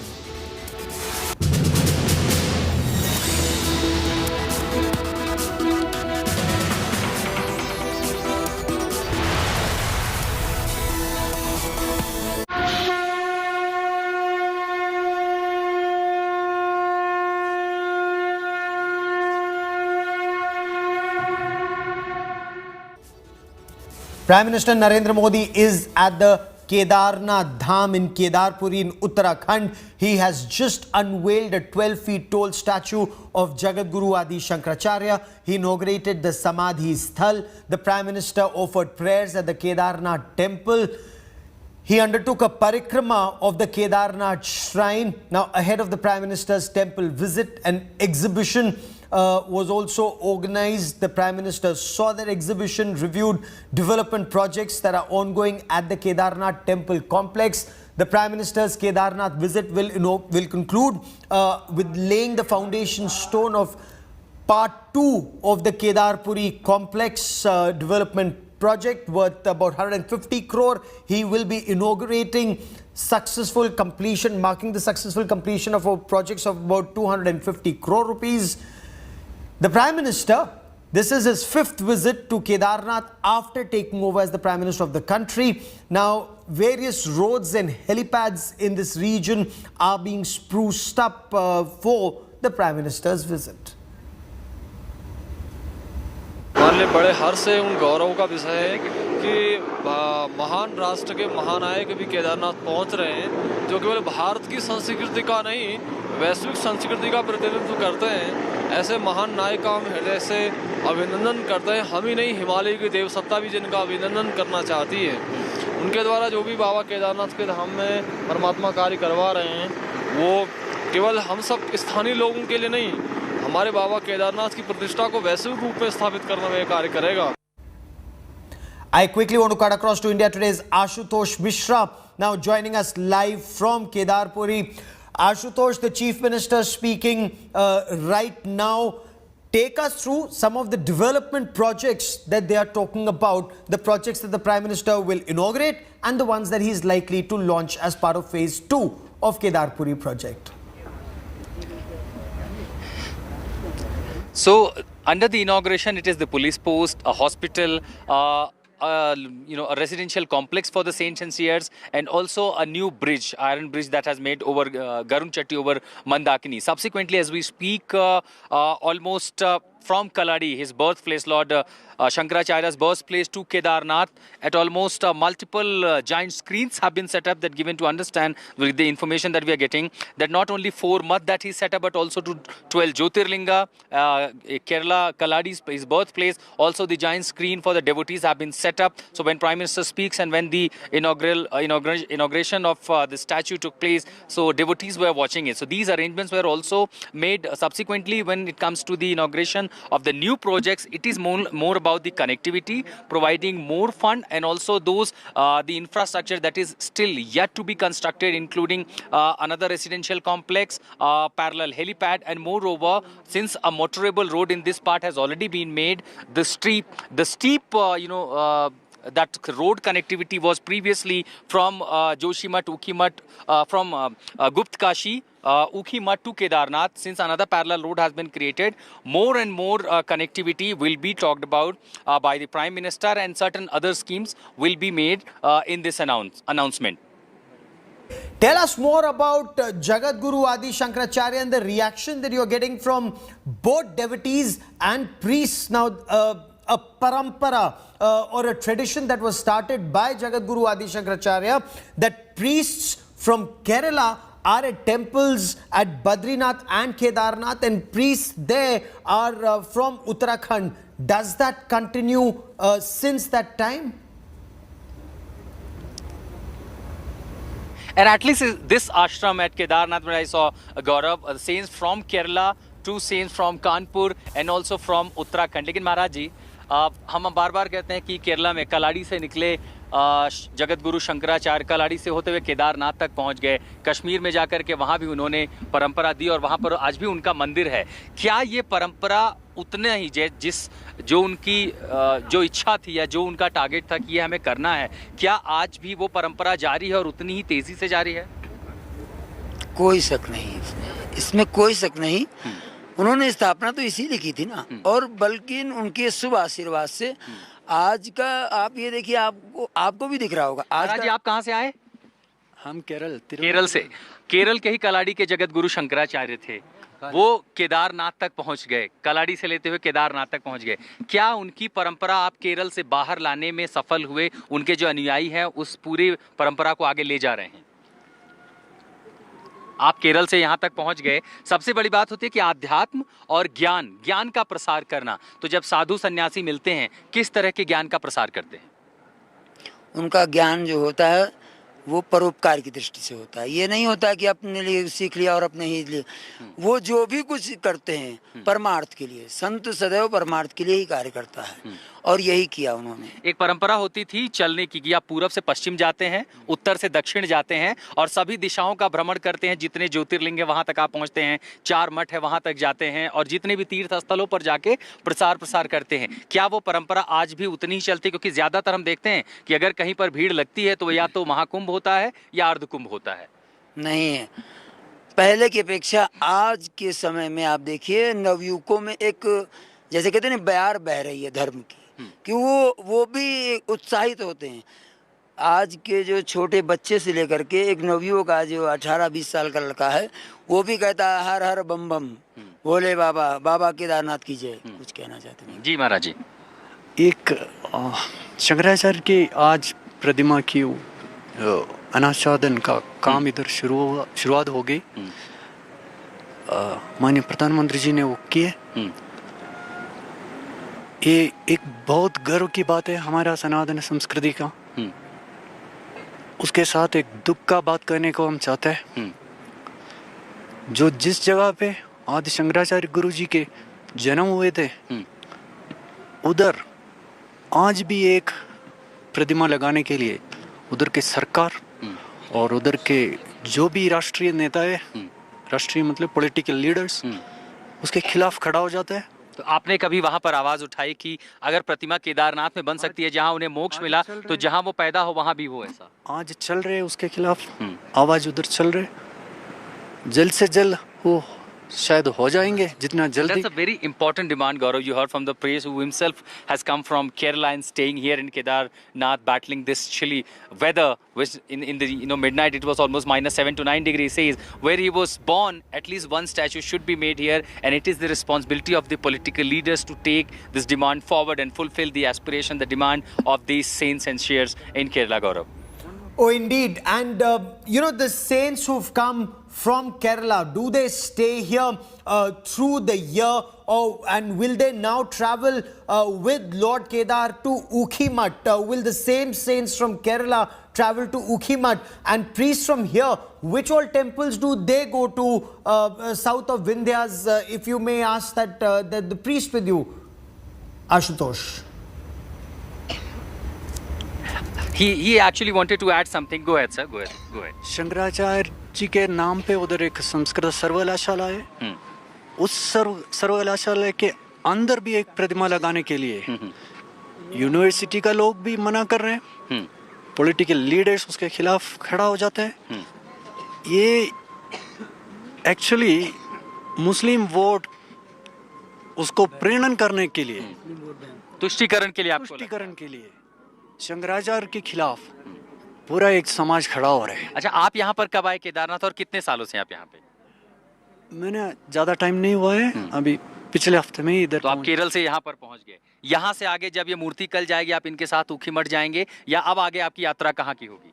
हाँ, अभी बद्री मूर्ति के साथ जाना है और बद्रीनाथ जाना है। आप बद्रीनाथ भी जाएंगे यहाँ पर। अच्छा, केरल में आप रहते हैं, क्योंकि कोस्टल लाइन है पूरी सी, वहाँ का मौसम 35, 36, 40 डिग्री हो जाता है। यहाँ पर रात को -7, -8 हो गया था। शंकर भगवान की कृपा से आगे बढ़ रहे वो कृपा शायद हम सब पे थी, क्योंकि हम सब ने वो ठंड झेली। आप लोग कहाँ से हैं महाराज जी? And as we speak, we have priests, saints and seers from Banaras, from Varanasi, Kashi have also come here. वहाँ भी तो आज बड़ी-बड़ी स्क्रीन लगाई गई है कि लोग वहाँ पर देख सकें। तो असल में काशी हमेशा से प्राचीन नगरी रही है और बाबा की सबसे प्रिय नगरी है, और वहाँ रहकर भी हम लोग यहाँ पे आने के लिए सभी लालायित रहते हैं। पूरे कितने दिन से हैं यहाँ पे? यहाँ हम लोग परसों से आए हैं। अच्छा। हाँ, और बाबा जी के आश्रम में हम लोग को रहने का मौका मिला, बहुत सौभाग्य मिला कि ऐसे दिव्य स्थान पे हम लोग रह पा रहे हैं। उन्हीं शंकराचार्य ने बनारस में भी स्थापना की, उन्हीं शंकराचार्य ने केदारनाथ को भी बनाया। Okay, give me a moment. Let's just cut across and listen into Prime Minister Narendra Modi.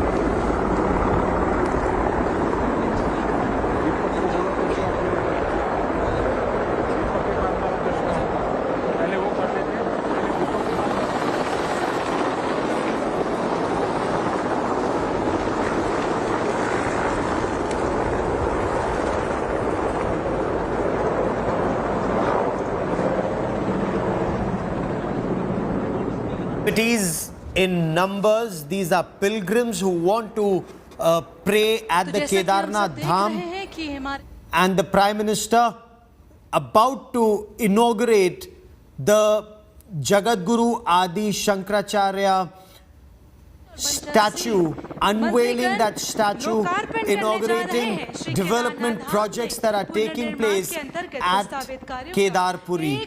So projects worth 400 crore rupees, projects worth 250 crore rupees completed, that include the Garud Bridge, the Saraswati retaining wall, the Mandakini River retaining wall, Saraswati Ghat, residences of priests.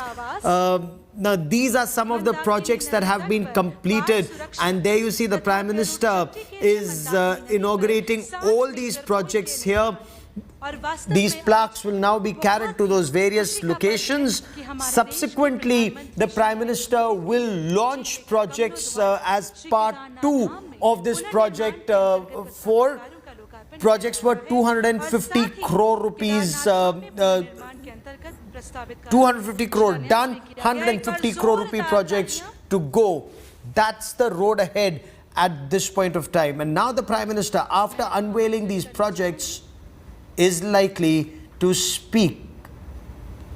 This was especially the Jagadguru Shankaracharya Samadhi, Smriti, and that big statue. That was the Prime Minister's project. He was extremely keen on that project to be undertaken, and that too on a war footing. In fact, the main Shilpkar, or the Shilpi for this project, Yogi Raj, is from Mysuru. Let's listen in to Prime Minister Narendra Modi.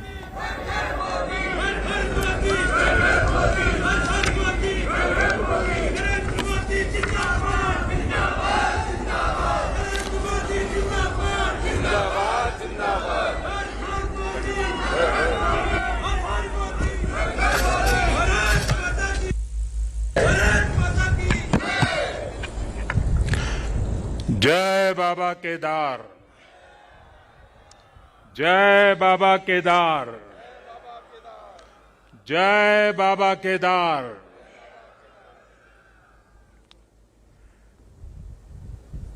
दैवीय आभा से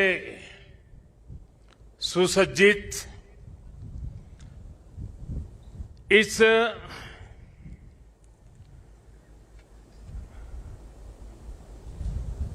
पवित्र कार्यक्रम में हमारे साथ मंच पर उपस्थित सभी वरिष्ठ महानुभाव, इस पावन पवित्र भूमि पर पहुंचे हुए सभी श्रद्धालुगण, आप सबको आदरपूर्वक मेरा नमस्कार।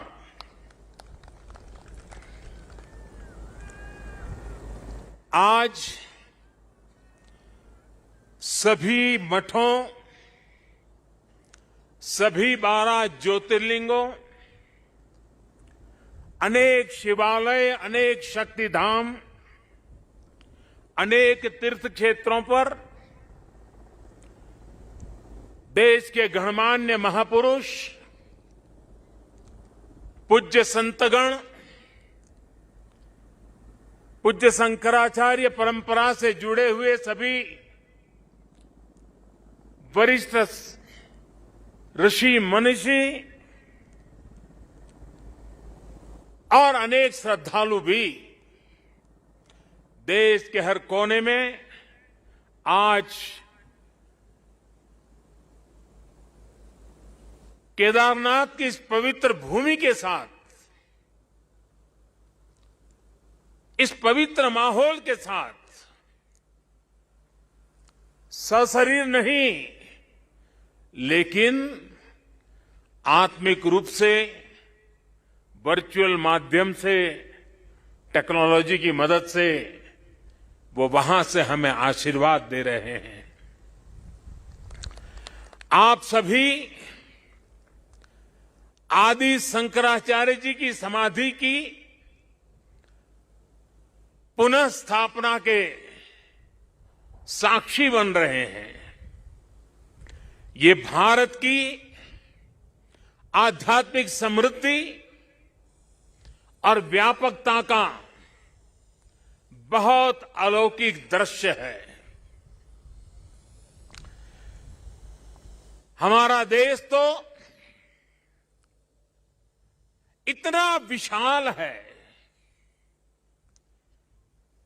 इतनी महान ऋषि परंपरा है, एक से बढ़कर एक तपस्वी आज भी भारत के हर कोने में आध्यात्मिक चेतना को जगाते रहते हैं। ऐसे अनेक संतगण आज देश के हर कोने में और यहां भी हमारे साथ जुड़े हुए हैं। लेकिन संबोधन में अगर मैं सिर्फ उनका नामोल्लेख करना चाहूं तो भी शायद एक सप्ताह कम पड़ जाएगा, और अगर एकाध नाम छूट गया तो शायद मैं जीवन भर किसी पाप के बोझ में दब जाऊंगा। मेरी इच्छा होते हुए भी मैं इस समय सभी का नामोल्लेख नहीं कर पा रहा हूं, लेकिन मैं उन सबको आदरपूर्वक प्रणाम करता हूं। वे जहां से इस कार्यक्रम में जुड़े हैं, उनके आशीर्वाद हमारी बहुत बड़ी शक्ति है। अनेक पवित्र कार्य करने के लिए उनके आशीर्वाद हमें एक शक्ति देंगे, ये मेरा पूरा भरोसा है।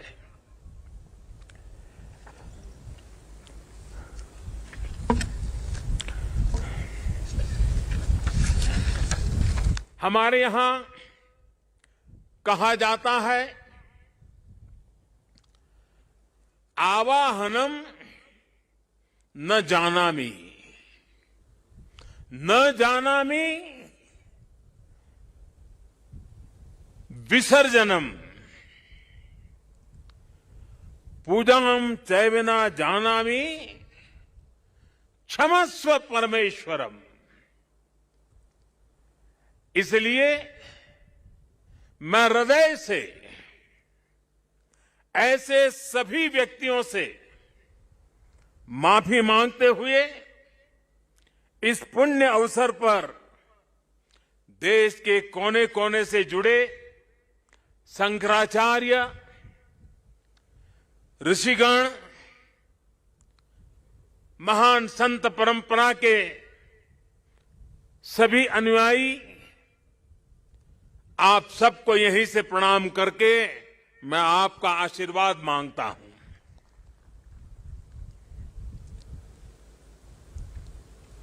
साथियों, हमारी उपनिषदों में आदि शंकराचार्य जी की रचनाओं में कई जगह नेति नेति, जब भी देखो नेति नेति, एक ऐसा भाव विश्व नेति नेति कहकर एक भाव विश्व का विस्तार दिया गया है। रामचरितमानस को भी अगर हम देखें तो उसमें भी इस बात को दोहराया गया है, अलग तरीके से कहा गया है। रामचरितमानस में कहा गया है कि अभिगत अकथ अपार, अभिगत अकथ अपार, नेति नेति नित निगम कह, नेति नेति नित निगम कह। अर्थात कुछ अनुभव इतने अलौकिक, इतने अनंत होते हैं कि उन्हें शब्दों से व्यक्त नहीं किया जा सकता। बाबा केदारनाथ की शरण में आकर जब भी आता हूं, यहां के कण कण से जुड़ जाता हूं। यहां की हवाएं, ये हिमालय की चोटियां, ये बाबा केदार का सानिध्य न जाने कैसी अनुभूति की तरफ खींच के ले चला जाता है, जिसके लिए मेरे पास शब्द है ही नहीं। दीपावली के पवित्र पर्व पर कल मैं सीमा पर अपने सैनिकों के साथ था और आज तो ये सैनिकों की भूमि पर हूं। मैंने त्योहारों की खुशियां मेरे देश के जवान वीर सैनिकों के साथ बांटी। देशवासियों का प्रेम का संदेश, देशवासियों की उनके प्रति श्रद्धा, देशवासियों के उनके आशीर्वाद, 130 करोड़ आशीर्वाद लेकर के मैं कल सेना के जवानों के बीच गया था। और आज मुझे गोवर्धन पूजा के दिन, और गुजरात के लोगों के लिए तो आज नया वर्ष है,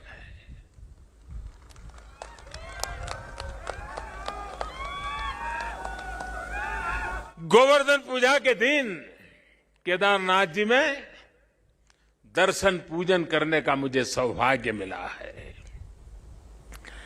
बाबा केदार के दर्शन के साथ ही अभी मैंने आदि शंकराचार्य जी की समाधि स्थान, वहां कुछ पल मैंने बिताए। एक दिव्य अनुभूति का वो पल था।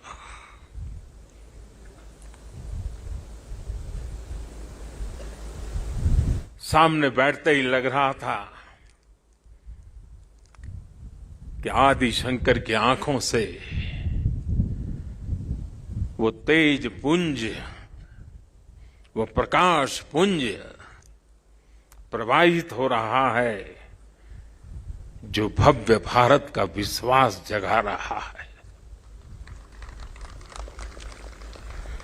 शंकराचार्य जी की समाधि एक बार फिर और अधिक दिव्य स्वरूप के साथ हम सबके बीच है।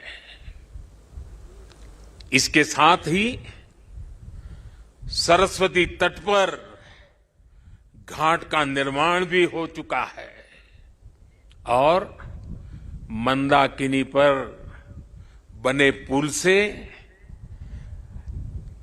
गरुड़ चट्टी, उस मार्ग को भी सुगम कर दिया गया है।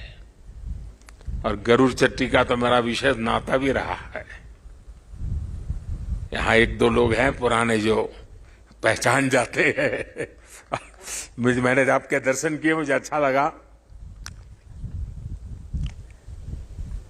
साधु तो चलता भला, यानी पुराने लोग तो अब चले गए हैं। कुछ लोग इस स्थान को छोड़ के चले गए, कुछ लोग इस धरा को छोड़ करके चले गए। अब मंदाकिनी के किनारे बाढ़ से सुरक्षा के लिए जिस दीवार का निर्माण किया गया है, इससे श्रद्धालुओं की यात्रा अब और सुरक्षित होगी। तीर्थ पुरोहितों के लिए नए बने आवासों से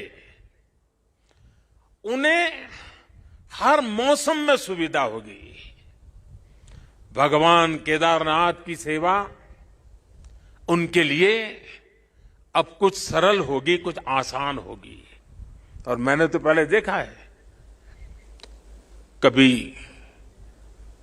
प्राकृतिक आपदा आ जाती थी तो यात्री यहां फंस जाते थे, तो इन पुरोहितों के घरों में ही एक एक कमरे में इतने लोग अपना समय बिताते थे। और मैं देखता था ये हमारे पुरोहित खुद बाहर ठंड में ठिठुरते थे, लेकिन अपने जो यजमान आते थे, जो अपने उनकी चिंता करते थे, मैंने सब देखा हुआ है। उनके भक्ति भाव को मैंने देखा हुआ है। अब उन मुसीबतों से उनको मुक्ति मिलने वाली है। साथियों, आज यहां यात्री सेवाओं और सुविधाओं से जुड़ी कई योजनाओं का शिलान्यास भी हुआ है। पर्यटक सुविधा केंद्र का निर्माण हो, यात्रियों की और इस इलाके के लोगों की सुविधा के लिए आधुनिक अस्पताल हो, सारी सुविधाओं वाला अस्पताल हो, रेंज सेंटर हो, ये सभी सुविधा श्रद्धालुओं की सेवा का माध्यम बनेगी। उनके तीर्थाटन को अब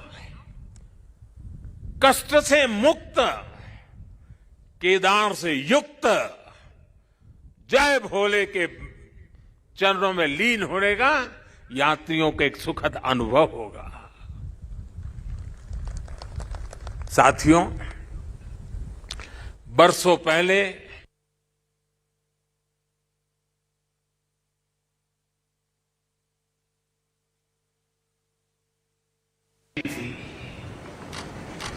जिस तरह का कल्पनीय था,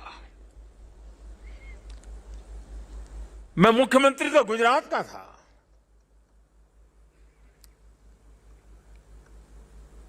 लेकिन मैं अपने आप को रोक नहीं पाया था। मैं यहां दौड़ा चला आया था। मैंने अपनी आंखों से उस तबाही को देखा था, उस दर्द को देखा था। जो लोग यहां आते थे वो सोचते थे कि क्या अब ये हमारा केदार धाम या हमारा केदारपुरी फिर से उठ खड़ा होगा क्या? लेकिन मेरे भीतर की आवाज कह रही थी, ये पहले से अधिक आन बान शान के साथ खड़ा होगा।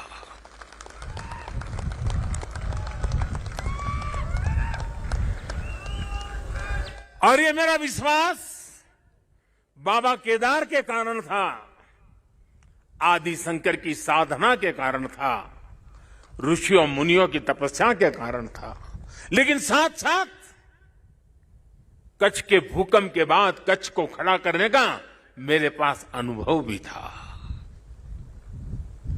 और इसलिए मेरा विश्वास था, और आज वो विश्वास अपनी आंखों से साकार हुआ देखना, इससे बड़ा जीवन का क्या संतोष हो सकता है।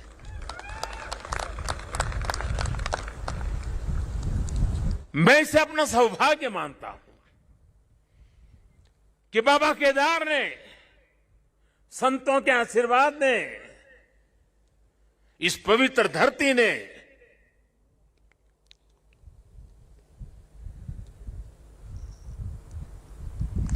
जिस मिट्टी ने, जिसकी हवाओं ने कभी मुझे पाला पोसा था,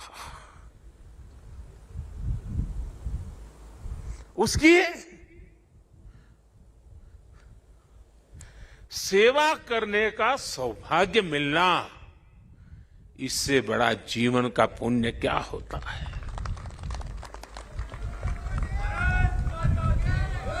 इस आदि भूमि पर शाश्वत के साथ आधुनिकता का ये मेल,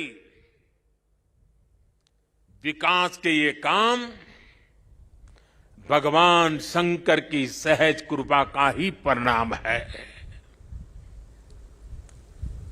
ये ईश्वर नहीं क्रेडिट ले सकता, इंसान क्रेडिट नहीं ले सकता, ईश्वर कृपा ही इसकी हकदार है।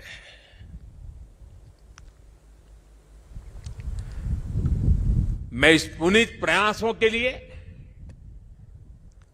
उत्तराखंड सरकार का, हमारे ऊर्जावान नौजवान मुख्यमंत्री धामी जी का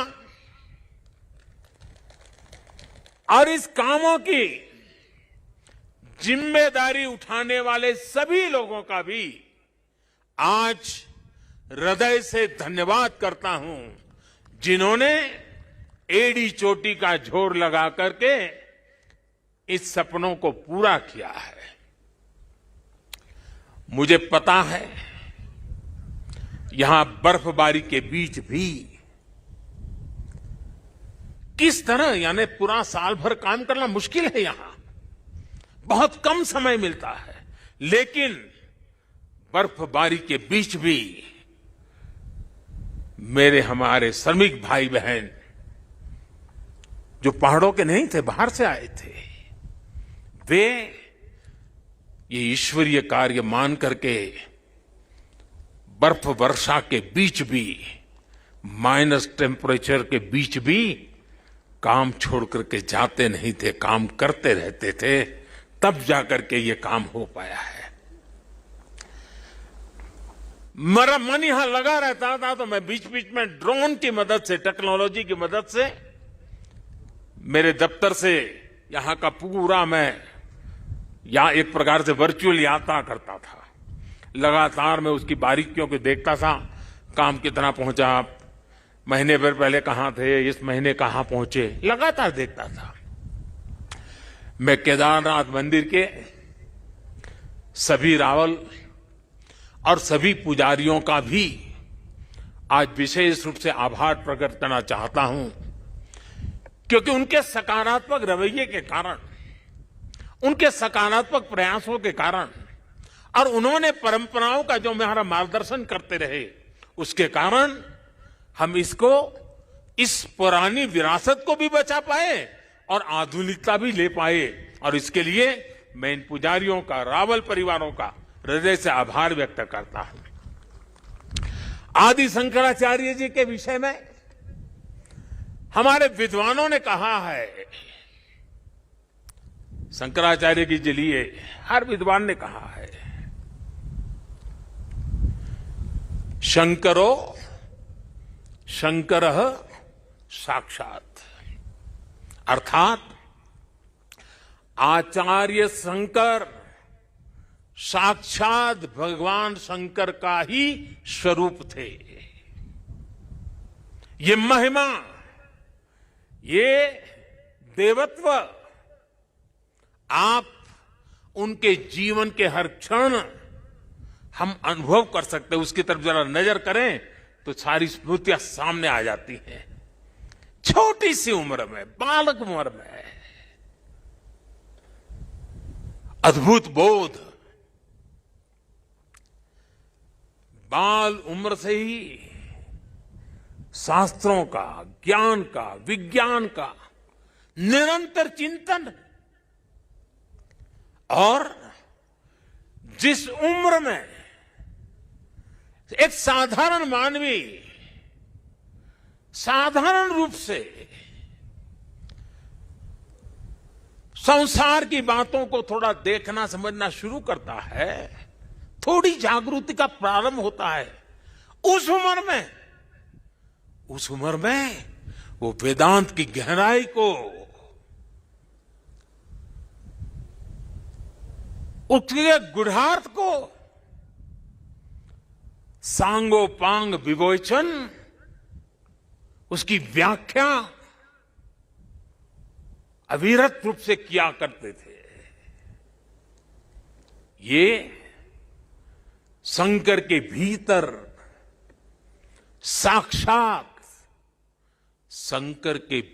साक्षात शंकरत्व का जागरण के सिवा कुछ नहीं हो सकता है। ये शंकरत्व का जागरण था। यहां संस्कृत और वेदों के बड़े बड़े पंडित यहां भी बैठे हैं और वर्चुअली भी हमारे साथ जुड़े हैं। आप जानते हैं कि शंकर का संस्कृत में अर्थ बड़ा सरल है। शंकर का अर्थ संस्कृत में होता है शम करोति स शंकर, यानी जो कल्याण करे वही शंकर है। इस कल्याण को भी आचार्य शंकर ने प्रत्यक्ष प्रमाणित कर दिया था। उनका पूरा जीवन जितना असाधारण था उतना ही वो जनसाधारण के कल्याण के लिए समर्पित थे। भारत और विश्व के कल्याण के लिए अहरनिश अपनी चेतना को समर्पित करते रहते थे। जब भारत राग द्वेष के भंवर में फंस करके अपनी एकजुटता को खो रहा था, तब यानी कितना दूर का संत देखते हैं, तब शंकराचार्य जी ने कहा था नमे द्वेष रागो, नमे द्वेष रागो, नमे लोभ मोह, मदो नैव मैं नैव मात्सर्य भाव। अर्थात राग द्वेष, लोभ मोह, ईर्ष्या, अहम, ये सब हमारा स्वभाव नहीं है। जब भारत की जाति पंथ की सीमाओं से बाहर देने की शंकाओं आशंकाओं को ऊपर उठने की मानव जात को जरूरत थी, तब समाज में चेतना फूकी और आदि शंकर ने कहा न में मृत्यु शंका न में जाति भेद, यानी नाश विनाश की शंकाएं जात पात के भेद से हमारी परंपरा का कोई लेना देना नहीं है, हिस्सा नहीं है।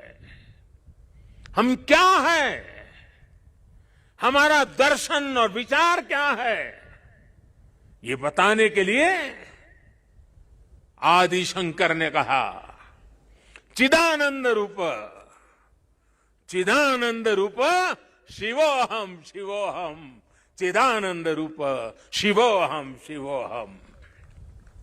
अर्थात आनंद स्वरूप शिव हम ही है। जीवत्व से ही शिवत्व है। और अद्वैत का सिद्धांत, कभी कभी अद्वैत के सिद्धांत को समझाने के लिए बड़े बड़े ग्रंथों की जरूरत पड़ती है। मैं तो इतना विद्वान नहीं हूं, मैं तो सरल भाषा में अपनी बात समझता हूं और मैं इतना ही कहता हूं, जहां द्वैत नहीं है वही तो अद्वैत है। शंकराचार्य जी ने भारत की चेतना में फिर से प्राण फूके और हमें हमारी आर्थिक परमार्थिक उन्नति का मंत्र दिया। उन्होंने कहा ज्ञान विहीन, देखिए ज्ञान की उपासना की महिमा हमारा कितना महत्व रखता है। ज्ञान विहीन सर्वमतेन मुक्तिम न भजति जन्मशतेन, यानी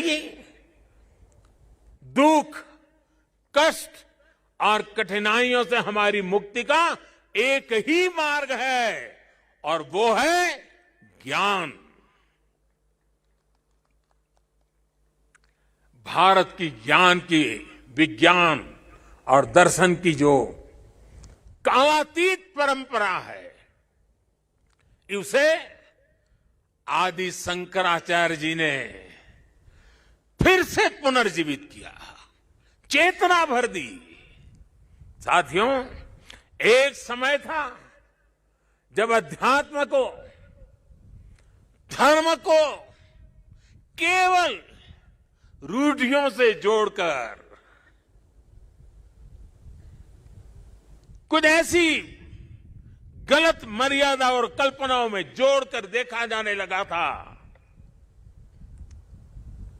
लेकिन भारतीय दर्शन तो मानव कल्याण की बात करता है। जीवन को पूर्णता के साथ, होलिस्टिक अप्रोच के साथ, होलिस्टिक वे में देखता है। आदि शंकराचार्य जी ने समाज को इस सत्य से परिचित कराने का काम किया। उन्होंने पवित्र मठों की स्थापना की, 4 धामों की स्थापना की, 12 ज्योतिर्लिंगों का पुनर्जागृति का काम किया। उन्होंने सब कुछ त्याग कर देश, समाज और मानवता के लिए जीने वालों की एक सशक्त परंपरा खड़ी की। आज उनके अधिष्ठान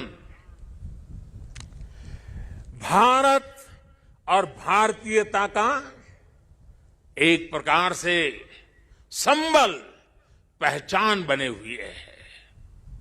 हमारे लिए धर्म क्या है, धर्म और ज्ञान का संबंध क्या है, और इसीलिए तो कहा गया है अथा तो ब्रह्म जिज्ञासा, अथा तो ब्रह्म जिज्ञासा। इसका मंत्र देने वाली उपनिषदीय परंपरा क्या है? तो हमें पल प्रतिपल प्रश्न करना सिखाती है, और तभी तो बालक नचिकेता यम के दरबार में जाकर के यम की आंख में आंख मिला करके पूछ देता है, यम को पूछ देता है, व्हाट इज डेथ? मृत्यु क्या है बताओ? प्रश्न पूछना, ज्ञान अर्जित करना, अथा तो धर्म जिज्ञासा। हमारी इस विरासत को हमारे मठ हजारों सालों से जीवित रखे हुए हैं, उसे समृद्ध कर रहे हैं। संस्कृत हो, संस्कृत भाषा में वैदिक गणित जैसे विज्ञान हो, इस मठों ने, हमारे शंकराचार्य की इस परंपरा ने इन सब का संरक्षण कर पीढ़ी दर पीढ़ी मार्ग दिखाने का काम किया है। मैं समझता हूं आज के इस दौर में आदि शंकराचार्य जी का सिद्धांत और ज्यादा प्रासंगिक हो गए हैं। साथियों, हमारे यहां सदियों से 4 धाम यात्रा का महत्व रहा है।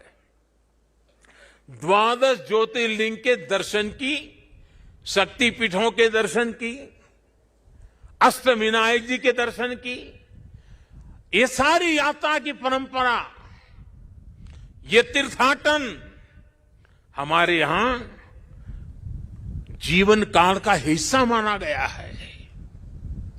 ये तीर्थाटन हमारे लिए सिर्फ सैर सपाटा पर्यटन भर नहीं है, ये भारत को जोड़ने वाली, भारत का साक्षात कराने वाली एक जीवंत परंपरा है। हमारे यहां हर किसी को, कोई भी व्यक्ति होगा, उसकी इच्छा होती है कि जीवन में कम से कम एक बार 4 धाम जरूर हो लें, द्वादश ज्योतिर्लिंग का दर्शन जरूर कर ले, मां गंगा में एक बार डुबकी जरूर लगा दे। पहले हम घर में बच्चों को शुरू से ही सिखाते थे, परंपरा थी। बच्चों को घर में सिखाया जाता था, सौराष्ट्रे सोमनाथ श्रीशैले मल्लिकार्जुनम, बचपन में सिखाया जाता था। द्वादश ज्योतिर्लिंग का ये मंत्र घर बैठे बैठे एक बृहत भारत का, विशाल भारत का हर दिन यात्रा करा देता था। बचपन से ही देश के इस अलग अलग हिस्सों से जुड़ाव एक सहज संस्कार बन जाता था।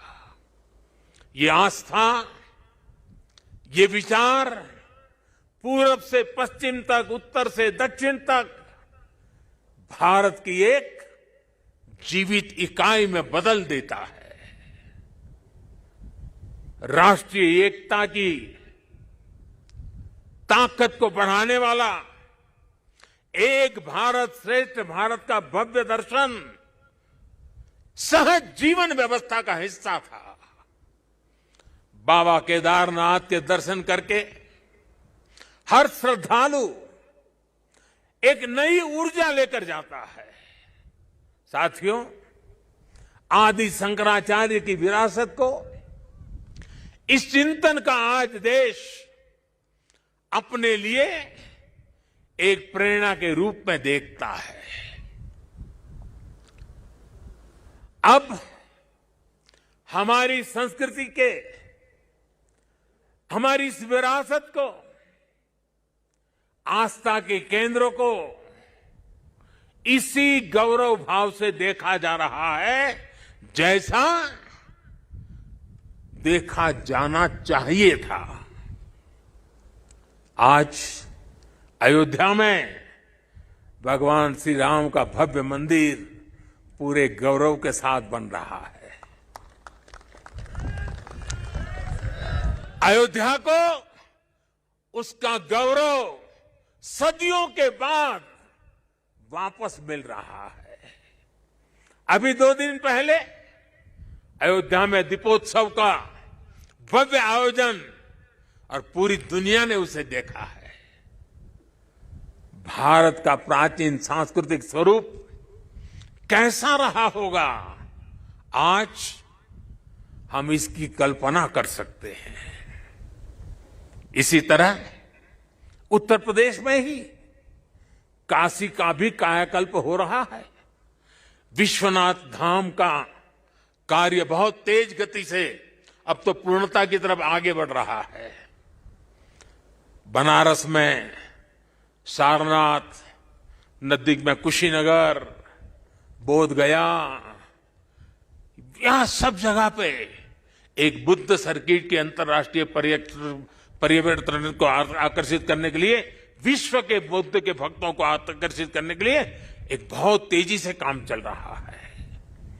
भगवान राम से जुड़े जितने भी तीर्थ स्थान हैं, उनको भी जोड़ करके एक पूरा सर्किट बनाने का काम भी आज चल रहा है। मथुरा वृंदावन में भी विकास के साथ साथ यहां की शुचिता, पवित्रता को लेकर संतों की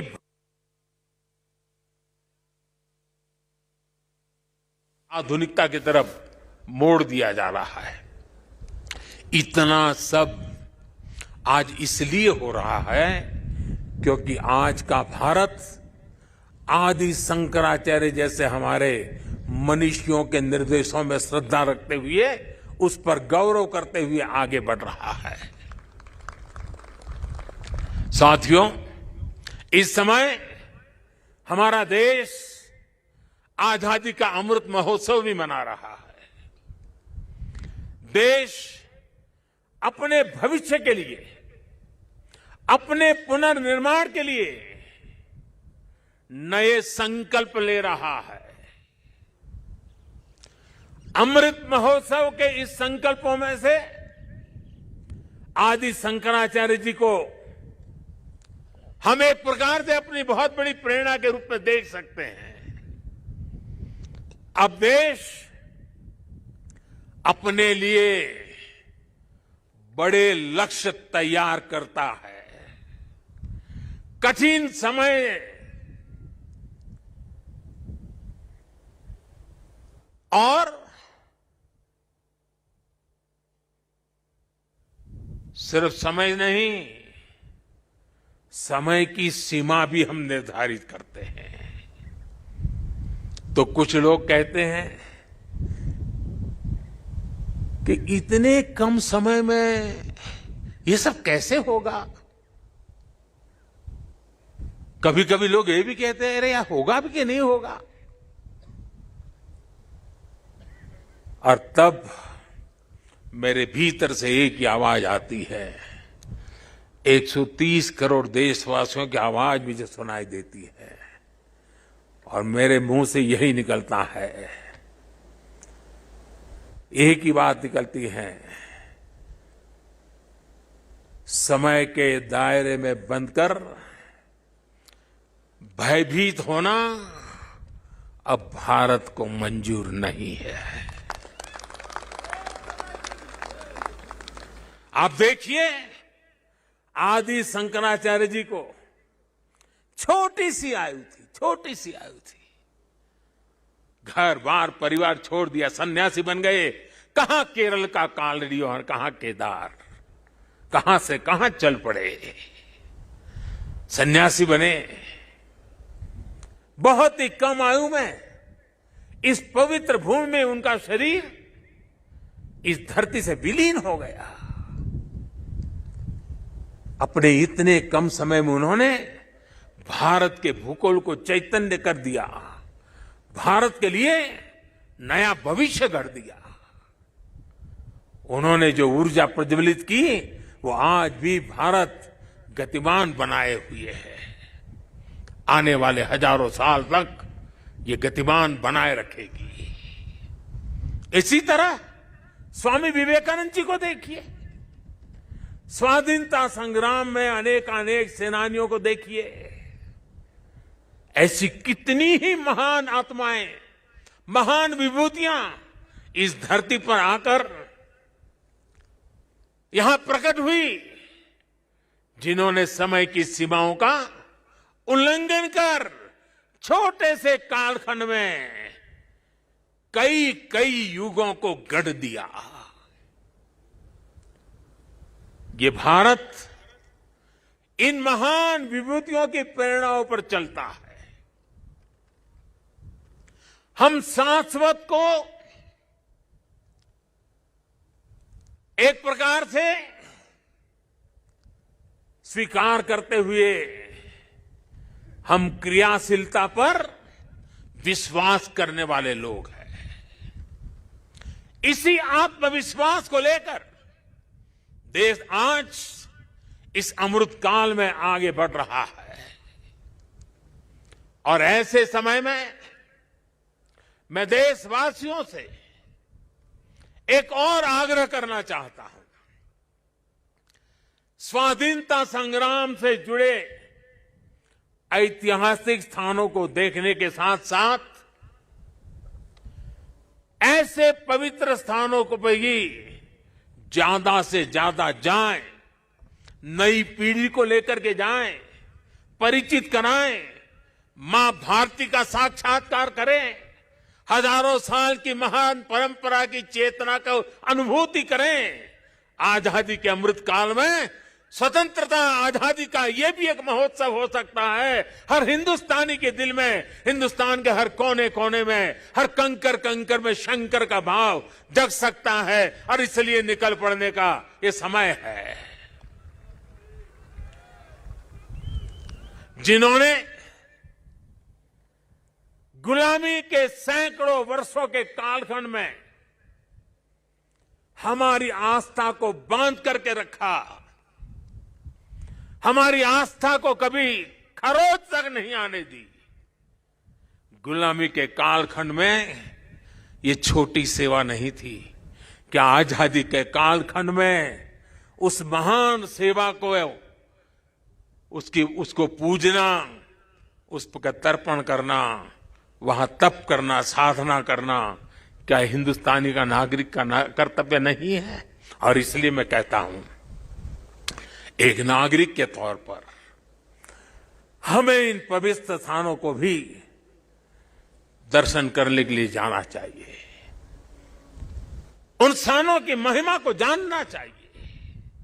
साथियों, देवभूमि के प्रति असीम श्रद्धा रखते हुए, यहां की असीम संभावनाओं पर विश्वास करते हुए आज उत्तराखंड की सरकार यहां विकास के महायज्ञ से जुड़ी है, पूरी ताकत से जुड़ी है।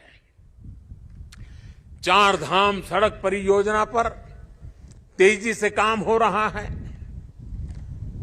चारों धाम हाईवे से जुड़ रहे हैं।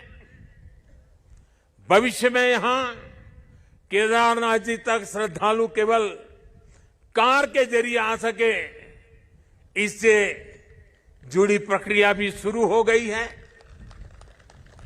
यहां पास में हो पवित्र हेमकुंड साहब जी हैं।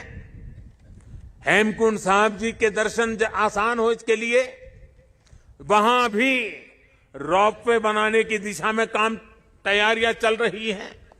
इसके अलावा ऋषिकेश और कर्णप्रयाग को रेल से भी जोड़ने का प्रयास हो रहा है। अभी मुख्यमंत्री जी कहते थे पहाड़ के लोगों को तो रेल देखना भी दुष्कर होता है, अब रेल पहुंच रही है। दिल्ली देहरादून हाईवे ये बनने के बाद देहरादून से दिल्ली आने वालों के लिए समय और कम हो जाने वाला है। इस सब कामों को उत्तराखंड के पर्यटन को बहुत बड़ा लाभ मिलने वाला है। और मेरे शब्द उत्तराखंड के लोग लिख करके रखे, जिस तेज गति से इंफ्रास्ट्रक्चर बन रहा है, पिछले 100 साल में जितने यात्री यहां आए हैं ना, आने वाले 10 साल में उससे भी ज्यादा आने वाले हैं। आप कल्पना कर सकते हैं यहां की अर्थव्यवस्था को कितनी बड़ी ताकत मिलने वाली है। 21वीं शताब्दी का तीसरा दशक ये उत्तराखंड का दशक है। मेरे शब्द लिख के रखिए, मैं पवित्र धरती पर से बोल रहा हूं। हाल के दिनों में हमने सभी ने देखा है कि किस तरह 4 धाम यात्रा आने वाले श्रद्धालुओं की संख्या लगातार रिकॉर्ड तोड़ रही है। और ये कोविड न होता तो न जाने ये संख्या कहां से कहां पहुंच गई होती।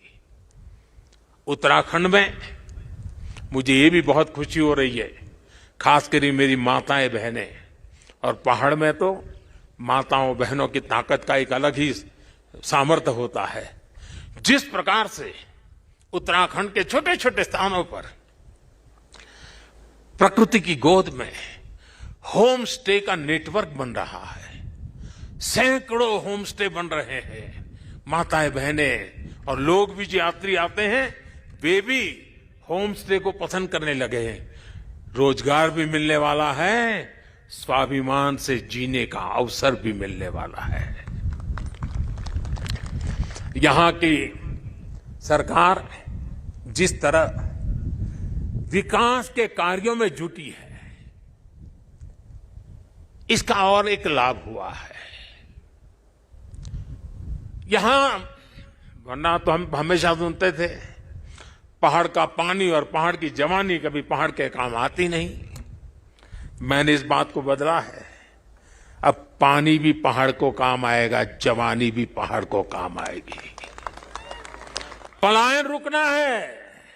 एक के बाद एक जो निर्णय हो रहे हैं, पलायन रुकना है। मान के चलिए साथियों, मेरे नौजवान दोस्तों, ये दशक आपका है, उत्तराखंड का है, उज्जवल भविष्य का है। बाबा केदार के आशीर्वाद हमारे साथ है। ये देवभूमि, मातृभूमि की रक्षा करने वाले अनेकों वीर बेटे बेटियों की ये जन्मस्थली भी है।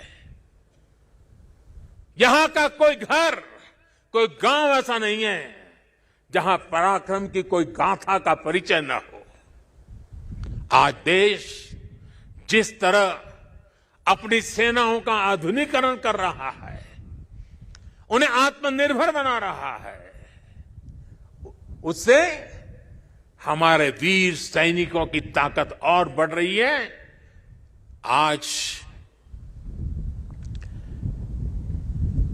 उनकी जरूरत को, उनकी अपेक्षाओं को, उनके परिवार की आवश्यकताओं को बहुत प्राथमिकता देकर के काम किया जा रहा है।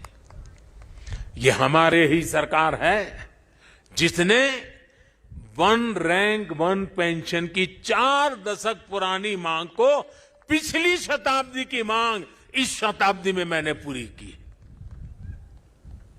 मुझे संतोष है, मेरे देश की सेना के जवानों के लिए मुझे सेवा करने का मौका मिला। इसका लाभ तो उत्तराखंड के करीब करीब हजारों परिवारों को मिला है, निवृत्त सैनिक परिवारों को मिला हुआ है। साथियों, उत्तराखंड ने कोरोना के खिलाफ लड़ाई में जिस तरह का अनुशासन दिखाया, वो भी बहुत अभिनंदनीय है, सराहनीय है। भौगोलिक कठिनाइयों को पार कर आज उत्तराखंड ने उत्तराखंड के लोगों को 100% सिंगल डोज का लक्ष्य हासिल कर लिया है। ये उत्तराखंड को ताकत का दर्शन कराता है, उत्तराखंड के सामर्थ्य को दिखाता है। और जो लोग पहाड़ों से परिचित हैं ना, उनको पता है कि काम आसान नहीं होता है। घंटों घंटों तक पहाड़ की चोटियों पर जाकर के 2 या 5 परिवार को वैक्सीनेशन दे करके रात रात चल करके घर पहुंचना होता है। कष्ट कितना होता है मैं अंदाज लगा सकता हूं। उसके बाद भी उत्तराखंड ने काम किया है। क्यों? उत्तराखंड के एक एक नागरिक की जिंदगी बचानी है। और इसके लिए मुख्यमंत्री जी, आपको, आपकी टीम को मैं बधाई देता हूं। आज मुझे विश्वास है कि जितनी ऊंचाइयों पर उत्तराखंड बसा है, जितनी ऊंचाइयों पर उत्तराखंड बसा है, उससे भी ज्यादा ऊंचाइयों को मेरा उत्तराखंड हासिल करके रहेगा।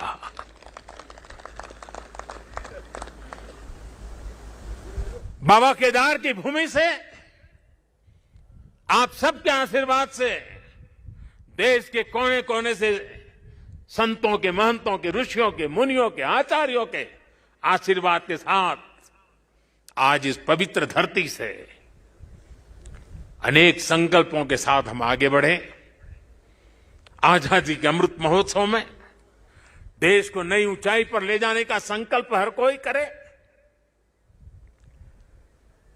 दिवाली के बाद एक नया उमंग, नया प्रकाश, नई ऊर्जा हमें नया करने की ताकत दें।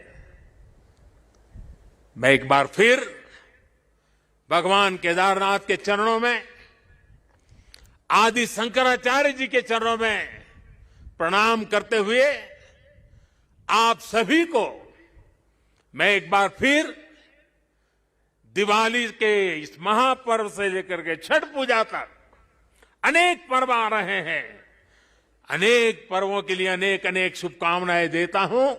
मेरे साथ प्यार से बोलिए, भक्ति से बोलिए, जी भर करके बोलिए, जय केदार, जय केदार, जय केदार। धन्यवाद। आपका बहुत बहुत धन्यवाद माननीय प्रधानमंत्री जी। आपने Prime Minister Narendra Modi at Kedarnath. For the Prime Minister, clearly this isn't anything short of a dream come true, a dream that he had seen post the deluge 2013 being fulfilled, phase one of it, the reconstruction of the Smriti Sthal of Jagadguru Adi Shankaracharya, and beyond that, that 12 feet tall statue of Jagadguru Adi Shankaracharya installed at Kedarnath Dham. He had spoken about this earlier. He had said the significance, the importance, no less than that of the temple itself. The Prime Minister coming out to greet people, the devotees who've assembled there in large numbers. Remember, they're praying here, worshipping here today. Tomorrow, the doors of the Holy Kedar would be shut and the deity would travel to Ukhimat for the next 6 months because this place would be covered in snow. Prime Minister Narendra Modi also saying in the 75th year of India's independence, there is a time, there is a need for the country to once again come on the path of Jagadguru Adi Shankaracharya. I quickly want to cut across to Amit Malviya, the co-prabhari of the Bharatiya Janata Party in Bengal and the head of the IT cell. Amit Malviya, is this a spiritual journey or is this a political journey, given the fact that 12 Jyotirlings, everyone watching this event simultaneously connecting temples across the country to this speech of Prime Minister Narendra Modi? I think, Gaurav, in Indian context, spiritualism, dharma and development are all intertwined. It would be a failing on our part to see them as independent journeys. The fact is that for a very long time, a lot of Hindu symbols, which are in many ways culturally very inherent and intrinsic to the Indian civilization, had been ignored. And what we see today at Kedarnath is a revivalism of sorts of Hindu consciousness in this country. The Prime Minister has unveiled the statue of Adi Shankaracharya, one of the most prolific proponent of Advaita philosophy in the country. He set up 4 mats, 12 Jyotirlings. This program, as you put out in your show, was being live across these mats and Jyotirlings, and Kaladi in Kerala, where he was born, not to mention several thousand temples where this program went live. It doesn't stop there. We have seen finally the construction of the Ram Mandir happening. We've seen Diwali being celebrated in Ayodhya the way it should have been. We are seeing the Kashi Vishwanath corridor being redone completely. We have seen several other destinations in and around Ayodhya and Kashi being developed. Similarly, monuments and places of importance are being given the due that they deserve. So there is a conscious attempt to see that dharma, development, spiritualism go hand in hand. India finally stands up for what it is known for. We cannot be squeamish about our own identity, and we have been so for all these decades. I think Prime Minister Modi is changing all of that, and he's changing it for good. Amit Malviya, for the Prime Minister, is it also a personal dream come true, the reconstruction at Bhagwan Kedar's Dham, also Jagadguru Adi Shankaracharya's statue coming up in the way it has? Well, for him, it is certainly about personal faith. He is somebody who is extremely invested and spiritual in that sense. He goes to these places as someone who is living up to his personal faith and belief. So obviously it shows in the commitment that he brings along.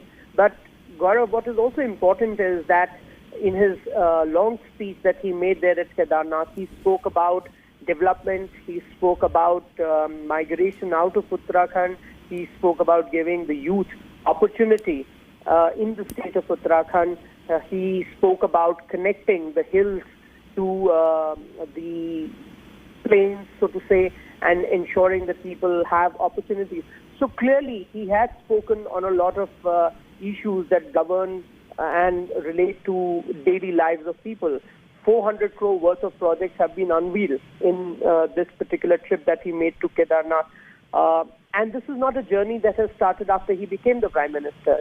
In fact, if you remember in 2013 when the deluge happened, and we all saw how devastating it was, as the Chief Minister of Gujarat, he had committed to build Kedarnath shrine, and it so happened that he became the Prime Minister, and of course that made things so much easier. And with the BJP government in Uttarakhand and in Uttar Pradesh and in several other states, the work of revivalism, the work of ensuring that cultural rejuvenation happens, dharmic principles are upheld, have all taken the course that they have, and it's been good for this country. We are seeing economic growth, we are seeing prosperity, we are seeing dharma order being re-established, we are seeing spiritualism, we are seeing more equanimity, and a country that is proud of its inherent moorings. So it is all for good that we have seen the transition over the last 7 years. That interesting you say it's the revival of dharma and the path you speak of. Amit Malviya, for the moment, many thanks for joining me. Let's listen into the Prime Minister talking about that journey from 2013 till the date today when part 1 of the development project has been carried out. जो लोग यहां आते थे वो सोचते थे कि क्या अब ये हमारा केदार धाम या हमारा केदारपुरी फिर से उठ खड़ा होगा क्या? लेकिन मेरे भीतर की आवाज कह रही थी ये पहले से अधिक आन बान शान के साथ खड़ा होगा।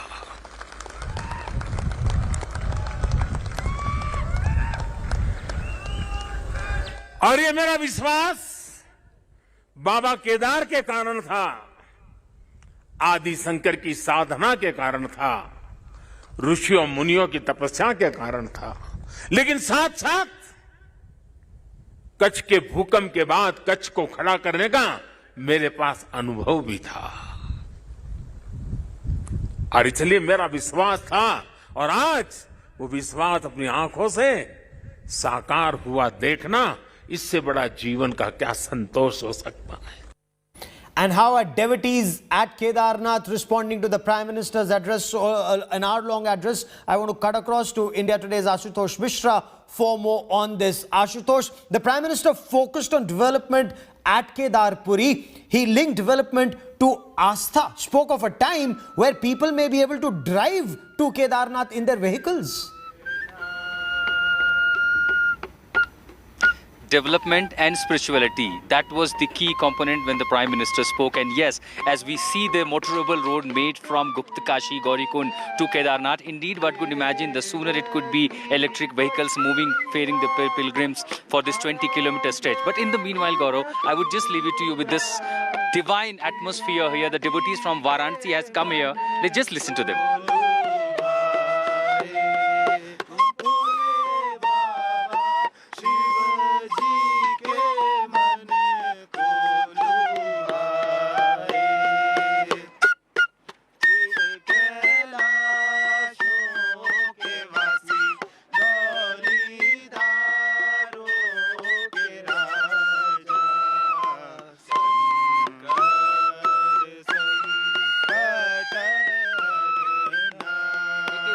It is spirituality here in Kedarnath. महाराज जी कहाँ से आए आप लोग? हम लोग काशी से। अच्छा, आपका क्या नाम है महाराज जी? मेरा नाम सोनू बनारसी है। तो ये बताइए, आज प्रधानमंत्री यहाँ पर आए, उन्होंने स्पिरिचुअलिटी की बात की, विकास को भी कहा, और कहा कि जो लोगों को शायद यकीन नहीं हो सकता था कि जो कुछ यहाँ लोगों ने 13 में देखा था फिर से केदारनाथ खड़ा होगा, वो जोड़ा 400 करोड़ की जो योजनाएं हैं, परियोजनाएं, उनके बारे में भी जानकारी दी, राम मंदिर का भी जिक्र किया, बुद्ध सर्किट का भी जिक्र किया, आध्यात्म, धर्म और उसके साथ राजनीति और परंपराएं, इन सब को एक साथ प्रधानमंत्री ने यहाँ रखने की कोशिश की है। कितना सफल एक राजनीतिक व्यक्तित्व के लिए ये हो जाता है? बताइए। बोलिए महाराज जी, आप तो बनारस से ही आए, आप उनके कॉन्स्टिट्यूंसी से आए हैं। अगर राजनीति की बात करें और अध्यात्म की बात करें तो सही मायने में तो जैसे हम संगीतकार हैं, मुझे राजनीति के बारे में उतना ज़्यादा कुछ समझ में नहीं आता, पर जब से मोदी जी को जब से उनके एक परिवेश में देखा कि वो संगीत के विषय में भी बात कर रहे हैं, वो राजनीति के विषय में बात कर रहे हैं, वो आध्यात्मिक के विषय में बात कर रहे हैं, धर्म नगरी जितनी भी है उसके विषय में बात कर रहे हैं, तो धीरे धीरे वो अब समझ में आने लगा है कि क्या ये किस विषय में ये सब चल रहा है। ललित महाराज जी, आध्यात्म के साथ उन्होंने आज विकास को एक साथ एक सूत्र में ये दिखाने की कोशिश की है कि जो चुनौतियां हैं विकास की वो भी होती रहेंगी, लेकिन साथ ही राम मंदिर, बुद्ध सर्किट, केदारनाथ को फिर से खड़ा करना, इन सारी चुनौतियों को आखिर कैसे वो लेकर के गए। जब जब राज्य की सत्ताएं धर्म के अंतर्गत झुकेंगी तो वो निश्चित ही विकास को प्राप्त होंगी। ये हमारे वर्तमान प्रतिनिधित्व का यह एक हमें मार्गदर्शन प्राप्त हुआ है कि जब जब हम धर्म के मार्ग पर पढ़ते हैं तो धर्म हमें आत्मबल संपन्न, हर प्रकार से ऊर्जावान, धर्म अर्थ काम मोक्ष की ओर ले जाता है। तो उसी क्रम में उन्होंने जो भी हमारे तीर्थों के विकास की नींव रखी है, उसके बारे में जो भी विचार किया है, ये राष्ट्र के समग्र विकास की एक पूर्ण कल्पना है। हमारे राष्ट्र का पूर्ण विकास तभी हो सकता है कि जब हम धर्म के मार्ग में आगे बढ़ेंगे, अपने आत्मबल से संपन्न होंगे और अपनी जो ऐन्द्रिक और जो अंतर्बाह्य ऊर्जा से संपन्नता हमें तभी मिलती है जब हम आध्यात्म के मार्ग में बढ़ते हैं। यहाँ दरअसल शब्द कम पड़ जाते हैं, तो शोनू महाराज जी, आप अपनी मधुर फ्लूट लेकर के यहाँ पर आए, बांसुरी, तो हमारे जो तमाम दर्शक हैं जो यहाँ नहीं पहुँच पाए, पीछे केदारनाथ, ऊपर ये केदार की श्रृंखलाएं, उनके लिए कुछ सुनाएं।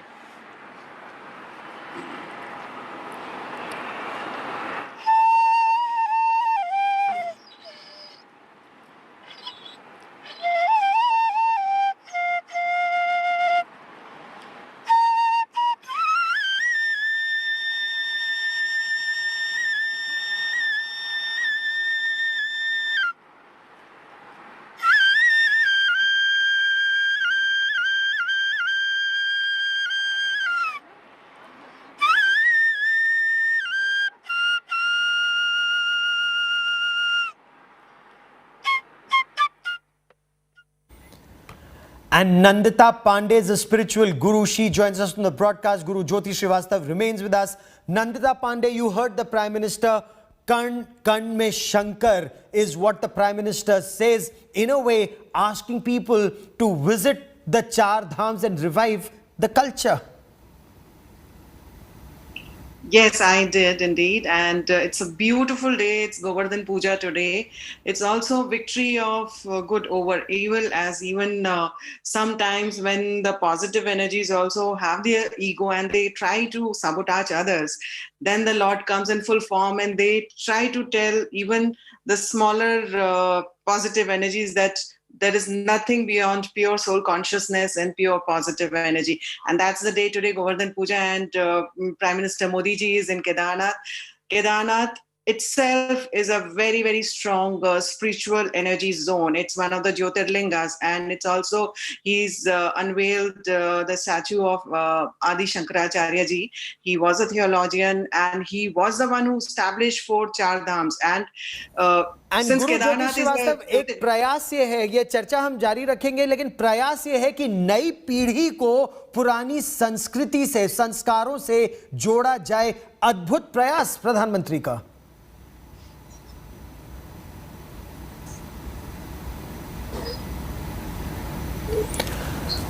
गुरु ज्योति श्रीवास्तव से हम ये चर्चा जारी रखेंगे। एक छोटा सा ब्रेक लेने के लिए हम यहां रुकेंगे।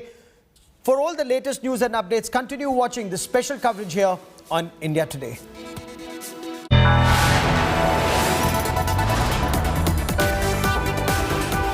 You are watching India Today.